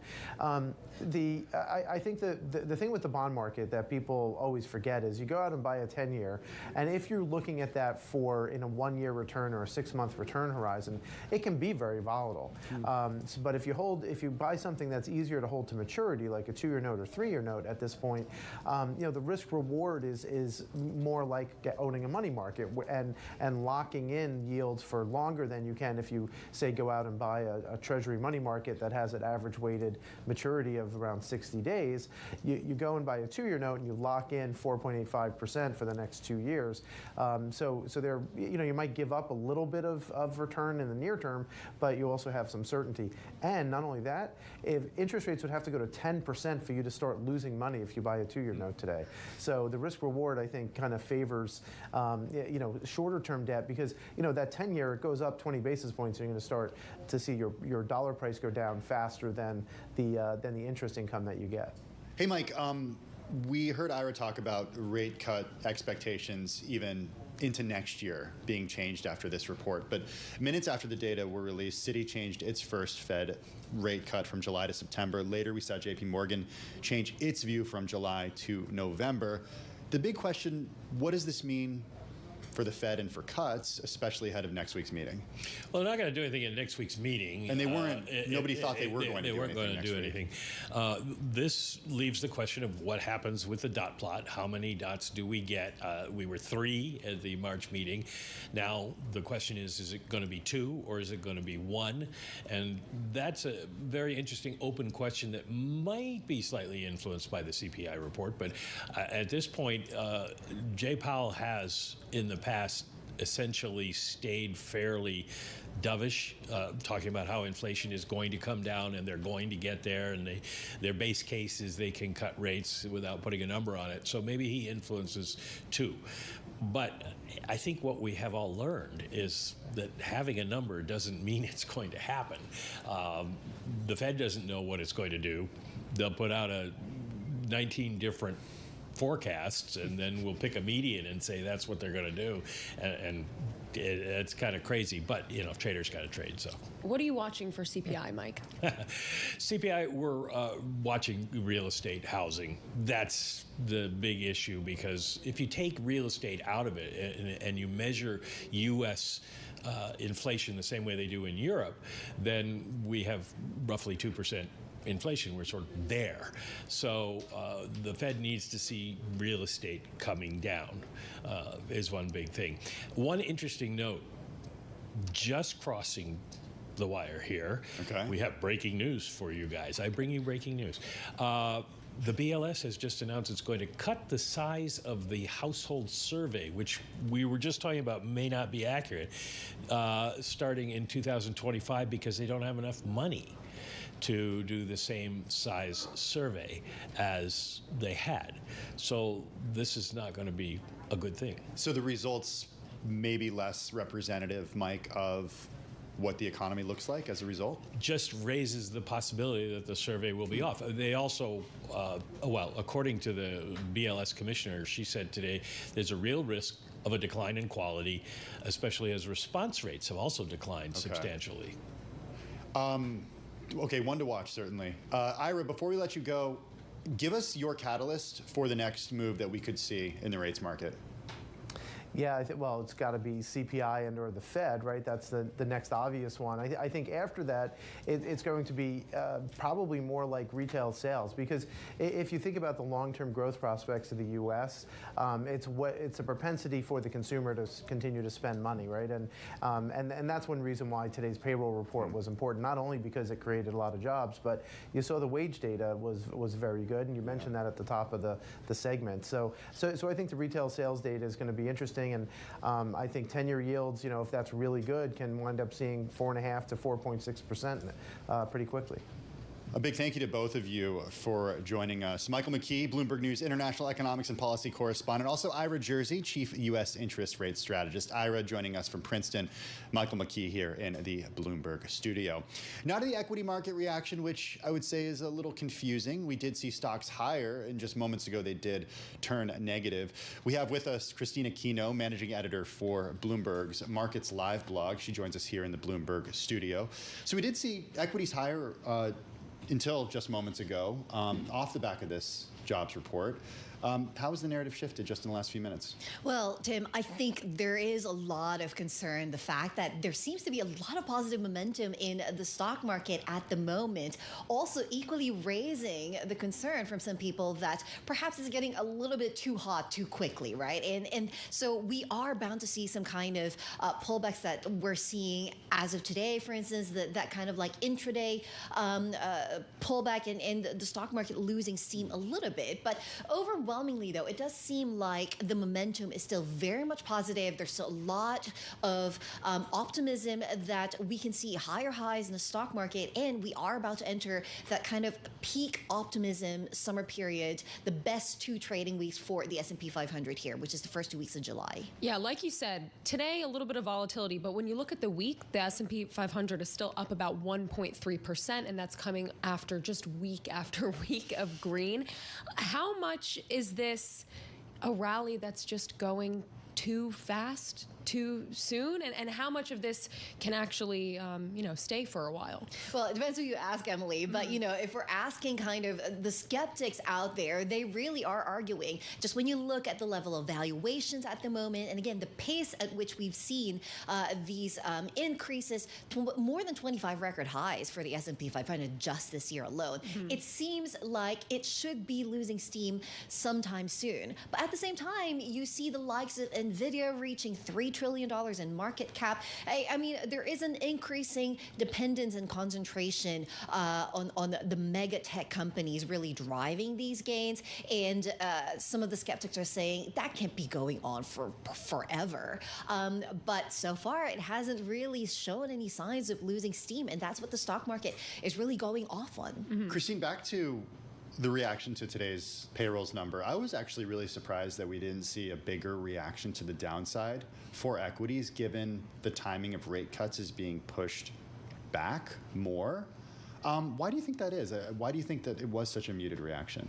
Yeah, really interesting question, Tim. I mean, we were asking about this earlier this week on the blog because, again, we were kind of looking at the possibility of 2 rate cuts this year from the Fed, right? Especially after we saw that soft ISM manufacturing data and then a little bit of softness from the JOLTS data as well. But I think now the narrative has shifted from bad economic news being good for the stock market to good economic news being good for the stock market. Hold on.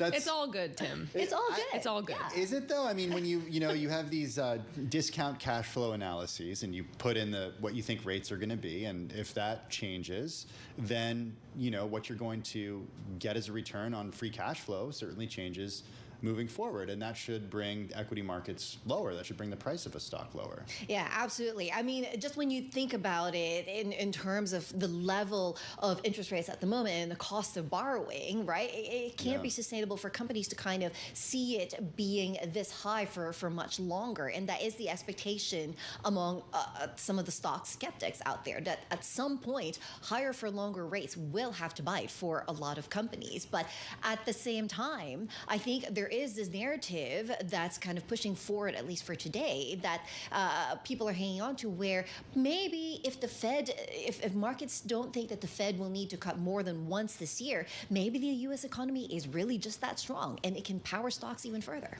Oh, we only have about a minute left, but talk about Nvidia, because that stock has just been on a tear. And I know you've been writing a lot about it, Christine. Yeah, absolutely, Emily. Again, $3 trillion in terms of market cap. A lot of questions over how sustainable it can be, especially because Nvidia is still very much dependent on the rest of the tech sector spending on AI, right? That really is kind of its bread and butter. And so the question for the next few quarters, especially when we see earnings in the second half of this year, can that spending really continue? And can the retail sector also get in on this boom before it's too late and recedes? I mean, we are seeing the stock split coming through in early June. That's happening right about now. And so, yeah, lots of questions for Nvidia for sure in the second half of this year. But so far, momentum looks to be very positive. Shares of Nvidia down just about 1% right now. $2.944.6 trillion is the market cap. A big thank you to Christine Aquino, managing editor for Bloomberg Markets Live blog here in our Bloomberg studio. Up next, a view of payrolls from the supply and demand side with the SVP of one of the largest staffing firms in the world. That's right after this on Bloomberg Business Week. With ServiceNow, AI can transform your business by helping your people work better. Because when your people work better, everything works better. So, let's get to work. Idris Elba works here? Yeah, he's super nice. The world needs ways to reduce carbon emissions, Especially for heavy industry. We're working on solutions in our own operations. Like carbon capture and clean energy from hydrogen. So who are we? Believe it or not, ExxonMobil. And these solutions can help businesses like yours. Or yours. Or yours. Heavy industry with low emissions. Let's deliver.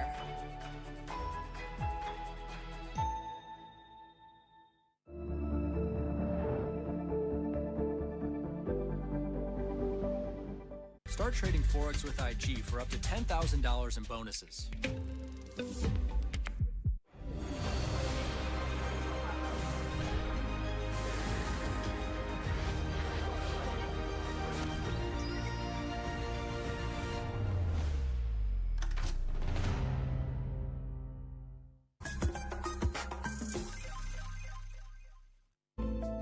Bloomberg covers the world with unmatched reach and resources. From more than 120 countries, the moment news breaks, 24 hours a day. Bloomberg, context changes everything. Wednesday, the Fed decides. What data is important? What would it take to reintroduce the rate cut conversation? It's the labor market cracking that's going to allow the Fed to really enact some of its easing. Trust Bloomberg to bring you the fastest coverage and exclusive analysis, including Powell's press conference. Inflation is still too high, and the path forward is uncertain. They believe that policy is sufficiently restrictive. The Fed can only deal with the data that it has. Bloomberg surveillance, the Fed decides, starting at 1:30 p.m. Eastern.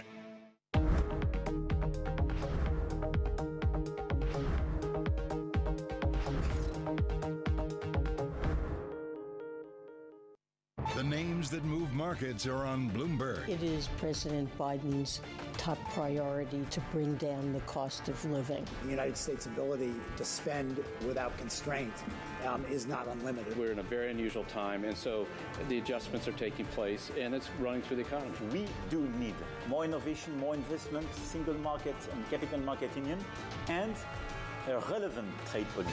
Bloomberg, context changes everything. In a multi-trillion-dollar industry, there's a lot of ground to cover. Bitcoin ETFs rubbing elbows with the big dogs. This frenzy has engulfed the entire world. We'll show you what's happening in ETFs like no one else. Bloomberg ETF IQ, Monday on Bloomberg. From the beating heart of global finance, economics, and politics, and wherever newsmakers are moving markets, Bloomberg brings you conversations that allow for deep discussions and important insights. How has that shaped your strategy for the bank? Is this a new normal? Is this like a catalyst? Do you think we're in a new phase for dividend policy overall? That's a great question. I'm Francine Lacroix, and this is The Pulse, every weekday at 9 a.m. only on Bloomberg.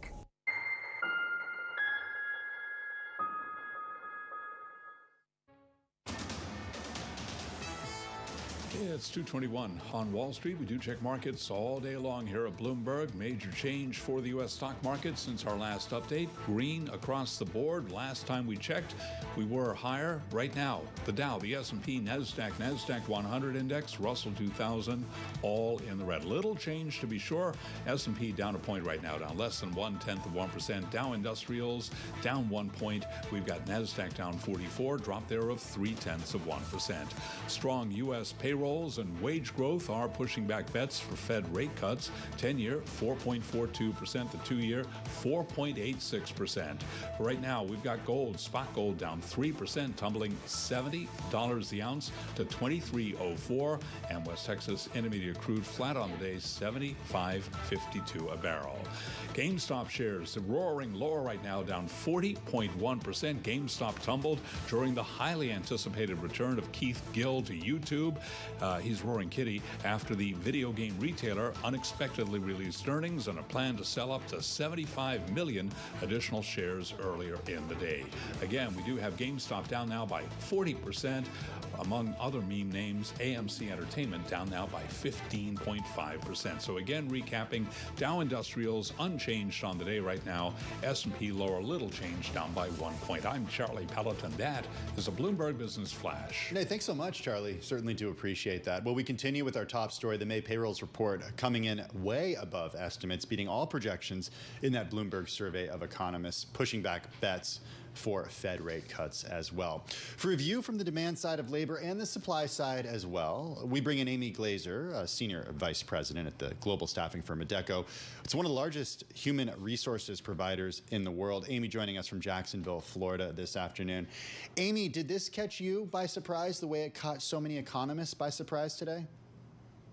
Hi, Tim. Thanks for having me. And not really. It reflects and mirrors what we're seeing. Jobs are still available and candidates are still seeking. So the positive news, I think, is reflected the last time we spoke. You commented on my optimism, and I still remain glass half full. And what exactly is driving your optimism and the strength in the labor market right now? I think a couple different things. We still continue and will continue to see increases in healthcare. You know, we have the peak 65 phenomenon, 12,000 people retiring every day, the aging demographic. Healthcare is going to continue to be robust.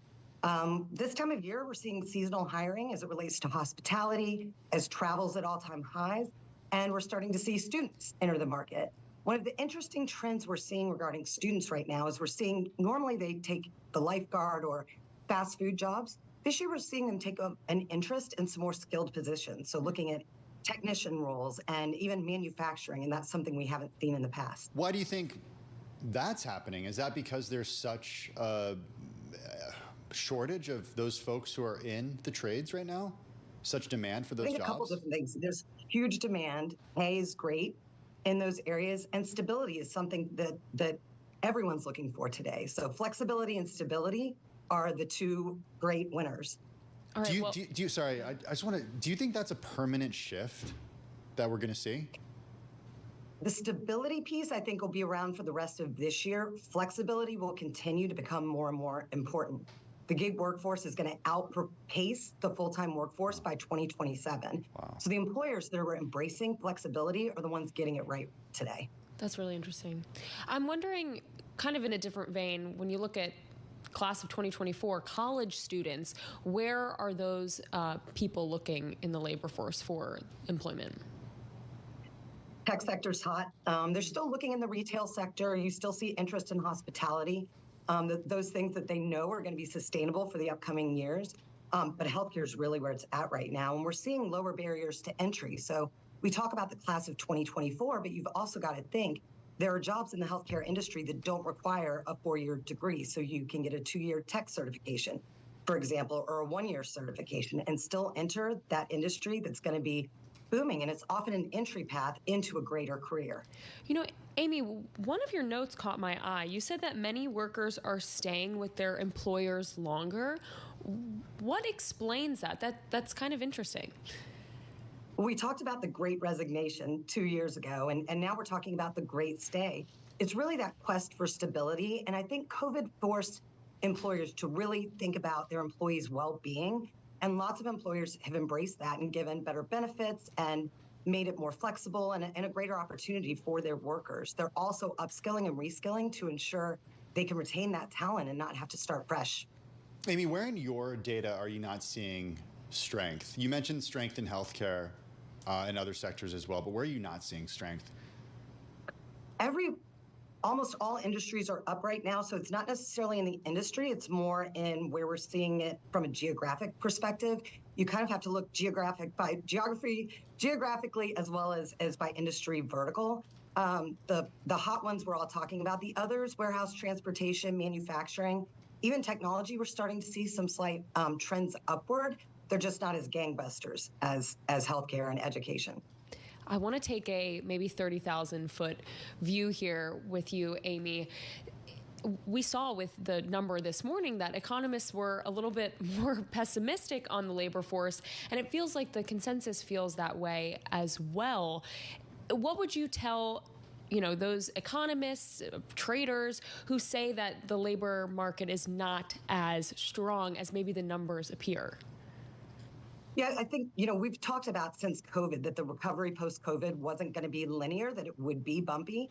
There's some noise. I think there was definitely noise in the April jobs report. Weather has some impacts on it. But as somebody who's talking in front of clients and dealing with open orders all day, I can tell you the market is still resilient and strong. So when we got that JOLTS data earlier this week that many extrapolated to say, okay, well, the labor market is weaker than expected, did you think to yourself, that's not at all what we're seeing? We disagree with that?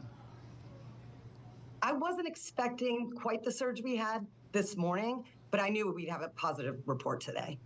Do you think that this positivity will continue for the remainder of the year? Absolutely, I do. There will probably be some noise towards the end of the year. It is an election year, so we'll, employers may be a little hesitant waiting on that outcome, but come January 1st, I think we'll still be in a strong, robust market. What does that mean in terms of numbers, like 200,000 and above each month? I'd say over the next couple months, yeah. Wow. I want to go back to the Gen Z class of 2024 intern season, because that's fun. What should employers be expecting with these, new workers, Gen Z? They're just entering the workforce. People say that generation is a little bit different. What have you learned in your work about what bosses can expect? So we actually just started 6 new managers in training at Adecco in my Atlanta office, fresh out of college this week. And they are eager, they're hungry, they have brilliant ideas, they have a different perspective on things. So you're going to need to be able to embrace that sign of creativity and allow it to flow. And they really want a seat at the table and a voice in the room. So making sure you're prepping the other generations in your workforce on how to navigate through that will be important. And looking at their soft skills. Why are we both laughing? Well, it's just funny to think about preparing your employers to deal with a new generation. Like, what does that entail? What does that entail, Amy? Like, what do other folks who've been working in the newsroom or in offices for a while need to understand about this generation? Yeah, they want flexibility. They want their voice to be heard. They want to work on their time.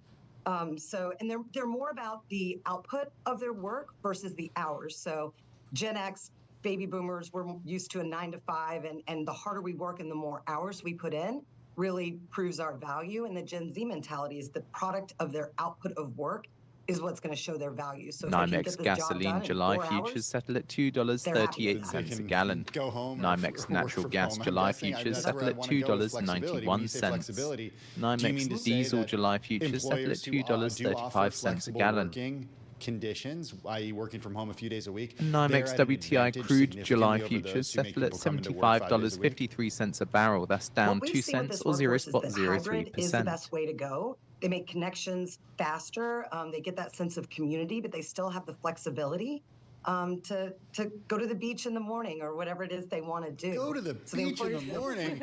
What are we talking about? Jacksonville, Florida. So that's a common theme. Before you log on, Tim. This is so foreign to me, the idea on a weekday of going to the beach in the morning and then getting some work done. But I don't know, Emily, if that's working for the new generation. It's working. Well, if they don't start until 9 and you live near the beach and you can work out at 6 a.m., I could see a path perhaps in Jacksonville. Maybe let's switch to the older generation, because Amy, you also write that more Americans than ever will turn 65. How will that impact the workforce this year? So it's impacting it quite significantly, especially in the skilled trades manufacturing, where a lot of legacy knowledge and skill and talent are choosing to retire. So we're seeing skills gaps, which we'll continue to see over the upcoming years. One of the big trends we're seeing, though, is the embracement of the return of the retiree. So right now, 1 in every 8 person that's retired is looking to return back into work. And this is giving some relief for companies that have really experienced that loss that COVID accelerated. But there's the flip side of that, is those retirees feel like they need to get back to work. That's troubling, no? A couple different reasons. So some of them are motivated to get back for money, but oftentimes we see they're motivated to get back to providing that sense of purpose and community. My mom's a baby boomer, and she volunteers because she misses that sense of community. So some are for economical reasons, obviously with inflation being what it's been, but oftentimes it's just about community and giving back. Amy, before we let you go, did you already go to the beach today on this Friday Jobs Day, or? Not yet. Okay, not yet, but maybe on the agenda. On the weekend. On the weekend. That's, in the old-fashioned way. It was, doing that stuff on the weekends. That's what a Gen Xer would do, yes. Exactly. Amy Glazer, Senior Vice President at Adecco, joining us from Jacksonville, Florida, on this Jobs Friday. Mixed market right now. The S&P 500 pretty much flat, but in the green, as is the Dow Jones Industrial Average. The NASDAQ Composite, though, down by 0.2% right now. Well, coming up next on Bloomberg Business Week, we get the latest on GameStop mania, because that's one company that's seeing its shares actually move lower on the day today. And that highly anticipated live stream from Roaring Kitty did not help the situation at all. That's right after this. First up, though, a check on the latest world and national news. We got Amy Morris in the Bloomberg 99.1 Newsroom. Hey, Amy. Hi, Tim. About $225 million in U.S. military aid making its way to Ukraine now. That delayed funding, blamed on the political infighting of the Congress, allowed Russia to make some gains on the battlefield.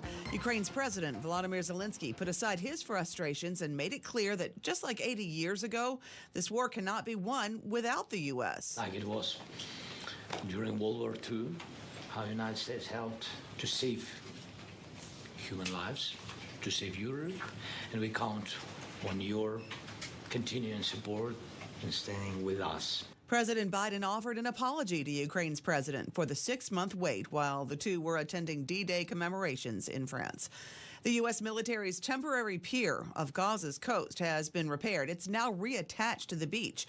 This after the pier broke apart and sustained damage from heavy seas. U.S. Central Command Vice Admiral Brad Cooper said they do expect to continue the delivery of humanitarian aid within the next couple of days. Their goal is £1 million every 2 days.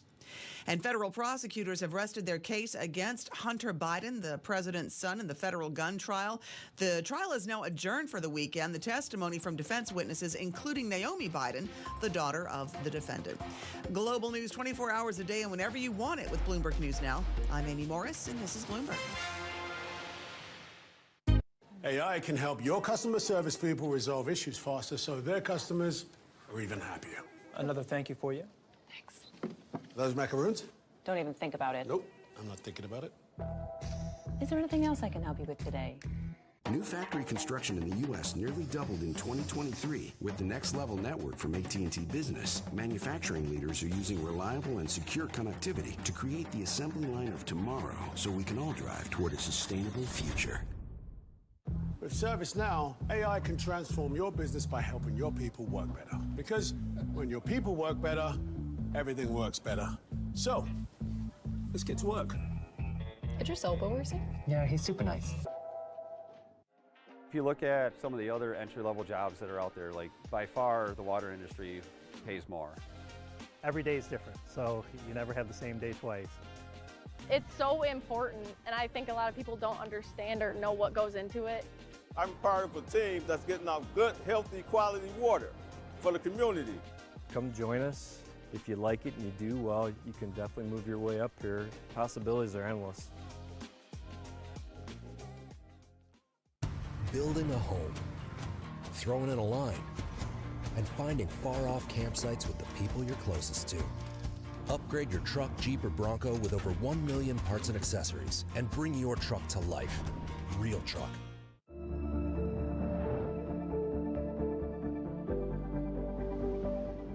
Start trading Forex with IG for up to $10,000 in bonuses.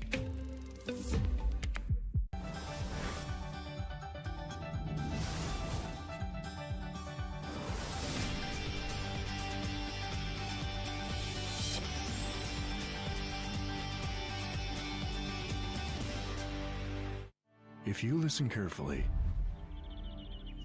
you'll hear a rhythm in the markets. The markets compose their own tunes, and once you learn to listen for them, you'll catch yourself humming along. Casting doubt on the Fed's next move. Inflation remains front and center. And that's news when you want it with Bloomberg News Now. Get it 24/7 on the Bloomberg Business app, Bloomberg.com, and anywhere you get your podcasts. Bloomberg News Now. Context changes everything. Liquidity is the lifeblood of an airline. We make very conservative decision-making about when we raise funding and how we raise funding. We try to diversify our sources, and we're always very focused on the actual rates. And we like to build in flexibility in these financing structures so that we have an opportunity to prepay debt when appropriate, so that we can continue to optimize the overarching rates that we're paying. What have you learned with the dynamic move of the interest rates that we've seen from Chairman Powell? I mean, do you go fixed structure or floating structure, much more like what they do in Europe? Yes and yes. We have a mix currently. It's a little bit of a different model than what I was used to in the public company space. Say in some ways we provide ourselves with a natural hedge, leaving some of our debt floating and some fixed. You have to have the short-term discipline to sort of circle the wagons around cash. I mean, cash is oxygen. I know where every ounce of cash is going, but we also have to be nimble around that as well because things change by the day. I know the folks who aren't willing to invest right now may have large pockets of investment in the future. So I want to be in front of them. They may not be a buyer at this point, but I do want to spend a lot of time in front of that other set that is a buyer at this point. They're interested, they want to be an early adopter of the stock, they're interested in the story.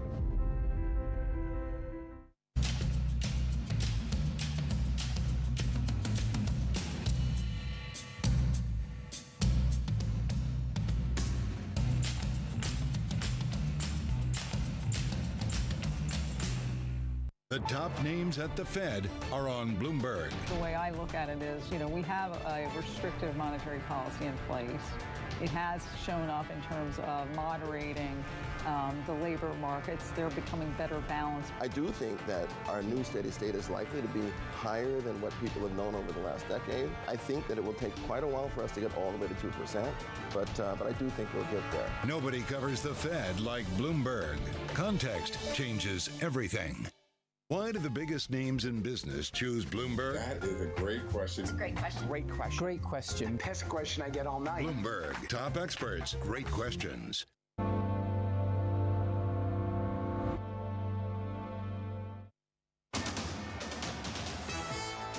It's 2:40 on Wall Street. We do check markets all day long at Bloomberg. Choppy session. We have got the Dow, the S&P. They are both higher. NASDAQ in the red. Right to the numbers here with the S&P 500 index down 2 points right now. Jobs Friday. Little change there. Has been swinging between gains and losses. The Dow up 34, higher by 0.1%. NASDAQ in the red now by 29 points, down by about 0.2%. 10-year 4.42% with a 2-year that's yielding 4.87%. Spot gold gold down $75 the ounce, 2,300 even right now on the precious metal. A drop right now of 3.2%. West Texas Nvidia crude down 0.2%, 75.41 for a barrel of WTI. GameStop shares tumbling further after the highly anticipated return of Keith Gill, Roaring Kitty, to YouTube, as well as the video game retailer unexpectedly releasing earnings and announcing plans to sell up to 75 million additional shares earlier in the day. GameStop now lower by 39.6%. Briefly after earnings, DocuSign shares, they are down now by 3.2%. The e-signature company forecasts billings for the second quarter that did fall short of the average analyst estimate. So again, recapping here, S&P little changed right now. Volatile session, S&P up 3, a gain there of 0.1%. I'm Charlie Pelleton. That is a Bloomberg Business Flash. Hey, thanks so much for that, Charlie. Certainly do appreciate it. Shares of GameStop down close to 40% right now. They even fell during the highly anticipated return of Keith Gill to YouTube and after the company unexpectedly released earnings and a plan to sell up to 75 million additional shares earlier in the day. That's what sent shares lower to begin with. During the live stream, though, GameStop shares were halted 9 times. For more, we bring in Carmen Reinecke, Bloomberg News equities reporter. She joins us here in the studio. Carmen, you watched the live stream along with hundreds of thousands of other people, so we didn't have to. Thank you for doing that. Appreciate it. What did we miss? Well, the first thing you missed was a very bizarre late appearance from Keith Gill. So the live stream was supposed to start at 12 p.m. We waited at least 25 minutes for anything to start. It was really anxiety-inducing. The comments on the live stream were going absolutely wild. People were like, where is he? What's going on?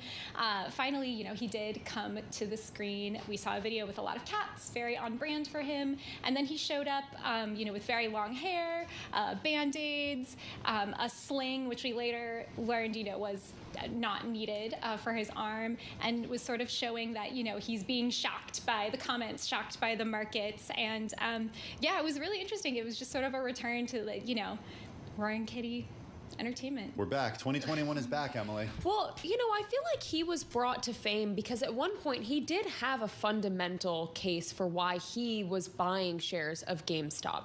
Did he say anything that, included any real fundamental analysis on the company? He very briefly did speak about the fundamentals and then really kind of just kept going back to he was watching the stock, he was watching to see if it was halted, he was watching the comments, which really just rolled through the entire time. It was like rapid fire. It was hard to read them because they were moving so quickly. Exactly. So there really just wasn't a lot of substance here. He even said at the top of the video stream that he really just had no plan. He brought out the magic 8 ball, and he ended it kind of early for him. It only went on for 50 minutes. Was there anything in here that you can sort of tell us that harkens back to the height of the meme stock craze of 2021? Does it feel like we're at a similar place? I mean, after all, we're talking about Roaring Kitty again, and shares are moving double digits because of positions that he's taking. Yeah, so he did show his positions again. They seem to be unchanged from what we'd seen previously. So there's that transparency is sort of back. He sort of made some jokes about E-Trade, don't make me sell this off, or sort of things like that. Because of the reporting earlier this week from the Wall Street Journal that said that they were looking into his accounts. Exactly, exactly. And I think that one thing that does feel like 2021 is the sort of enthusiasm for his return. Obviously, what maybe is not, it was the shares, they're still falling. They're down about 40%. That's maybe not what people had anticipated with his return to social media and speaking about GameStop. So it's, a little bit different this time. What does the share sale mean in practice? And is that what's driving the stock lower today? It really could be. We don't have any indication from GameStop that they are actually currently selling. They just announced this plan to sell shares. On one hand, people have said that it's very smart, savvy of them to be taking advantage of, running up in the stock price and, having these sales. But on the other hand, it can be dilutive for investors. So not everybody likes it. If you are holding GameStop shares, it's not necessarily great for your position to have, the overall pie be getting larger. So Right. that is something that could be sending shares down today. Essentially, it's the opposite of a buyback, and what happens is that the company then can use Crude that money futures settle at for other things. We also $79.62 got a numbers from barrel. That's GameStop down earlier 25 today, cents or and no earnings call, 0.31%. which is pretty typical for the company. What did we learn about GameStop with the little information that they do provide in their quarterly updates? Yep, no earnings call. That is very typical for them. They showed that slowing sales in a wider loss than expected. So not great, right? I mean, this isn't a company that people usually are actually looking at for its fundamentals, which is one of the reasons that it has become, so hyped on the meme scale. But yeah. I want to kind of talk about the speculative fervor in the market because it's confusing. You see the stock down, but there were over 500,000 people watching the live stream, which is pretty incredible. We were joking with Mike McKee earlier that we think that might be more than the amount of people that watched Jay Powell's live stream during the FOMC. So what is your take, Carmen, on just the level of speculation and I guess animal spirits driving the market when you have, the stock down, but all of these people paying attention to what's going on? Yeah, I mean, I think it really shows that the retail block is very important, that we're giving them a lot of weight, but it's because they can, and they've proven that they can move entire stocks, that they can squeeze things, that they, then they're not just moving GameStop. I mean, AMC is seeing similar sort of running up and down today alongside, the other meme names. So I think it just shows that people are kind of like, they're excited. They're excited, sort of looking for maybe a return of the meme mania of 2021. And I mean, we'll see where it goes from here. It seemed like Keith Gill, aka Roaring Kitty, had perhaps consulted an attorney before doing this live stream because there was some legalese in there. Yeah, so he did update sort of like the disclosure saying that this is really opinion-based, that people basically shouldn't be taking this as investment advice. And it was interesting because on the live stream, he did sort of make a few comments and looked like he was looking off the camera like someone else might be in the room with him. And someone did address a question, is there a lawyer there with you? And he said, there's not, maybe there should be. It's definitely something that people are watching, that, if there is market manipulation, if he's being more careful. He did also say a few times, like, oh, can I say this? Is it okay? So, yeah, I mean, it seems like even if there wasn't a lawyer in the room with him, he is attempting to be more cautious, or at least joking about being more cautious. Have you ever talked to a portfolio manager who is bullish on meme stocks, or maybe not bullish and going long, but is actively trading them? I haven't. I think the portfolio managers that I've all spoken to have said something along the lines of, we sort of have to watch it. You get questions about it.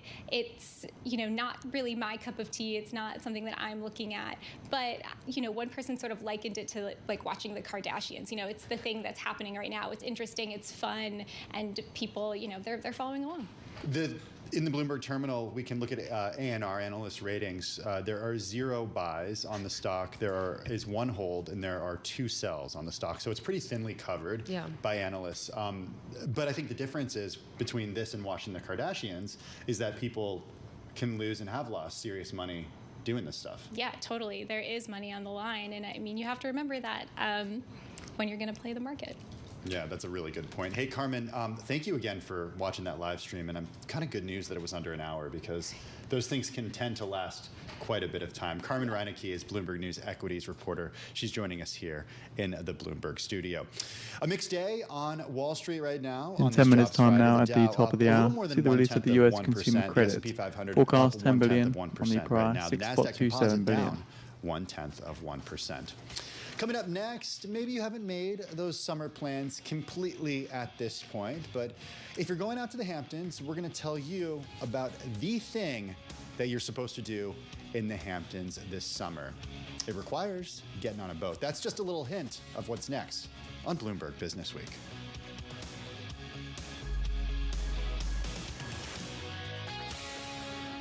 AI can help your customer service people resolve issues faster so their customers are even happier. Another thank you for you. Thanks. Those macaroons? Don't even think about it. Nope, I'm not thinking about it. Is there anything else I can help you with today?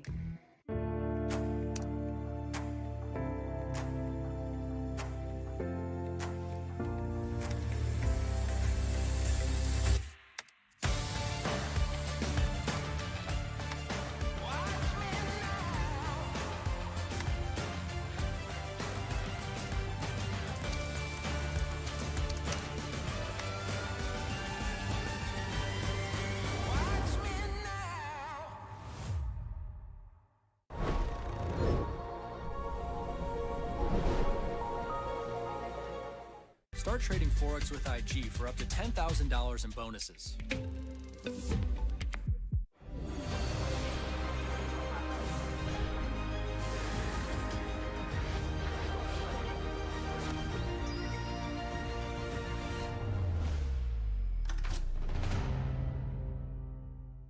When I was 36, I couldn't speak English, but I decided to move to the US with my family. Okay, let's study English. Let's, manage this big, American company. But I could do it. Ages are just numbers. If you stay being very curious to run new things, you can keep doing that.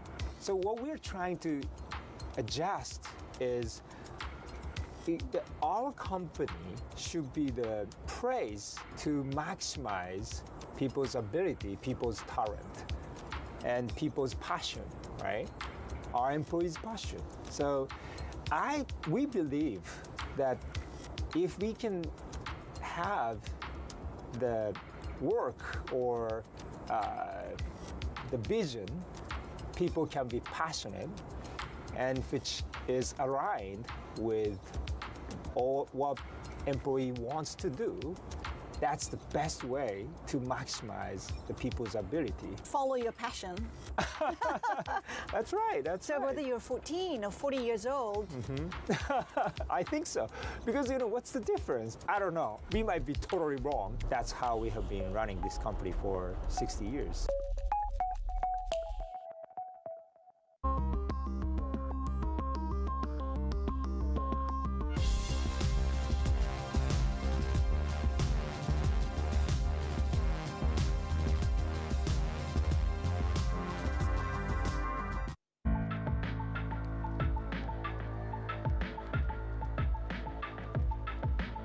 This is Bloomberg. Now, your company news headlines on Bloomberg Radio. From Bloomberg World Headquarters, I'm Charlie Pellet. 2:53 right now on Wall Street, and a federal judge has ruled that Alphabet will face a bench trial instead of a jury in the Justice Department's antitrust case alleging monopolization of the advertising technology market after the company paid the federal government $2.3 million. Right now, we've got Alphabet shares trading lower by just about 0.2%. Bain Capital has agreed to pay to buy education software provider PowerSchool Holdings in a $5.6 billion deal. Private equity firm's going to pay $22.80 a share in cash for the Folsom, California-based PowerSchool. PowerSchool shares, they're up right now, little changed, up by just about 0.1%. Rent the Runway shares moving lower after the consumer goods rental company reported first quarter revenue that slightly missed expectations. Investors are focused on that, with Rent the Runway now down by 11%. PIMCO is laying the groundwork for a potential brawl over the future of media company iHeartMedia. Sources say the investment firm is in the process of creating a breakaway group and has hired New York law firm Davis, Polk & Wardwell. iHeart emerged from Chapter 11 5 years ago and is facing a potential restructuring. Shares, they're up right now by about 13%.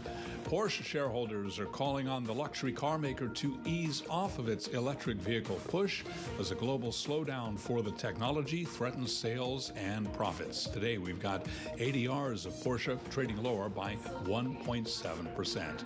Tesla, meanwhile, up by 0.6%. Tesla shares now at $176.95. And those are some of our top company stories at this hour. I'm Charlie Pellet, and this is Bloomberg. You're listening to Bloomberg Business Week with Carol Messer and Tim Stenevec on Bloomberg Radio and Television. It is Bloomberg Business Week. I'm Tim Stenevec, and that's Emily Griffeo, Bloomberg News cross-asset reporter, in for Carol Masser on this Friday afternoon. Hey, let's go to Washington, D.C. now for a check the latest world and national news. We got Amy Morris in the Bloomberg 99.1 newsroom. Hey, Amy. Hi, Tim. Secretary of State Antony Blinken is going back to the Middle East Blinken is working to keep a ceasefire proposal between Israel and Hamas alive. He's going to meet with senior officials and will continue to push forward a plan that the Biden administration says would pause fighting and guarantee the release of Israeli hostages and set in motion the rebuilding of Gaza and a longer-term solution to the conflict. Next week's trip will be his 8th visit to the region since the war started. The United States has reestablished that temporary aid relief pier to get deliveries into Gaza. The pier was damaged by storms and high seas about a week after deliveries first started. Central Command says they'll ramp up operations soon. The goal is to get 1 million pounds of food and other supplies moving through that pier into Gaza every 2 days. Former President Donald Trump and his former chief of staff, Mark Meadows, and Trump 2020 So in Election around 3 Day minutes time now, Operations get the US Director Michael consumer credit Roman at the top have of the hour. pleaded not guilty in Forecast Phoenix 10 to 9 billion on felony the price, charges for their 6.27 roles in billion. an effort to overturn Trump's election loss in Arizona to Joe Biden.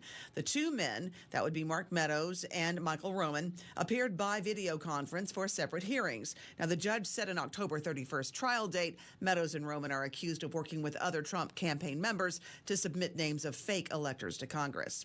Global news 24 hours a day and whenever you want it with Bloomberg News Now. I'm Amy Morris, and now back to Bloomberg Business Week with Tim Stenovic and Emily Griffeo. Hey, thanks so much, Amy. Do appreciate that update. Well, as promised, we're going to tell you about the best thing to do in the Hamptons this summer. And it is, drumroll, tuna fishing, Emily. So how do you do it?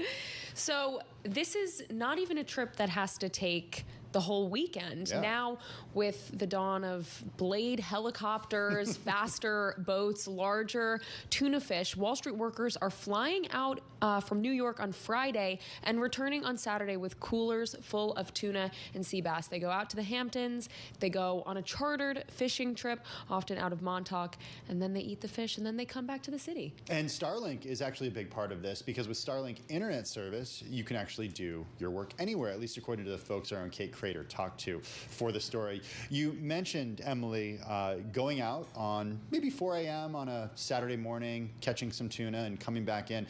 Well, one person who recently did this brought a few of those tuna to a local sushi chef who prepared it several different ways, and he was able to then go eat that tuna prepared many different ways. It's funny because fishing has been around since the dawn of the human population. We've always been fishing. But the Bloomberg article today talks about how it's actually becoming more popular on the East Coast as big game fish are swimming closer to shore. Tuna, for one example, the fishers out in the Hamptons are seeing more tuna, so it's making for a more exciting fishing trip. Yeah, Kate spoke to Chris Squarey, the co-owner of Atlantic Yacht Haven Marina over in Freeport, New York, and said that the profile of people signing up for a fishing competition is evolving. He said that they've grown about 50% in the number of boats for the tournament over the last 5 years. Last year was 60 boats. This year, we're expecting 75 to 80. More Wall Street types, more hedge fund guys, along with Joe Fisherman. Joe Fisherman. He's there too, guiding you along the way if you don't know what you're doing. All right, so if you don't have your plans for the summer, you can go charter a boat in the Hamptons and do a day of tuna fishing. Hey, if you are sticking with us here on Bloomberg TV, coming up next, it is The Close. But if you're sticking with us on Bloomberg Radio for the next couple of hours, we got a great program, including Apple's biggest sales pitch in years. We're going to be joined by Mark Gurman, our chief technology correspondent, in just a few minutes for a preview of WWDC. It's Bloomberg Business Week, and this is Bloomberg. Start trading Forex with IG for up to $10,000 in bonuses.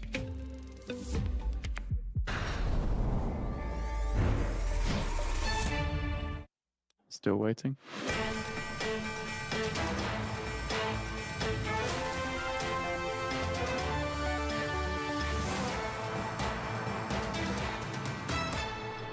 That sound you hear is the door closing on a July Fed rate cut. 6.403 billion, Live from Studio One here at 6.403 Bloomberg billion, headquarters lower in New than the York. forecast I'm of 10 Romaine billion. Bostic. And I'm Bonnie Quinn. We're kicking you off to the closing bell right here in the United States. So let's get a check on where markets stand after that blowout jobs report. Well, blowout in many ways. The S&P 500 really unchanged. It hasn't changed that much for stock investors, it would seem, or else they're just waiting to make their decisions next week. However, for the smaller cap stocks, we are seeing a decline of 1%. Huge apathy towards smaller cap stocks. Of course, higher rates, not great for those smaller businesses. Increasing job growth, you would think, would be good for those businesses. People have more money to spend, but that's not being reflected in valuations, in stock prices. And then the real move, right across the curve, we are seeing a move of about 12 to 14 basis points, Romain. So we're headed right back up to that 5% on the 2-year, potentially. A lot of activity in the Treasury market, and that had to do with the jobs report this morning. The pace of job creation in the U.S. really just blowing past all expectations. 272,000 new non-farm positions, and that was more than what every single one of the 77 economists in the Bloomberg survey had predicted. While the unemployment rate did edge up to 4%, wage growth doubled from April, reigniting inflation fears and prompting traders to pair expectations for the Federal Reserve's first interest rate cut. That's the setup heading into the Fed's 2-day policy meeting next week, a meeting backdrop by today's jobs data and next Wednesday's Consumer Price Index report, data that will guide the central bank's quarterly update of economic and rate projections for the rest of the year and into 2025. Goldman and Nomura were among the big banks who already shifted their base case for a cut from July to September. Economists at Citigroup and JP Morgan today finally adjusting their outlook to the fall as well. And Mohamed El-Arian is telling Bloomberg Television that anyone expecting anything sooner is kidding themselves. There's no way they can cut or signal a cut in July with this data. They would have to change their reaction function and be public about it, and I don't see the Fed doing this. So that's why the door is shut. There are no spare tires in this economy. So if you get it wrong and you weaken too quickly, it's going to be a very difficult mistake to correct. That's the Fed's problem. This is investors' problem. And if you had been playing volatility and rates this year and you happen to get it right, boy, are you deserving of a huge bonus. Look at what we have seen. We were at 7 rate cuts potentially right before the beginning of the year. We've been up and down, up and down, up and down ever since, but basically coming down to 1, maybe 2 this year. That may be reflected next week in the FOMC meeting. We are anticipating that rates will stay at 5.25% to 5.5%. But where will that median dot be? That's the big question. Yeah, it feels like the entire narrative all year long, Bonnie, has really all been about a shift in expectations from week to week, from day to day, and month to month. Charles Lemonides joining us right now. Always a constant presence for us here on The Close. ValueWorks founder and CIO. All right. You saw the numbers this morning. It was a blowout. Did it give you any sort of clarity about what the Fed is going to do next, or are we just still kind of in that same churn that we've been in for a good part of this year? It did 2 things for us. One, it absolutely gives us clarity that the Fed is not tightening, not loosening anytime soon. Tightening maybe, but not loosening anytime soon. But the other thing it did for us in terms of clarity that's at least as important is give us increased confidence that the economy is growing with today's interest rate levels, so that we've adjusted to much more expensive money, and there's fundamental demand regardless of, that's not being driven by zero interest and free money. So what's driving the economy is the real investment opportunities that businesses are finding and the real demand for their products, and they're adding employees because there's work to be done, and that's even with Fed funds where they are. So, I don't think the Fed has a reason to change course, and I think that investors should be happy with the state of affairs. And it's a great point, though, too, about corporate fundamentals. I mean, we're still talking about markets, at least for the S&P and NASDAQ, sitting at record highs, even today after that jobs report. And it gets to this idea that companies are still finding a way to make money. And ultimately, at least for investors, that's all that really matters. That's right. And they're finding ways to grow their businesses. And yes, on the one hand, we're at all-time highs. That's true. But on the other hand, we're not that much higher than where we were 2 years ago. The markets have broadly paused. And over this past 2-year period, by a lot of measures, equities have become a lot cheaper than they were 2 years ago at the same level. So there's a lot of runway for upside from here. There's so many cross currents, right, Charles? Because on the one hand, we're seeing all these AI stocks and companies that are using AI and beginning to buy chips and so on, really see a huge amount of enthusiasm from investors. And that would portend perhaps fewer jobs in some of those areas. And yet we're seeing an economy that's creating jobs, creating demand. How do you reconcile those 2 threads? Well, there's a couple of things going on. One, the actual work of creating those AI networks, whether it's building out the data centers or creating the energy for them to GPUs or building the chips. That's real work, and that's fueling economic growth. And the other thing that's happening is that there's a wealth effect that's going on. Huge wealth has been created in these investment opportunities, and that wealth isn't necessarily going to go away because the investment opportunities really are real for AI. I don't know what we're going to be doing with AI 5 years from now, but I'm sure it's going to be a big deal. We are seeing unemployment at a 4 handle, but we did see a huge amount of job creation. What does a small business CFO decide to do with that information? Because on the one hand, there will be more demand from consumers for their products, presumably, if we can believe the data. On the other hand, there absolutely won't. The biggest challenge for many businesses over the past couple of years has been to meet demand. To meet demand without needing to raise prices and increase their costs. You're seeing that in industry after industry. And so, that's a really good problem for them to have. And, there aren't enough workers to fill all the jobs out there, but 4% unemployment is a little more room than 3.8. I'd be remiss in not asking you about kind of the AI theme, the AI trade, and particularly for someone like you who is a value investor. I'm wondering, do you look at any of these AI names, whether it's Nvidia or Microsoft, AMD, whatever, do you find any true value there as an investor, as an entry point at this stage? In the 4 names that have captured everyone's imagination and enthusiasm over the past 6 months, 4 years, Nvidia especially, no, you don't want to bet against it because of the momentum it carries and the great business dynamics they have. Yeah. But it's a $3 trillion valuation. Explain to me how you're going to actually double your money in that investment in the next 5 years. That seems like a real stretch. But there are a lot of other companies that will benefit from the explosive use. And so we're in those names, and we try to build a diversified portfolio with that type of exposure. And our number 1 name there is Micron, because you need more memory chips to power this stuff. The cycle has inflected. They're going to be earning significant amounts of money next year and the year after and the year after if this boom carries on. So I think there are value ways to get at the AI boom. You just have to be thoughtful about how to do it. Micron has had a huge run-up itself, so why pick Micron as opposed to another chip company, for example, Intel, or somebody else that seems to be making moves? And I also want to ask about your EV play, Rivian. Well, Micron's had a big move, but it's $150 billion equity cap. It troughed at $75 billion equity cap. It's a double. But the real AI growth stories are triples and quadruples. And Micron is up modestly from its peak at the last cycle, but not by orders of multiple. And they're earning $9 next year and trading at $130. That's just not a tough stretch. And there are other chip names out there. We own Qualcomm. We think the valuation there is still good. But the chip stocks that haven't moved, for the most part, haven't moved for really good reasons. Their challenges in their business and their challenges in their competitive position is very real. So, there will be losers in the sector, and figuring out which ones where there's not a lot of good news that will turn out to have good news is really hard. All right, Chuck, always great to talk to you. Whoa, you missed Rivian. Oh, Rivian.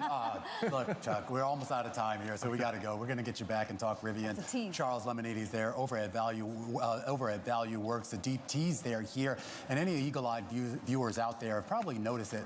We've actually been on a different set for the past couple of weeks. That's because we are constructing and relaunching the close. That kicks off on Monday, June 10th, and we really want you to join us because we are starting big. Apple co-founder Steve Wozniak going to be joining us. So too is the former IBM CEO Sam Palmisano, Bond King Bill Gross, Mercer's U.S. Chief Investment Officer, as well as former India Central Bank Chief Raghuram Rajan. All this huge lineup all week long. Be sure to join us right here on The Close on Bloomberg. That starts Monday at 3 p.m. with myself, Scarlett Fu, and Alex Steele. Meanwhile, our coverage continues here today. When we come back, a deeper dive into today's job report and an update from the White House. Gene Sperling, White House advisor, going to be joining us in just a second.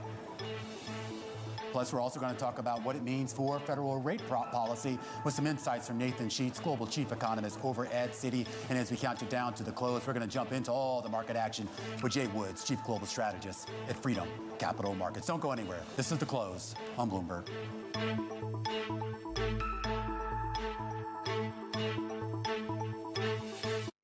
ServiceNow, AI can transform your business by helping your people work better. Because when your people work better, everything works better. So, let's get to work. Idris Elba works here? Yeah, he's super nice.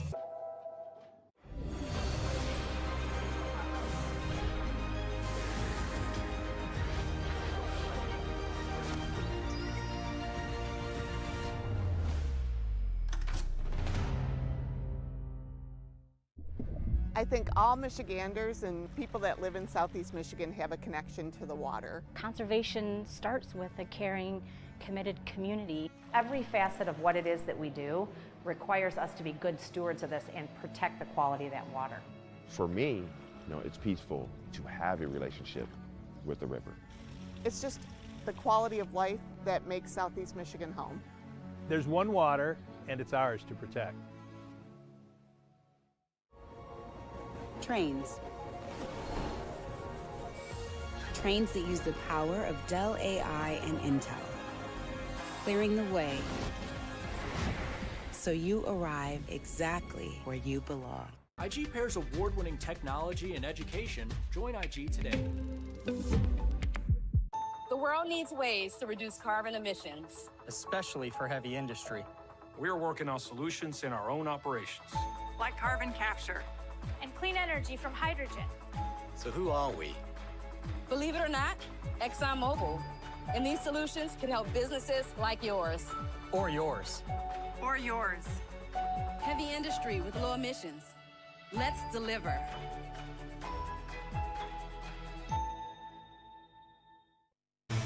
Bloomberg Surveillance covers the latest in global markets and the political events that influence your world. Join Jonathan Farrell, Lisa Abramowitz, and Anne-Marie Hordern only on Bloomberg. Context changes everything.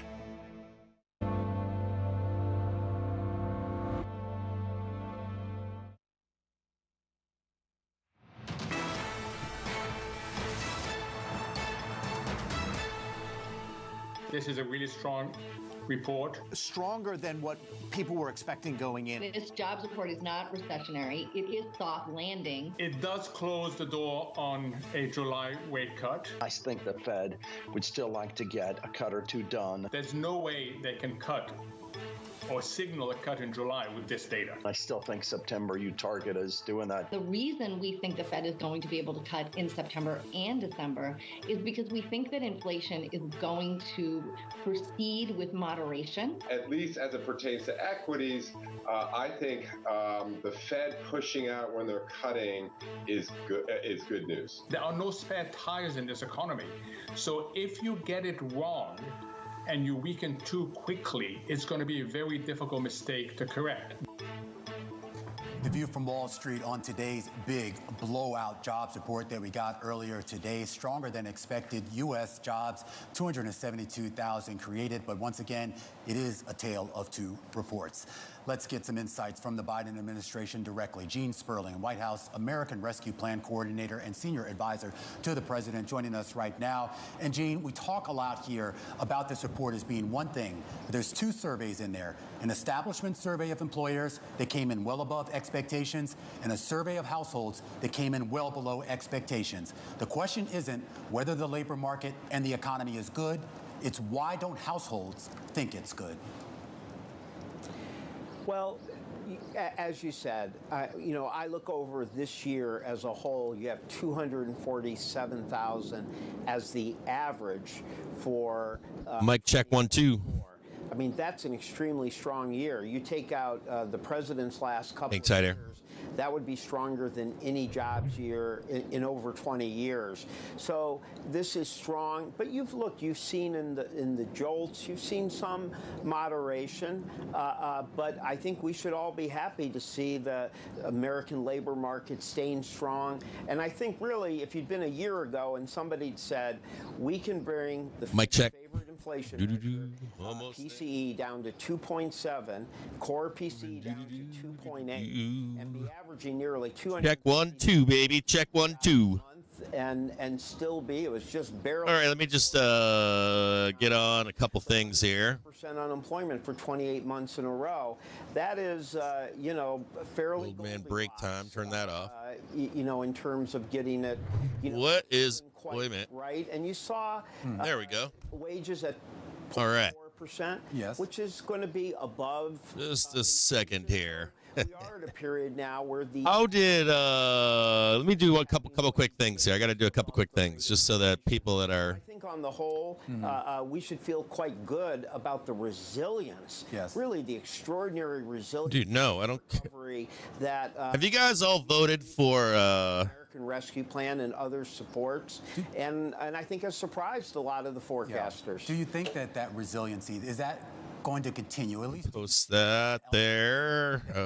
Computer. What am I doing there? The Discord. I think you do see, elements of moderation.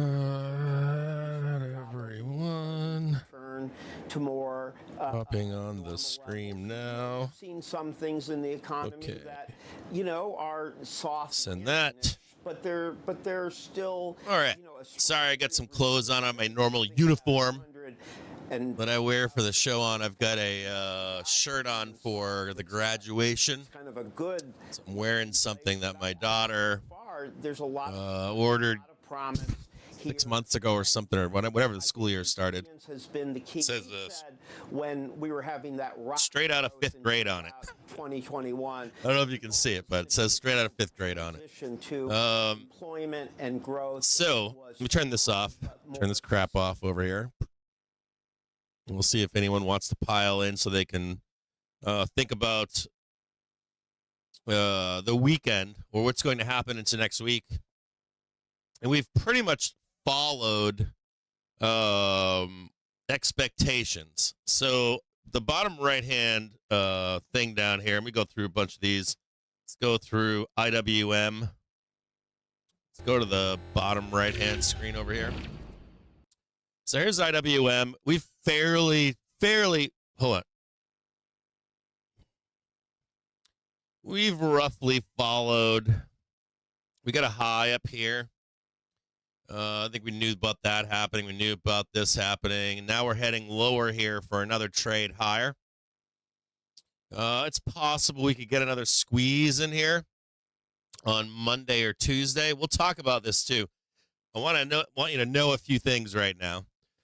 So the numbers from non-farm payrolls this morning, we have to have a larger discussion about that because the numbers are not good. I know that you might think that they're good. I did read, as I was coming over here, I did read that Fed future funds are now betting against a rate cut. I want you to know something. In our market briefs, I have told you over and over again that the jobs market is at the lowest it's ever been. We have our economy is being hurt by rate increases at this point, whether you believe that or not. And our workforce participation rate is at a low, the lowest it's been since the 1950s and 60s. I'll put something together over the weekend for you on this. Initially, I would say to you that going with all other metrics, the Fed rate hikes is damaging our economy, 100%. Now, the workforce participation rate in the jobs report from today, it looks good on paper, but it's not good. It really isn't. We need more workforce participation. We'll talk more about it because if they do not cut rates or take a softer tone in the rate decision this Wednesday, I still think that we are at risk of stagflation or even recession. But I'll go into it again over the weekend. I'll get the data for you, and I will post it so that you can get kind of an understanding that the workforce participation regardless, needs to come up. I'll show it to you. I'll get the data for you for you to look at. The rest of the data that's been coming out is very dangerous for us slipping into stagflation. So taken as a whole, I would not be looking at this non-farms report as, we need to raise rates even higher. Their job is maximum employment. Remember that, right? Maximum employment. So they have maximum employment, but we are doing damage. Need to understand that. All of the reports that are coming out, things are at a point where we should either be giving a small cut or at least talk of a small cut in June. And I'll get that stuff together for you over the weekend. And so I realize that the market's reaction right now is no cuts, and we shouldn't cut. We can talk about what the impact of cuts if they begin to cut before the election, after the election, why they might not want to cut until the end of the year. If they were to put one cut out there, personally, I think what they could do, Jerome could come out and introduce the discussion, at the very least, of a possible 25 BPS rate cut in June. And another promise that you won't get another one for the rest of the year. If we got that cut, we could have a nice correction that would line up nicely with the election volatility trade for the Fed and still come back and trade that 6,000 at the end of the year.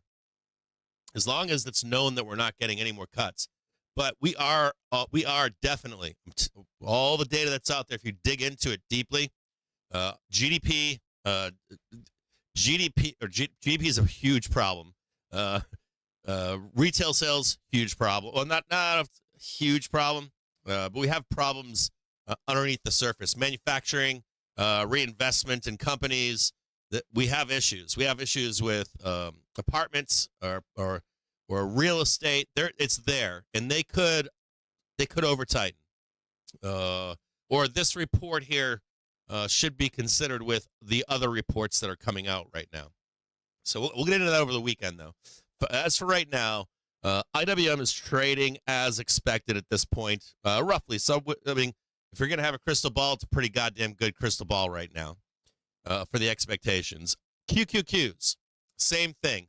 I actually haven't changed this chart since I put it out for you, and it's roughly traded, right? It is roughly traded within expectations. We traded this nice high right here. We got a new high right here. There's an expectation of that. And so you'd have an expectation of one more trade higher into next week until we roll down into the FOMC meeting, looking for a dip to buy, whether that's at 452. This is Qs, by the way, 452, or possibly even lower.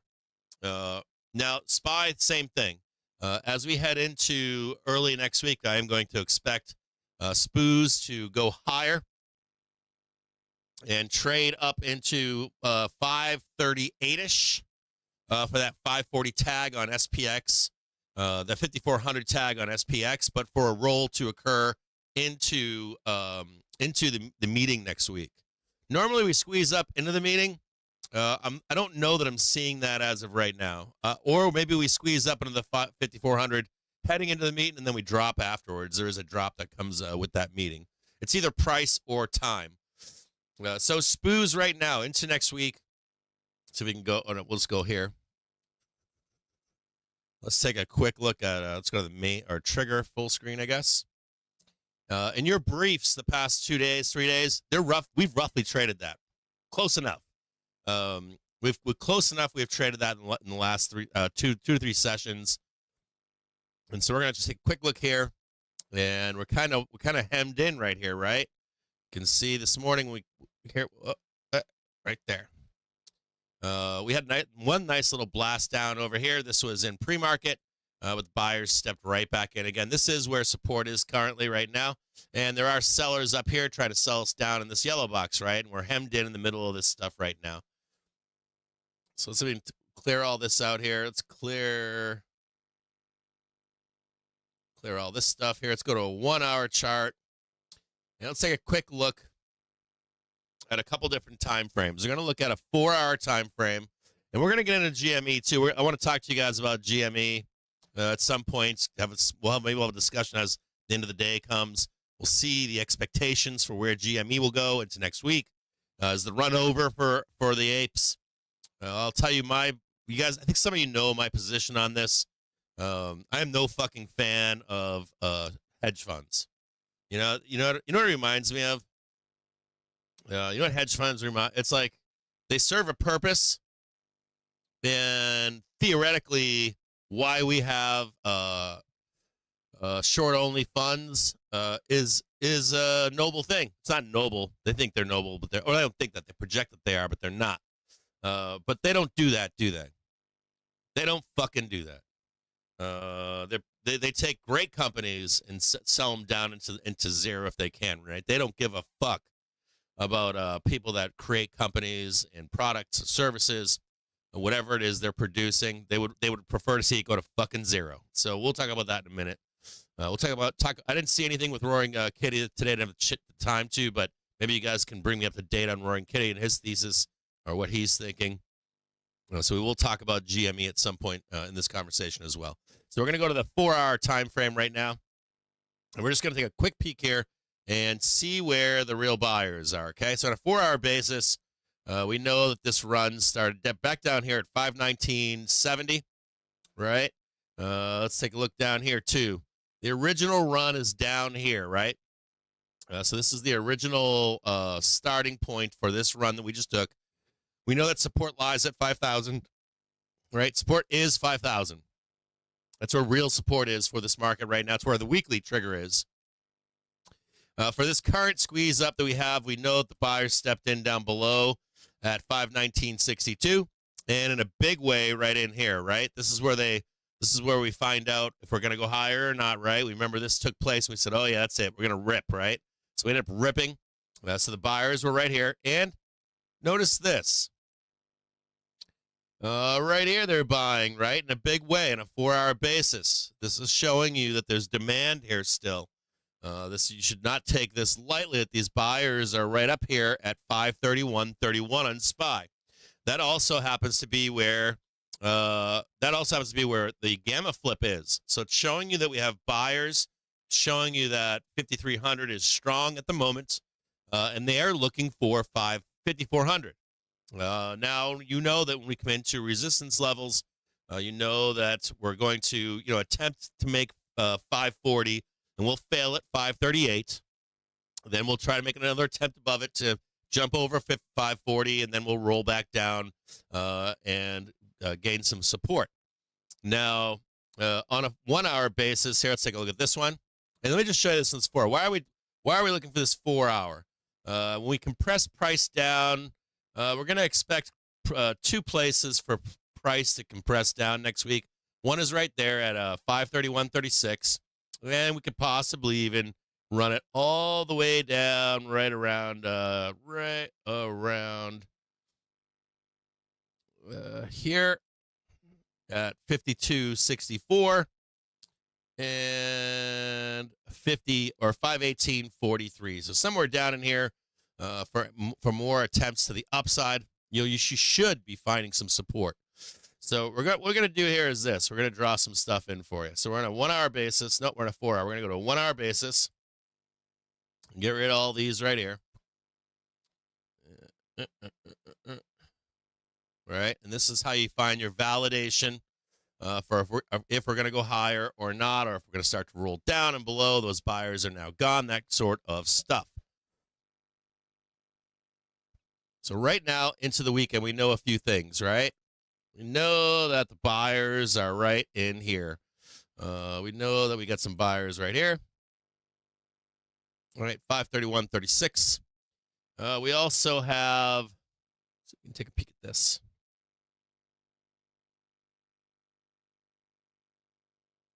There's also some buyers right in here. They're here still. Well, they were here. We think they're right here. This is where they were earlier today. So right in there, okay? We know we've got 540 looming on the upside. Right here. 540 looming to the upside. No, we've got 538. I'll leave that one right there. You know, there's a difference between SPX is probably $1.30 or something like that. Difference between SPX and SPOOs in general. We know we have some resistance right now, right about there.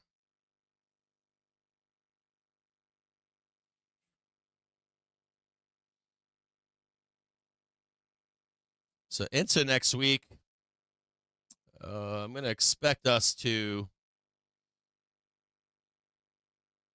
trade that right there, that just above the prior high right here. That's 536.89.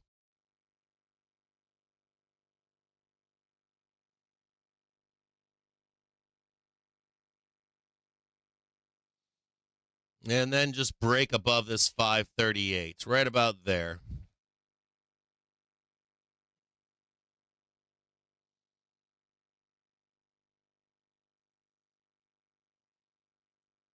And here's where things get kind of nasty.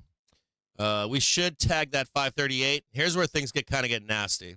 That hourly trigger is going to roll right over right here. This is going to become resistance here. We're going to trade this bad boy right down here. That's the original run. That's the halfback trade. That's roughly the halfback trade, somewhere down in here. And then we're going to break above. Now, this is a bull thesis. If you're a bull and you're a bull, this is your bull thesis right here.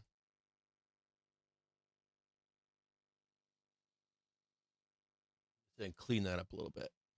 Right about there. There's the 12th. What time is this? 12 p.m. Right about there. So let's roll this over here. 2 p.m. on Wednesday the 12th. Something like that, maybe. If you guys are looking at time-based. Just like this. So that would be my expectation. Now, this is a bull thesis, right? We get a 25 basis point rate hike or something. We're fucked, right? We still have an Apple event coming up next week. We have some other data coming out next week. We've got a CPI, I believe. Is it CPI? I think is coming out with the, I think Monday through, it's at the 10th through the 14th. We've got the Apple event, I believe. Don't quote me on that. I haven't looked at it in the past day or so. But this is the bull thesis right here. This is where all of your gamma is, all your positive gamma, that we're going to make higher highs. And this 540 is not where we're actually going. We should be trading 550 and possibly 560 before a major roll down for election volatility. That should start, I think, in July, end of July. We also have OPEX coming up as well. So we have a lot of craziness going on with OPEX the following week. So we've got, we are stacked right now. Next week, we've got all eyes on the Fed rate decision. The next week, we've got Juneteenth. We got what? Expiration, Juneteenth, then 2 expiries on Thursday and Friday. So we've got another busy week coming up, and not only next week, but the week after. So, and I talked to you about that last night, right? That steal the hijack, hit and run trade that VolWiz taught us about last year. We've traded that now twice successfully, and it cranks. We make bank on that trade. As a matter of fact, every time that trade comes up, if you don't remember the trade, every time that trade comes up, the market looks like it's going to squeeze higher. Right around 2 o'clock in the afternoon, the market looks like it's going to squeeze, and it fucking burns. It burns till like 3:30 in the afternoon. If you buy that bottom at 3:30, the market rips to not even V-shaped, straight vertical to about 4 p.m. up about 30 to 50 handles It's a bank trade. Stupid money to be made in that trade. We'll go over it in more depth and detail as we get closer to not next week, but the week after. It's a gangster trade. It makes so much money, like 3,000% on a 0 date, 30 points away. It is a juicy trade. So we'll pay attention to it as we get closer. It's in your market briefs. I think it's in last night's market brief. I think I wrote it last night for you. The basic gist of it. And as we get closer to OPEX, and I expect us to be pretty down into OPEX week, not this week, but next week. No, not this upcoming week, but the following week. I do expect us to sell down into Juneteenth, Vixpiration, Juneteenth, and then that first Thursday, it'll look like we're going to recover, and they're going to blast it down into about the 3:30 hour. That's the expectation, at least. So, anyways, into next week. This is the bull thesis, and I don't know what else to say to you. We're going to try and make an attempt for this 540 up here, maybe slightly lower, and try to take a good stab up there, get some development above at 5,500, more development at 5,500, more development at 5,600, and also there's a lot of resistance right now in Gamma on the 5,400 mark, so it's going to take some work to break above this, and it's going to take a lot of work for the market, and for the market to digest and understand that we're going higher. Sometimes you got to kick and drag and pull the market along with you, and let them know. Like you tell somebody, yeah, we're going to 6,000 back in October, November, December. They thought you were out of your fucking mind, right? You drag along 10% of the people with you, then 20% of the people, then 40% of the people, then 50% of the people, and we got to get up to there, that 5,500, 5,600, so they actually truly believe the market, right? Sentiment believes that we can trade 6,000 at the end of the year. To get them to jump on board with the fucking banks and hedge funds that already know we're going there. So into the start of next week, expectations of us hitting 537, 538, but do know that we're coming into a roll, right? You should have known that back here. You should have known that the day we camp here, that we're creating a roll situation to find more dippage to the downside. It would also coincide nicely with the daily trigger. Hold on here. It would also coincide quite beautifully with the daily trigger into next week, right? Whoop, right up there. Whoop, right up there. Whoop, right up there, right? I don't know if that's exactly right, but as a matter of fact, the weekend, I'm not accounting for the weekend. The weekend would put us up here somewhere. But it's like a nice little beautiful thing, right? Nice little beautiful thing. Come back down, do a back test, and we're off and running to the upside with the help of the daily trigger, which is what we need. So we got 2 days, 2 bumps that I'm not accounting for in here. Whenever we go over a weekend, we will go up even higher on velocity come Monday. So this should work itself out nicely. Can we have a stretch to the downside? Sure. Can Jerome Powell somehow, ruin the market or something like that? Sure. But we're not there yet, right? Those are unknowns that we cannot account for. We can only plan for what expectations are. Now, if we turn to a bear count and anything goes wrong, right? If we lose 5,300, I got to show you some stuff here. I got to show you some stuff here. Give me one quick second. And this is where the danger really, truly lies here. I'm going to show you guys something. Volatility control. I'll post this for you tonight as well. Now, this is SPX volatility control. And what I want to show you on this is, make this small so you guys can see it. Whoa. Whoa. Move this over for you. What I do want to show you here is the danger. Whenever volatility control rolls down, here's a moment in time. This is December 20th, 2023. This right here is January 31st, 2024. And let's start right here. This is March 27th. We all know what happened to the market here, right? It was a fucking bloodbath down into,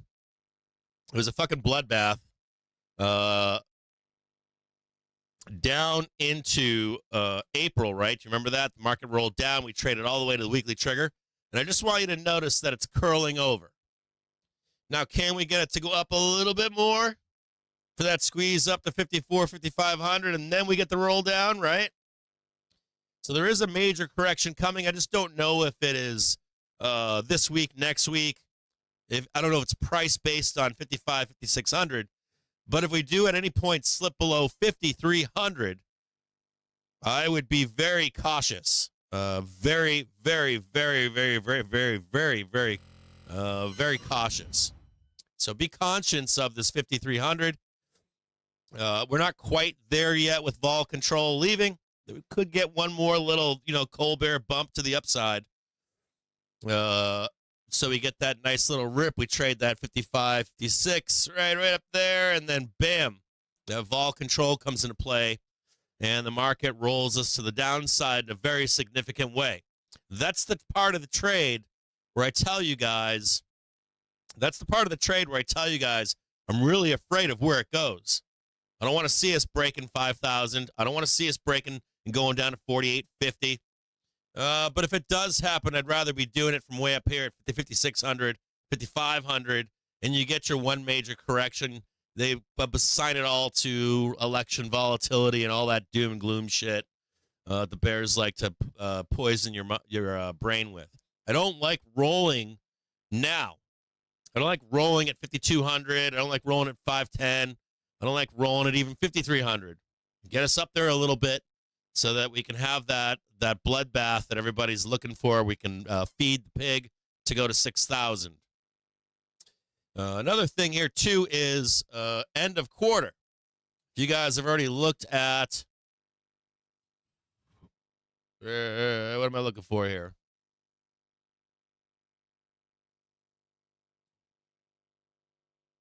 You guys have already seen this on the market briefs.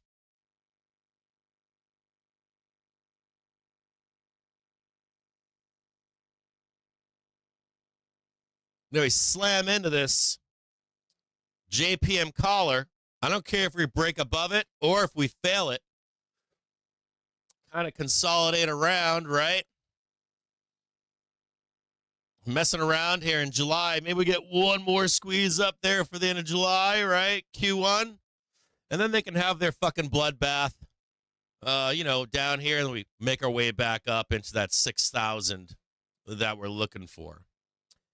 End of year. But as of right now, we're trading. As of right now, we're just grinding. If you're looking for a place to buy a dip, and if you're looking for a place to buy the dip anywhere down in here, maybe, a second. Hold on here. But maybe if we get a big election, type pullback of some kind like we did in October, we get the one leg down to the weekly trigger. Let me put that up too right now. Let's take a look at that.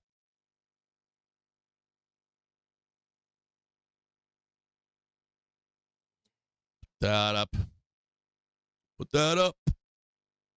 Do some calculating. All right. So now we've got the weekly trigger here with the monthly trigger right here, right? So let's take a peek at that. We came down and touched that weekly trigger back here. See if we can do something similar, right? Let's see if we can do some kind of similar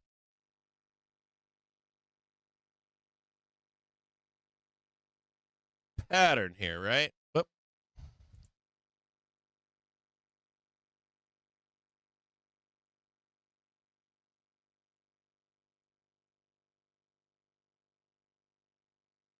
Whoop. And make that big for you.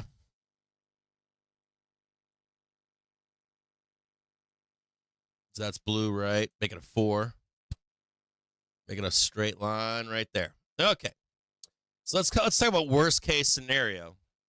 So we go up here. Yeah, everything's awesome, right? Woo, we get a little bit of extra bump. I doubt it, though. Or maybe go like this. Maybe come up here and quite miss it. End of July, boom.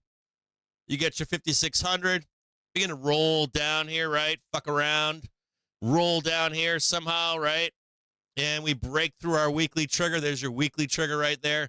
Let's say we doom and gloom it up, bloodbath somewhere into this area, maybe even November. Remember we ground up last year, straight up into the end of the year, right? We did that last year. So if you're looking for any kind of doom and gloom, is my point, into Q3, Q4, some kind of a low. It's roughly 4,500. 4,600 down here. So if you're looking for that bloodbath, that's what you're looking for. If you're looking for just a touchback on the monthly trigger, you're roughly looking at a pullback to roughly 5,515 right in here. 5,515 for a dip buy in Q2, Q3. Excuse me, not Q2, sorry, Q3, Q4. Roughly 5,000. So 5,000 is basically the jump point. Jump point to go higher into the end of the year. I hate people that want to go below 4,800 and like, yeah, we're going all the way down here, Cap. It's going to be a bloodbath. We're going to trade 4,850. That's all I want. Just give me a cup, a spoonful. Give me a cupful. Give me a bowlful. Now I want the whole shabam, and I want to trade 4,600. Can we get down this low? Possible. It's possible. You get the doom and gloom trade, right? Trade all this shit down. We're coming into the election. Sorry, this is the election right here. They bloodbath us all the way down here. We trade 4,600. And we bounce. They tell you that the run is over, right? That the bull run is over. And we're going to bloodbath down here and fuck you, bulls. We get everybody all loaded up on puts. We reverse and head up into that election. And this could possibly extend into March as well. The election effect could put us at 6,000. Maybe we do 5,800 for December. Like, this is worst case scenario, right? 5,800 for December 31. And then by March, we hit that 6,000. Top O of the market. Upside targets, if we just keep grinding the whole entire way, we could go past that 6,000 into March. It's possible. Could have a little bit of extra election effect on the upside, at least above 6,000. But I'll post this again for you with I'll mimic this weekly for you and show you that orange line dipping up and where you could be looking to buy a dip in Q3 and possibly Q4. That Q3, Q4 election volatility that is expected. So if you're looking for one more dip buy into the end of the year, that should come to us at some point lower at least 515, 515, excuse me, 5150 to 5000. If there is real doom or a real shock to the market, that's why I think we could get that. That's why I think we get that 25 basis points. It would allow us to bloodbath and still trade 6,000 end of year. We did that shit. We did that shit last year. We did that. We literally just went straight fucking vertical. Right here, I'll show it to you. Right down in here. I mean, we blooded, right? Oh, no, wait a minute. I'm in the wrong time frame here. Right here. This is the time frame that I'm talking about. Right here. We blooded straight down, right? So we started up in here in August. We went vertical in August. We bloodbathed all the way down into November. Right at the start of November, right? This would be the election, right? And we literally cranked. We went up. How high did we go?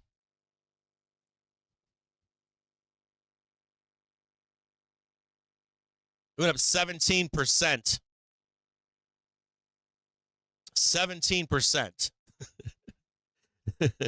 on like October 30th. You know, you're not getting your Christmas rally, and then what do we do? So last time this week, S&P. We went up into Q1, didn't we? 4 billion to the sell side. Nasdaq 100, 859 million to the sell side. We extended all the way up into Q1. Million to the sell side. So when somebody tells you we can't, 600 million to the sell side.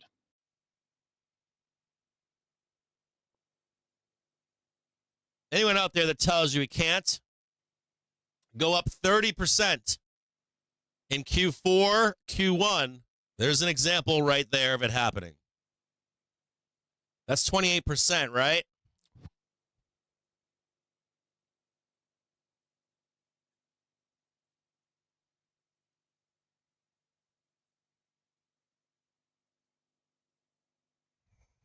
That's 24%. That's 28%.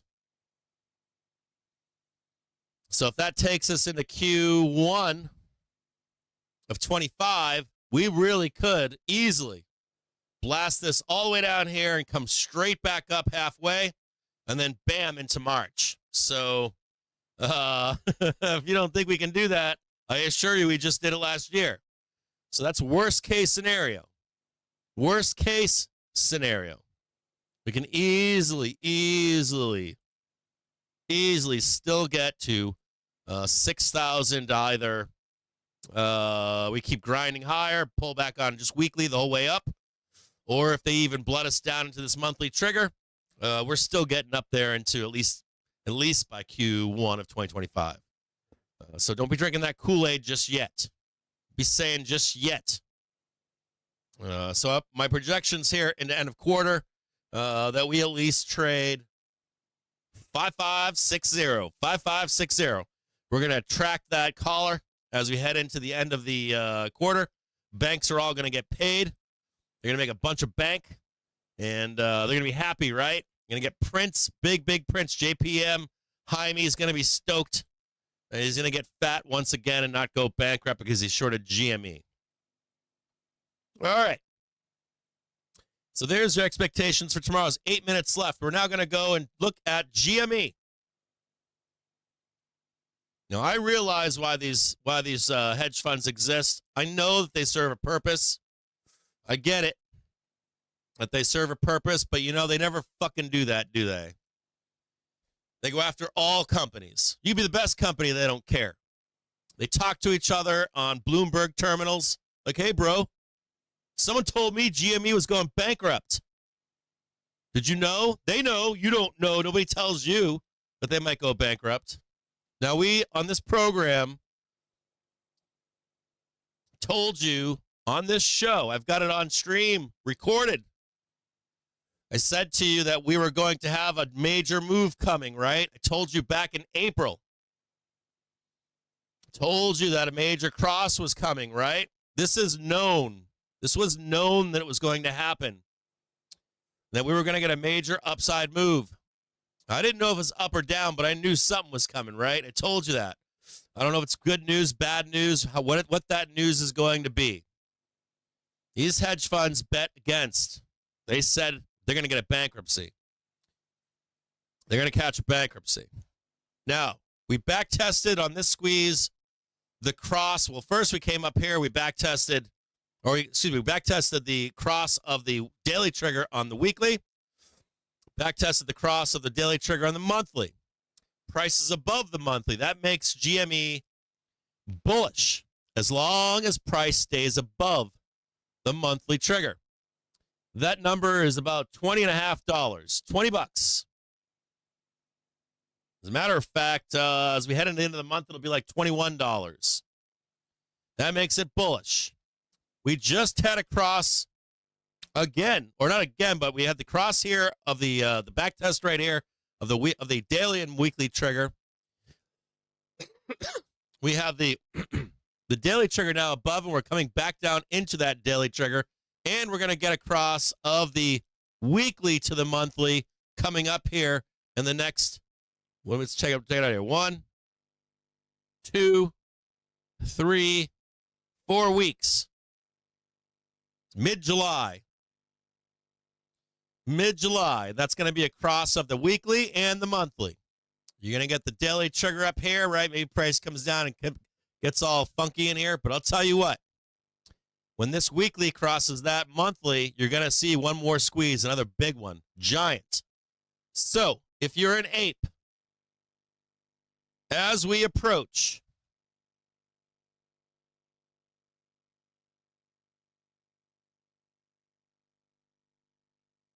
currently trading 28.26.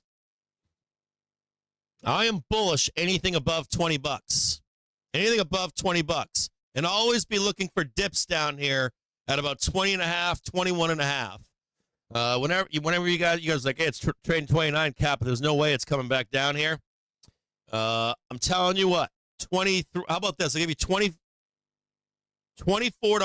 to $20. You buy it.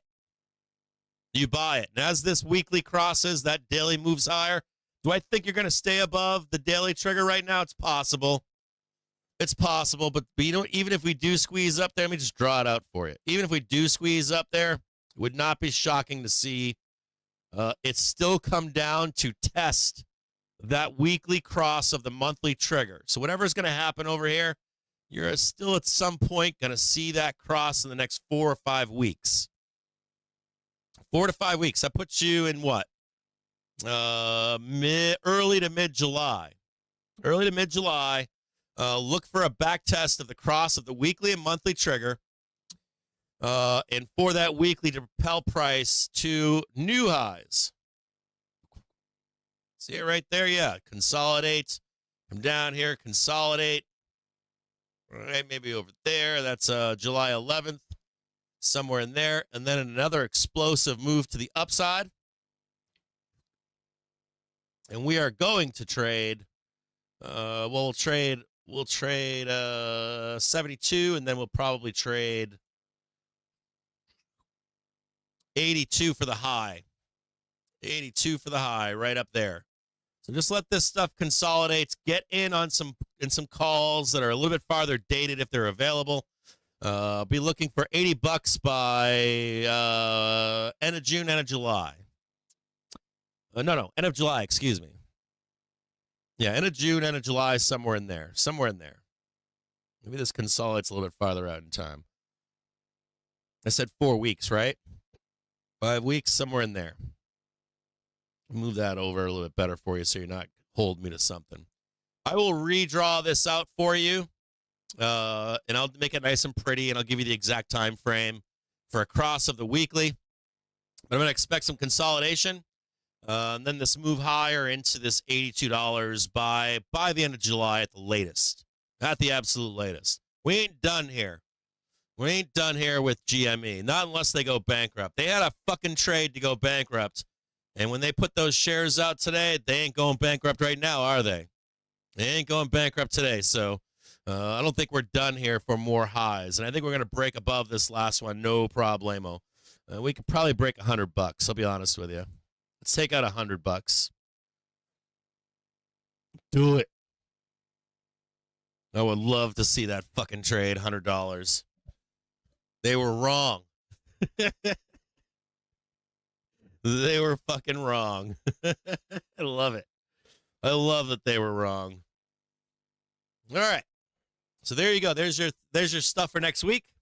For SPOOs, your market brief from last night's got the exact QQQs and expectations, IWM expectations in the next week. Nothing has changed. Been like that for days now. Do you guys have any questions for me? Let me go to the main screen so I can read your commentary. Let me read what you guys are saying here. Hold on here.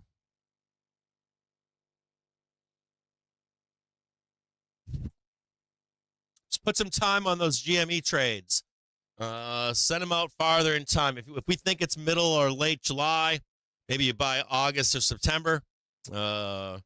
If you're buying the actual shares, I would say buy them between $20 and $24. Then start selling fucking puts against that shit. Sell puts to the fucking hedge funds. So they can take more of their money. What if we close below PP? What I would say to you today, as long as we hold 5,300, bulls are in charge. We are on a bull track right now as long as the market stays above 5,300. We should roll down into 5,300 into next week. I don't know when that happens. I can't predict exact. Good job on October calls on GME. And we're pretty close. I mean, hand grenades and horseshoes, What are we trading? 29 bucks? 28 bucks right now. So we are going up. And I want to show you one more thing about this. I want to show you how we knew. I want to show you how we fucking knew. So let's go back to one more thing. How did we know? We knew before Roaring Kitty came out. James Rowland knew too. We commented on it. James Rowland commented on it. The reason why he's out there, I'm going to tell you why. I'm going to tell you why Roaring Kitty knows. I'm going to show you how he knows. Hold on one second here. The Dow or how I think he knows. 9%. The Russell 2000 small cap index fell 2.02%. Let me show you why we knew something was going to happen. Oh, hold on here. First indicator that we knew something was up was that we were down on major negative velocity on a daily basis. But on a larger time frame, this is why we also knew. Right in here. So that daily velocity that I was telling you about, right? It was at a major bottom down here, but here's the bigger thing. You had almost a perfect alignment of weekly velocity with new lows. You had monthly velocity with new low, higher lows. And we had major bottoming taking place in here on quarterly.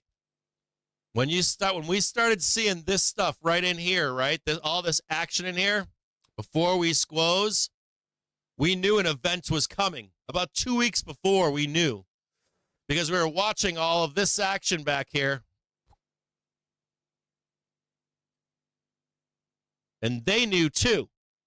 The fucking hedge funds saw all this action in here, and they started to see the higher lows on quarterly, on monthly, on the weekly, and on the daily. And they bet wrong. They fucking bet that there was a fucking bankruptcy coming. And instead, we squoze. And we're squeezing again. And look at that. Monthly velocity, another low right now. Weekly velocity, another low right now. Quarterly, becoming positive on GME. So, I don't know what's coming. I don't know if there's going to be an announcement of something coming up. I don't know if it's just how velocity works. But I'll tell you what. We come back down in here. We start getting really ramped up, right? We get a nice little see that right there? Oh, God, it's so beautiful. All right, your weekly's bullish. Your daily's still bullish. Quarterly's getting bullish. You get a nice little pullback over here. And wham, we're off and running one more time. We're not done here. I assure you that no matter what they're telling you out there, we're not fucking done. And I'm telling you, we're not. We're not done going up. This ain't the end of it. I don't even think $100 is the end of it. I'll be honest with you. I wouldn't even blink to believe that we could easily go to $300, $400, $500. Serious. It's fucking serious. And Velocity is telling that story. It has been telling that story since the first squeeze. We'll have to dig it out. I'll have Blinky dig it out for you guys and dig out that report that we did on GME before any of this stuff. And nobody was talking about it. I think James Rowland was the only other guy out there that knew that shit was coming. He was the only other person out there, period, that knew that shit was coming. And then all of a sudden, out of nowhere, we get posts from Roaring Kitty, right? Like about 2 weeks later. It was like 2 weeks. 1 week later, 2 weeks later. And boom, he's back in because he knows too. He knew that it was happening as well. That's why he's long. You want to know why he's long? Because he fucking knew it was going to happen too. That's why he's long. 100%. So if you're a bull, if you're a GME bull, we ain't done here. I assure you of that. We are not done. We are not done, no matter what they tell you out there. We are not done, and the stonk price is not done going up. They had their party. Fucking hedge funds. God damn these fucking hedge funds. What they thought was, that event that was going to take place, from that, well, the way that velocity looked, they all piled in for a bankruptcy announcement. I said it on the show. I said, I don't know if it's a positive event. I don't know if it's a negative event. I don't know if they're going to announce something that's good. I don't know if they're going to announce bankruptcy. I said it right on this fucking show. And boom, what, it was a week later, 2 weeks later, it was off and running. So I don't know what's going to happen in the future with GME. Something's going to happen, likely positive at this point. We've got crossing of the daily. We've got crossing coming up of the weekly on the monthly. It's going to squeeze, and they're not going to stop it. Let them keep shorting it. Let them keep fucking piling in. The fucking hand of God is coming up. I'm telling you what, the hand of velocity, when that shit comes up, is going to fucking ram it up your ass if you're short. I assure you of that. I think a 90% chance of this being correct. That they're gonna get their shit pushed in.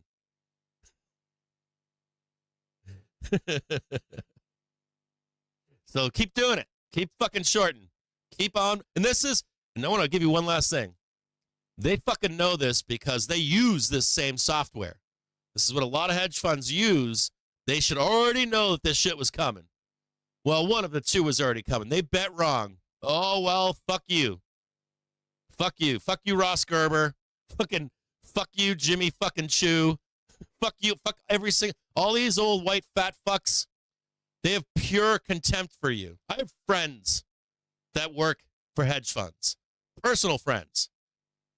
You would not believe the contempt that they have for you as a retail trader.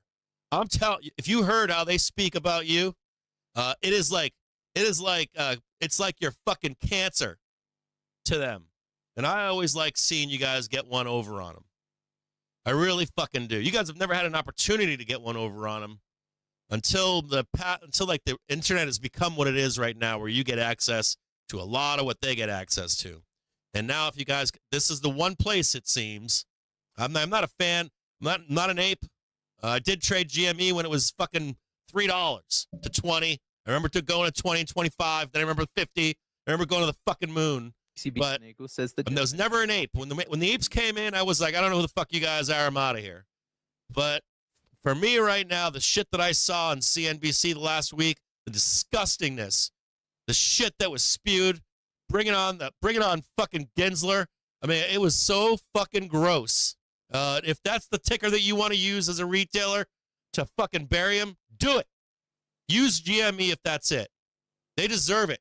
If you guys I always say this to you guys. The rise of retail is not done. Is not fucking done. It's just getting started. And if you were ever to put together all of retail in this market in general, you're going to have your way with a lot of these banks a lot of the time. Well, that's why I teach you SPY. I teach you how to trade SPY because we need a young generation to tackle structural. That's not just trading memes. We got to train kids to be retail traders. Then sign up today and get so they can participate in this fucking market. They don't want you to participate. They want you to give your money to them so they can make fees off your money regardless if you win or lose.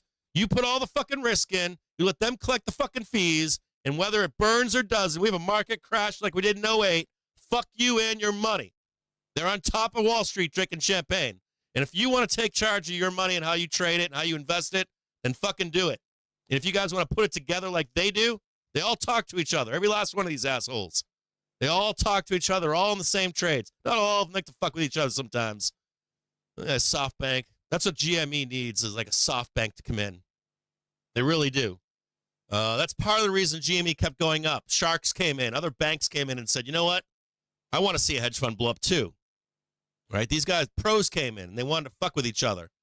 You can get pros to jump in on this trade in the next few weeks, next 2 to 4 weeks. And if they know we can get another rip higher to $100 and set up one of these hedge funds, maybe we can go higher. Maybe we can go to $100, $200. You guys get what I'm saying out there?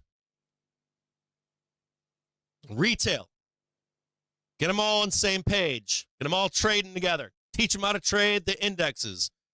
Teach them how to fucking make money. Manage their own wealth, their own money, their own destiny. They're doing it right now. You guys make me so happy out there. If you're an ape watching this broadcast right now, you make me fucking proud. You really do. You make me proud. I like seeing you guys doing what you're doing in GME right now. Really, really, really do. These guys, you don't understand how much these people hate you. They fucking hate you. You know, like the dumb money thing? If you were ever to sit in a room with these guys and they get honest with you, it's pure, utter contempt. Pure 100% contempt for you. They are smarter than you. You will never beat them in their eyes. You have. We've seen it happen. We've seen it happen. If you guys want to do it again, I'm with you. I'm with you 100%. I got no problem hanging out with you for a little while if you're an ape and trying to make that shit happen. Yeah, no. No, they don't like you. It's not even they don't even not like you. It's like, how do I explain like the contempt, the level of contempt? It's kind of like the contempt it's at peak how much they don't like you and think how dumb you are. And you can be dumb, but if a whole bunch of you get together, it doesn't matter if you're fucking dumb, does it? A whole bunch of you guys get together, you all start saying, you know what, let's go find one of these fucks and punch him in the face and see how that feels. Everybody's a tough guy, right? Everybody's a tough guy until they get punched in the face, right? It has nothing to do with how smart you are. You get enough of those people together, you guys are going to win. 100%.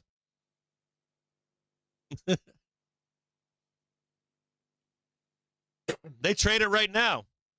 The whole all the professionals trade it right now. All of them are on it.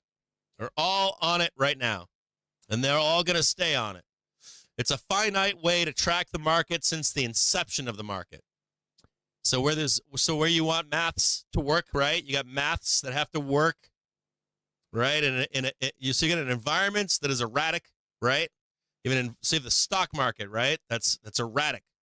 You need finite math to explain that market and predict that market. That's what this system does all the way back to day one of the stock market. So they rely upon finite rules to program their algorithms. It's still finite math. Still finite math. They still need parameters. So they're not going to give it up. Never. They're not going to give it up. All right, it's Bear 30. Dude, I got to tell you guys one last thing. We had my daughter goes to school in Metro Detroit. A tornado came through and wiped out a 4-mile swath of this place called Livonia. And the NWS, the National Weather Service, never issued an alert. They practiced their tornado alarms. They never set one off. Some lady, or not some, a woman with her child died. Matrita came through her house. I drove through there yesterday and today. There's shit down everywhere. They didn't even know that the tornado went through a 4-mile wide area. They thought it was hit a house. It made a path 4 miles long. So we got kids in this school that live in that community. And power was out in a lot of that community until late yesterday. So we had graduation stuff yesterday morning, and then after the day ended at 6 p.m., all that stuff was canceled, and there were ad hoc meetings. Finally got together this morning and did everything all at once. And it just ended about 2 hours ago. And so my kid's done. My kid, dude, won every award. My child won everything. She had this trophy and that certificate and this certificate, and she took part in everything they offered in that school, and she did excellent. So I'm very proud of her. She's come a long way. My youngest daughter needs a lot of one-on-one time with us, with my wife and I, and my daughter is the kind of student that if you don't pay attention to, she's not my oldest daughter is a self-study student. She doesn't need me. My oldest daughter is Daddy, I got all this. I'm fine. My youngest daughter is the kind of child that needs parental involvement, teacher involvement, someone to walk them through this stuff, right? Listen, do, read, write it, hear it spoken to you, and then the 3 ways of learning. And she's stepped up to that challenge. And she reminds me of my sister. My sister was a valedictorian in her college, but she had to fucking fight tooth and nail for her education. And she did it. My sister did it. She broke her ass. And I'll always respect my sister for that tenacity. So if you've ever had a hard time learning and had to fight to learn, I wish all the power in the world to. And I'm watching my daughter go through it right now, and she breaks my heart. She really like crushing me right now with how much I love her for stepping up and doing that, and not taking the route, the easier route. Before December, my daughter spends time with a friend of hers every day, right? And I walked up on them one day recently, and they were teaching each other math, unsupervised, without parents there. Well-off session. They could have been outside playing in the neighborhood with other kids, and they were not doing that. They were hitting the books. 1%, with banks up and mega caps down. So lucky. After Keith Gills, I'm so lucky. Roaring kitty. So lucky. As well as the video game.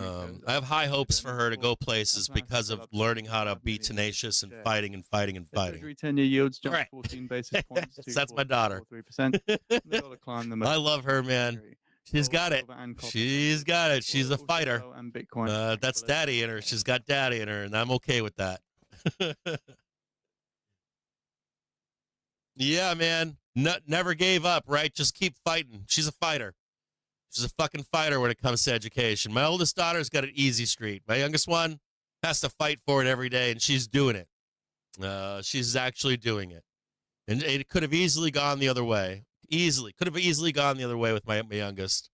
And I was afraid of that for many years. For about 5 years, I could see it early on. And I'm like, oh, God, I can't let this happen, right? We can't allow that to happen. Because that can happen to children that don't have adults that care for them or are involved with them. You can see them get left behind, right? They wake up, they're in 7th, 8th grade, behind a couple grades, get in 9th grade, behind 2, 3 more grades. And they would have been in those higher grades or at that higher level of education if people just spent time with them throughout their journey. And so she's doing it. I love her more than the entire world.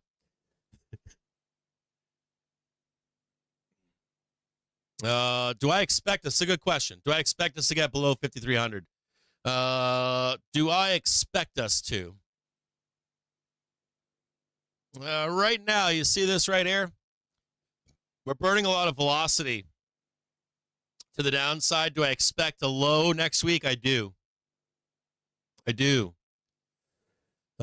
expect some kind of a pullback. How far do we go in that pullback? Like this one right here, right? We've shown right now, that price is not following us to the downside, is it? So come down here next week. You get your low here next week. The only concern that I have here would be this daily velocity here. It's maxing out, but, if it maxes out like right here, and that pushes us up to that 55 or 5,600, I don't know that we do. I think there's a fair chance, I would say that the benefit of the doubt is with the bulls to tag 5,500 first before we get a meaningful correction and the daily velocity rolls down and over. But I do think that it happens. I just don't know that it's. Right now.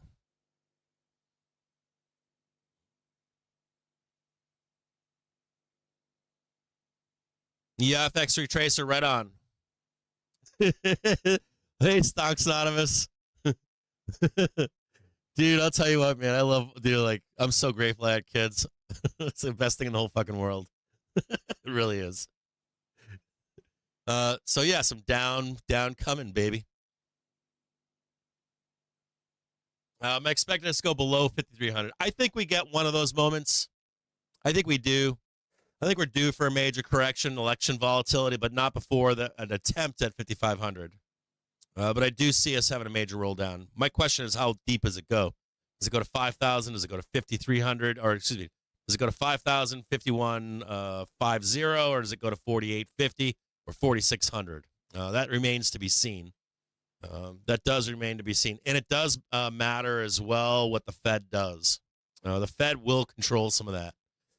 With if they raise rates, don't raise rates, small cut, stuff like that. I could see that 4,600 trade if we got the 25 BPS cut. Yep. If we got a cut in in June or July, Yeah, we could probably see that low. Do I think that Nvda sells down for a bit? I do. I think Nvda comes down, but ultimately it's going up 25%. 25%, 35%, somewhere in there. It's going to keep ripping. I'd be looking for a dip buy. I believe I wrote next week, right? Said look for a dip buy, I think, middle of the month, and then a dip buy on the first week of July for that move higher on Nvda. Nvda is not done. AI is bigger than we think it is. I got to get you guys the link to that, like how big, like how serious are they with AI?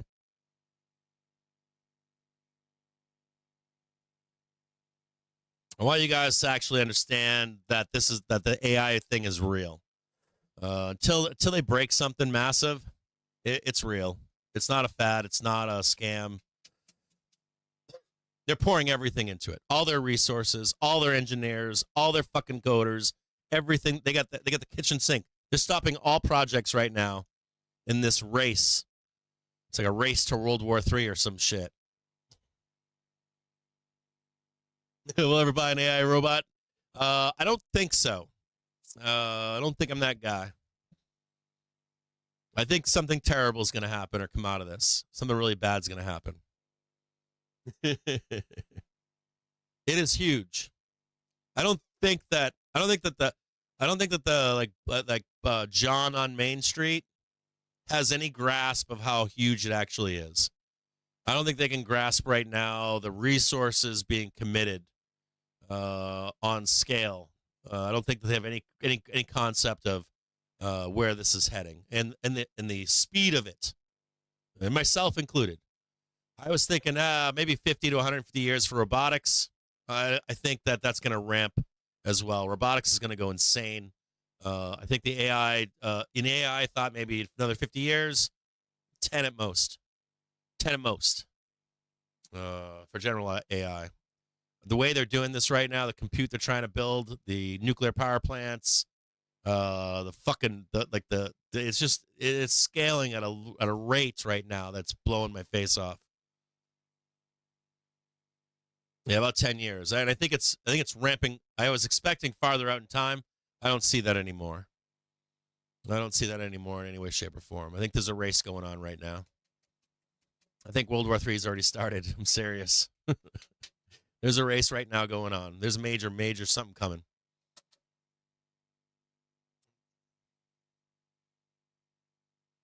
Yeah, it's already started. Short interest. Who's the second most shortest company right now? Tesla.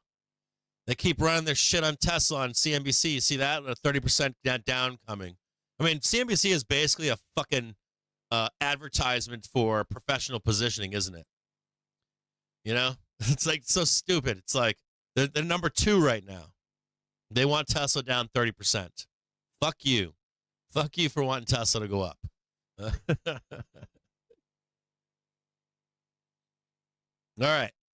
I got to go. What else? I did reach out to Volwiz. I haven't heard back from him yet. If I can catch him, we'll do a special show of some kind for you. But as of yet, I don't have him coming on the show. I want him to explain that trade better to you guys. So we'll try to get him on the show this upcoming week. Sam, I will call you this weekend. I should have some time. I have a breather coming up this weekend finally, I think. Unless something goes wrong, I'm gonna have some time for myself. I haven't had any time for myself. Zero. I've been running. I was at the party that I was at, a yard digging out a fucking hole. I haven't had any time to just myself. It's been like everybody else and everything else. I think that's part of being a dad, but I haven't had like a down weekend in probably 4 or 5 weeks. What is it? Yeah, 4 or 5 weeks. Tip your bartenders and your waitresses. Yeah. You guys all have a great weekend. Yeah, it's the AI thing. We should talk more in depth at some point. I'm gonna get this video for you guys. Maybe we'll play the video on stream on a slow day next week. If we're grinding sideways and down, I'll put this video on about AI so that you guys can get a real true understanding of the depth. It's kind of like taking, it's like your CEO just one day goes, shut down all development, shut down everything we're doing, shut all these departments down over there. I want everybody working on this one fucking thing, and I'm gonna pump $50 billion into it in the next year. Like, it's just pure insanity. It's pure insanity. All right, you guys have a great weekend. I'll talk to you guys on Monday morning, 9:30 in the morning.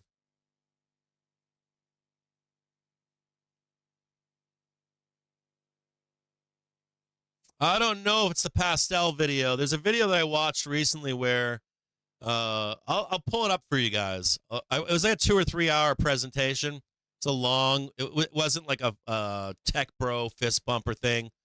It was just delving into where are they at, what are they doing from an internal perspective, and where we're headed. And it was mind blowing. Yeah, you guys have a great weekend. I'll see all of you guys on Monday. I will have a weekend brief out for you that's going to go through all the data that's been coming out and why I think the Fed might be wrong if they don't give us a rate cut at some point this year, earlier than later, or at least a discussion about it, even with the non-farms that came out today. All right, I'll talk to you guys soon. Yeah, thank you. I appreciate that. By the way, before we go, can anybody give me a synopsis on Roaring Kitty today? Anyone, give me something that I don't read in a newspaper or anywhere else. Anybody have anything they can give me on I missed Roaring Kitty. I meant to watch it later on. Anybody give me a quick synopsis?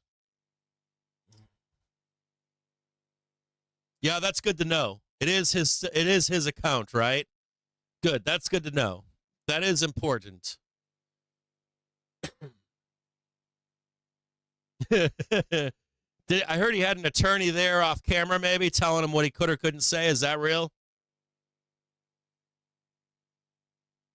He had a costume on. That's rad. Right on. I like that. He was 30 minutes late. All right. That's good. That's good. That's all fine. I like that. Kind of like that. I like that. Red reverse, green reverse, then a wild card. Okay, he did that. Red reverse, green reverse, then a wild card. Yeah, that still kind of lines up with what we're talking about too, right? Portnoy gave him shade. You know, there are people that are angry about this. We have people in the show that are not happy with DFV. We have people that think that he has no right doing what he's doing right now. That's a pure play for him to get rich, to make money.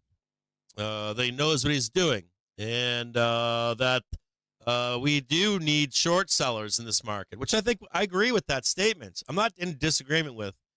We need short sellers, right, to keep the market in line, keep companies in check. It's the shady shit that they do alongside it.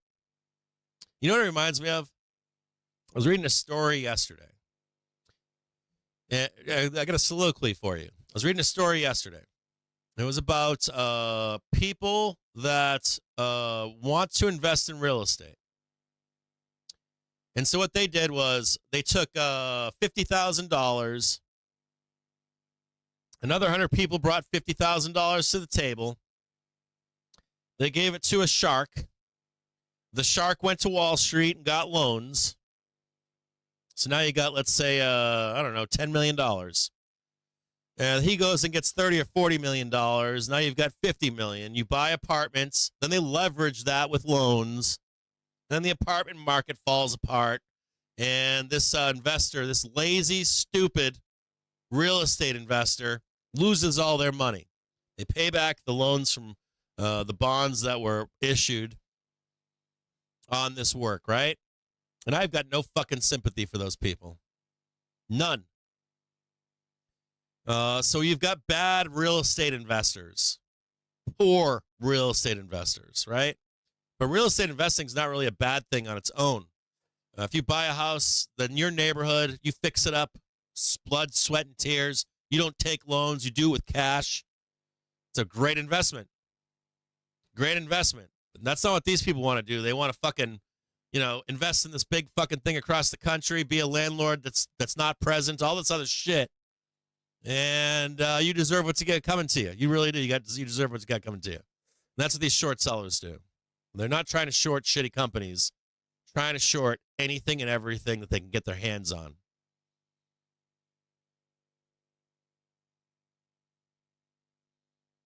He has faith in the CEO to build something. Okay, that's good. They got cash. How much cash do they have now? And they just did this fucking new stock issuance. They got money. Yep. Yeah, speculators, man. I'm not down with those guys. I mean, I'm friends with some of them, or I interact with some of them, but what they do is so risky, it's not even funny. I have no sympathy for them. When they lose, they got zero sympathy for them. Zero. If they bought a house with cash, fixed it up, an active owner landlord in the same community, they care about the street, the neighborhood, all that kind of shit, they're never going to have a problem. Never. Going to make money. They're not going to get rich. They're not going to drive jet set and drive jets and shit.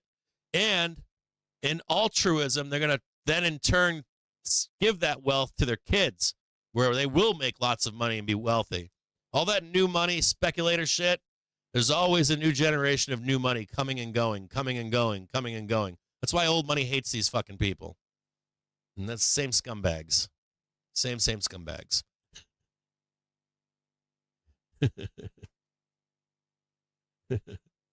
All right. I'll see you guys all on Monday morning, 9:30. Did they get the record for halts? I saw the halts. I did see that. That's more bullshit too, isn't it? The halts really hurt.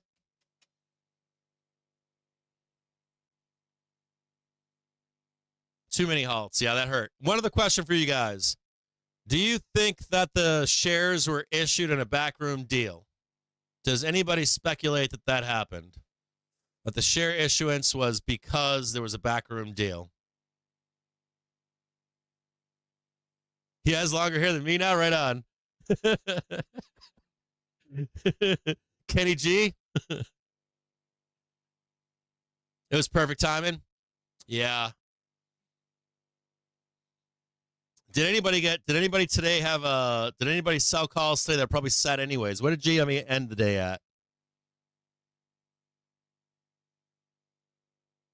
Yeah, there's probably still some hurt. Let me see here. Yeah, there's probably some shares are probably taken away from some of these funds. You got all right before the announcement. I think Joe was in too for the run-up into the announcement earlier today. I think Joey Donut was in for that trade too, Dave.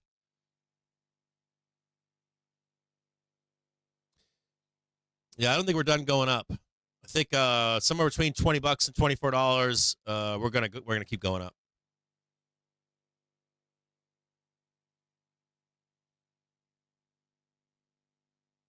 And they sold I thought that they did. I thought they unloaded it all in today. I looked at the volume earlier today. It looked like they unloaded it all. You look at the volume of the previous weeks. Today's like volume matched up to prior day's volume, less the other volume. It looks like they dumped it all today. That's what it looked like to me. I did check that. You bought the close, Dave? Right on. I started posting about it a few days ago. I'm like, they're going to run this fucker right up to fucking moon this shit. Yeah, the volume is saying that it was dumped. I think that they dumped them all today.